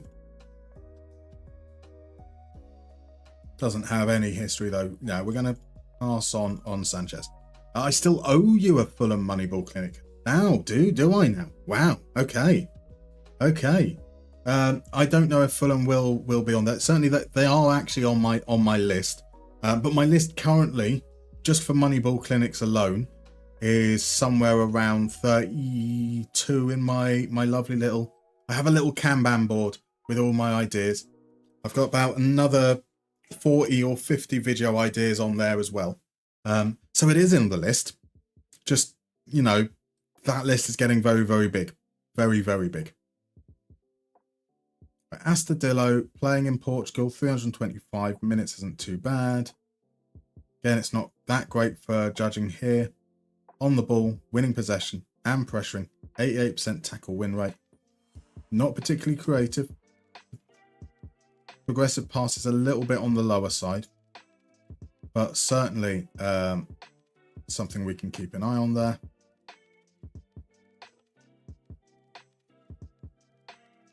Carlo Volpes. Volpes has been playing as a defensive midfielder. His rating is bad, but okay, he loses possession too much for me to feel comfortable. He is really progressive for the amount he's on the ball.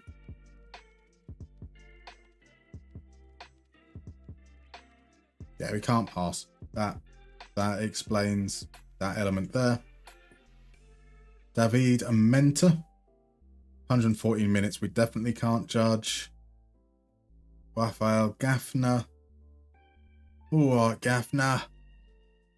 Beautiful mixture between governor and gaffer. I like that. Advanced playmaker, but has been playing as a defensive midfielder. He's slow. That's something to be wary of. Possession 1 numbers. Definitely on the lower side there, but is pressuring. Not feeling it with Gaffner. So I'm not going to add him to the shortlist, especially as he wouldn't be able to help us straight away. But I will scout him a little bit more. He makes a lot of gaffes though. Fair point. Our first world problems, having too much to do and not enough time. Very true.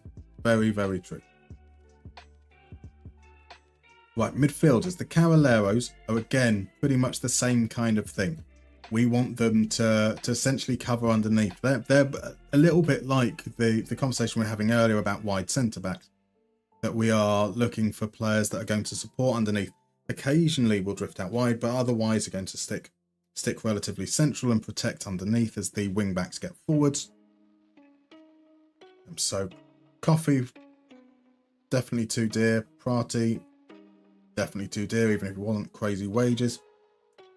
Buenachea, 40 to... that doesn't seem promising. Game 34 there. We're going to be looking at very much the same players. Is that another Fandino? 2 Fandinos in our list so far. Not a name I'm particularly familiar with. He has played a couple of games further ahead. And that will kind of show a little bit here. Doesn't win the ball much. Was it midfielder centre and then attacking midfielder centre? Yeah. Doesn't pressure. So with a player in midfield, I'd expect them to win possession a little bit less, but to pressure more. They're going to be more involved in those lines a little bit higher up, and he doesn't do either of those. So, yeah, not feeling that whatsoever.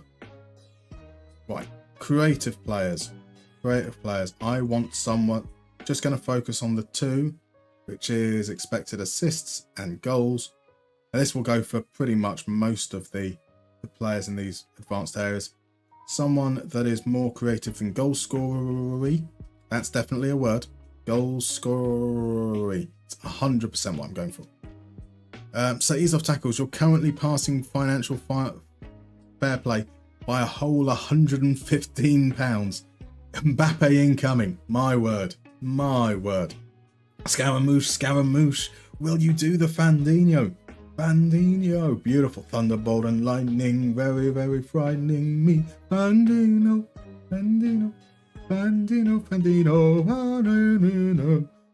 Horrendous. I will stop singing now. Okay. Cole Palmer, now 29. He's doing good. Under 50 million for an attacking player, I'd be quite happy with.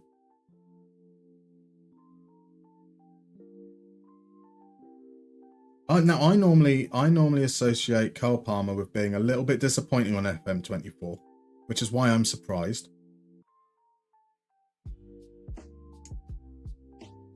Do we have the Czech League loaded? We do. Beautiful. So Lukas Mašek.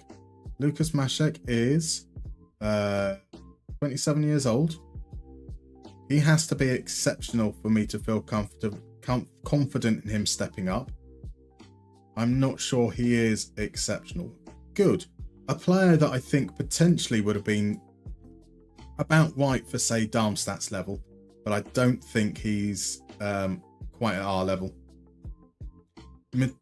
Matsuti, Serie B, this looks incredible, but it's only from 92 minutes, so we're not going to judge on that, I'm afraid. We will add him to the shortlist, though, just to see whether he's worth keeping an eye on. Maybe that is a prospect for future years. We will not let him go. He was asked to go, will not go.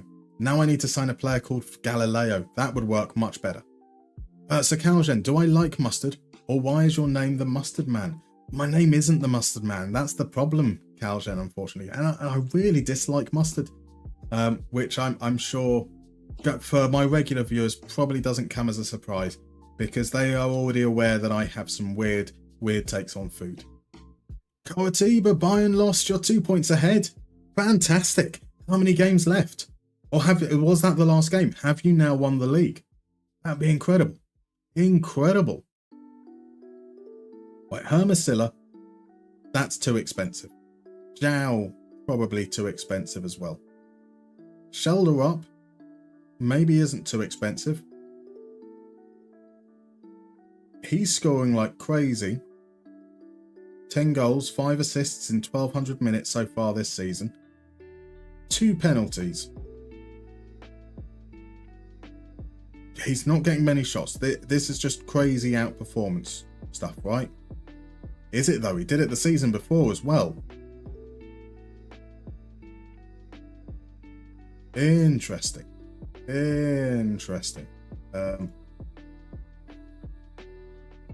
I don't think he's our answer, but that you can't ignore those kind of stats. You can ignore Alexander Isak's stats. Yes, he scored 2 goals in 157 minutes, which is cool, but that is not enough minutes to judge upon. Hasn't really. He had a great season in 27-28, great season in 23-24, but there's nothing to suggest that he's really at the level that we're looking at right now. We're keeping an eye on Matsutsi. What's the deal with Luca Albani? 130 minutes, you can't judge on that. He's now 23, so you'd probably want him to be breaking through into the first team. That's not the case. Sebastian Persson is on loan from Lille. Again, not that many minutes to judge upon. Doesn't win anything in the air. That's to be noted. None of them seem to be particularly what I'm looking for. I don't know if they've had a takeover. Quite possibly. Or maybe they've just sold a crazy amount. How many seasons have they raised over 100 million? They sold Biscagli for 30 million. They sold Noah Lang for 64. Bakayoko for 45. Hilgers for 35.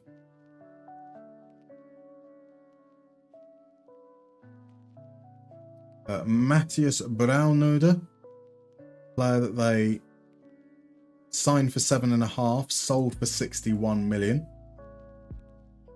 João Fonseca, they signed him for 25 to 44 isn't as much money, as impressive a profit. Sold Sheraton, Kirill Despodov to Saudi. 30 million for Malo Gusto. So they small profit on Malo Gusto there.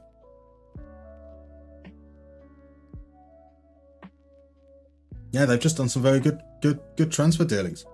They've just been smart. Yunus Musa, they signed him for 13 million, sold him for 58. Well, I don't know how much of this is them being smart and other teams being dumb. Right, so we've got some players. None of them make me feel particularly confident right now. In fact, do we have more of an out-and-out striker? Someone that would score maybe a little bit less. Score around the same, but be less creative. That we could potentially look at. Look at Lorenzo Bordoni. 9 goals in about 15 games. He could be alright. Is he quick? He has got decent acceleration, anticipation off the ball. Let's keep an eye on him as well. A young Brazilian striker, potentially. Mustermann doesn't like things, if you're wondering. He probably doesn't like. I like nothing. That's the problem. No need to apologise, Calvin. No need to apologise. It's a but it's half the season still. But a lead is a lead. A lead most definitely is a lead. Luciano Domingos might be a good player eventually, but one game in the entirety of 2031. One start in the entirety of 2031. We're not judging on that. Mosconi needs to be mega striker. 10 goals, 1,200 minutes. That's about 13 or 14 games. Down in Serie B there. He's certainly showing signs of someone that might be able to step up. Let's keep an eye on him there. So what kind of team season to be? We've done that. Does PSV have a takeover? Sorry to ask again, Floyd, how do I access the skin again? So if you head on over in Patreon, you've got the link, or over in the Discord, you can go to the Patreon section and go to the resources link, and that'll take you to Google Drive. And that Google Drive will have a folder that will have like save games, it will have spreadsheets, it has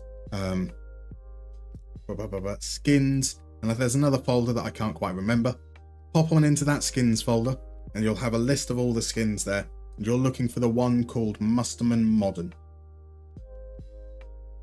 When the AI does better than a human, it's crazy, isn't it? Absolutely crazy. Right, the Elite Siren, 16 goals in 31 games, that's just over half a game. Okay season. Probably his worst season for a while. But generally speaking, has been scoring. It's again worth just keeping an eye on. An underappreciated option potentially. A Diego Cardascio. We definitely don't have the Uruguayan leagues loaded in, but he is scoring like crazy. No bravery. I don't like the look of that. His form's been up and down. Very, very up and down in that regard. Aydin Kessa. Is that the reserve team? Again, it is indeed not an active league. Okay, there's some players there. We'll get the scouting reports. Potentially some of them are Italian, which is cool. Certainly will help us in that regards. I think we can say quite safely that our fullbacks are safe for the time being. Ruggeri, Theo Hernandez, Profundi, and Balieri, because there weren't any other options. But we've only been here like 4 months. We've only got a pool of 500 players. So that's kind of what we understand, that it's a relatively limited pool that we're looking at. Better than what we had when we started, though. I can quite possibly see a lot of these players being sold off. A lot of these players potentially I'll be happy to see go, just because we've been a little bit bleh. So who does your pizza chart compare a certain player against? Is it just players in the league they play in or wider? So Kernhans, it's a static data set based off. So basically I took data from multiple seasons, all across the first season. So we had the same pool of players with the same attribute spread, until I had 100,000 players that have played more than 900 minutes in the season, which will give us, it's above a 99% confidence interval and a 99% accuracy level.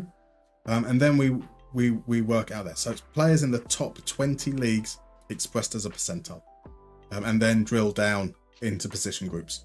And the position groups were created by using the player's best position in game. So central midfielders and defensive midfielders come in the defensive midfield area. Attacking midfielders right and left were grouped in with the attacking midfielder area as well. So that's how that works. So Ease Off Tackles reckons that Martin Waghorn is the best striker you've ever had. Fair enough. Is the hat going down slowly? It does. It doesn't stick on the thing particularly well. No, it doesn't. It doesn't. There we go. Oh, welcome in, Diavolo. Lovely to see you. Unfortunately, Diavolo, this is actually where I'm about to say goodnight. Because we have got to the end of December. We've looked through to see our players. We've shortlisted some. And then we're going to come back next week for a Super Coppa Italiana semi-final, followed by a massive game against Lazio, which is going to be quite a battle. We need to hopefully improve our form after the way this ended. We are now in 3rd spot, at risk of dropping down to 4th if Inter win their game in hand. And our next league game is against top of the table. Typical. Right, cool. Okay, so the way this works now is I'm going to end the stream over on YouTube. Thank you very much for dropping by. There will be a update as to my exact schedule for next week on Sunday, and that goes over in the Discord there. But most likely we will be back streaming on Monday evening. I look forward to seeing you there. So YouTube, if you enjoyed it, please consider liking, subscribing, all that malarkey. You know the deal. Have a wonderful weekend.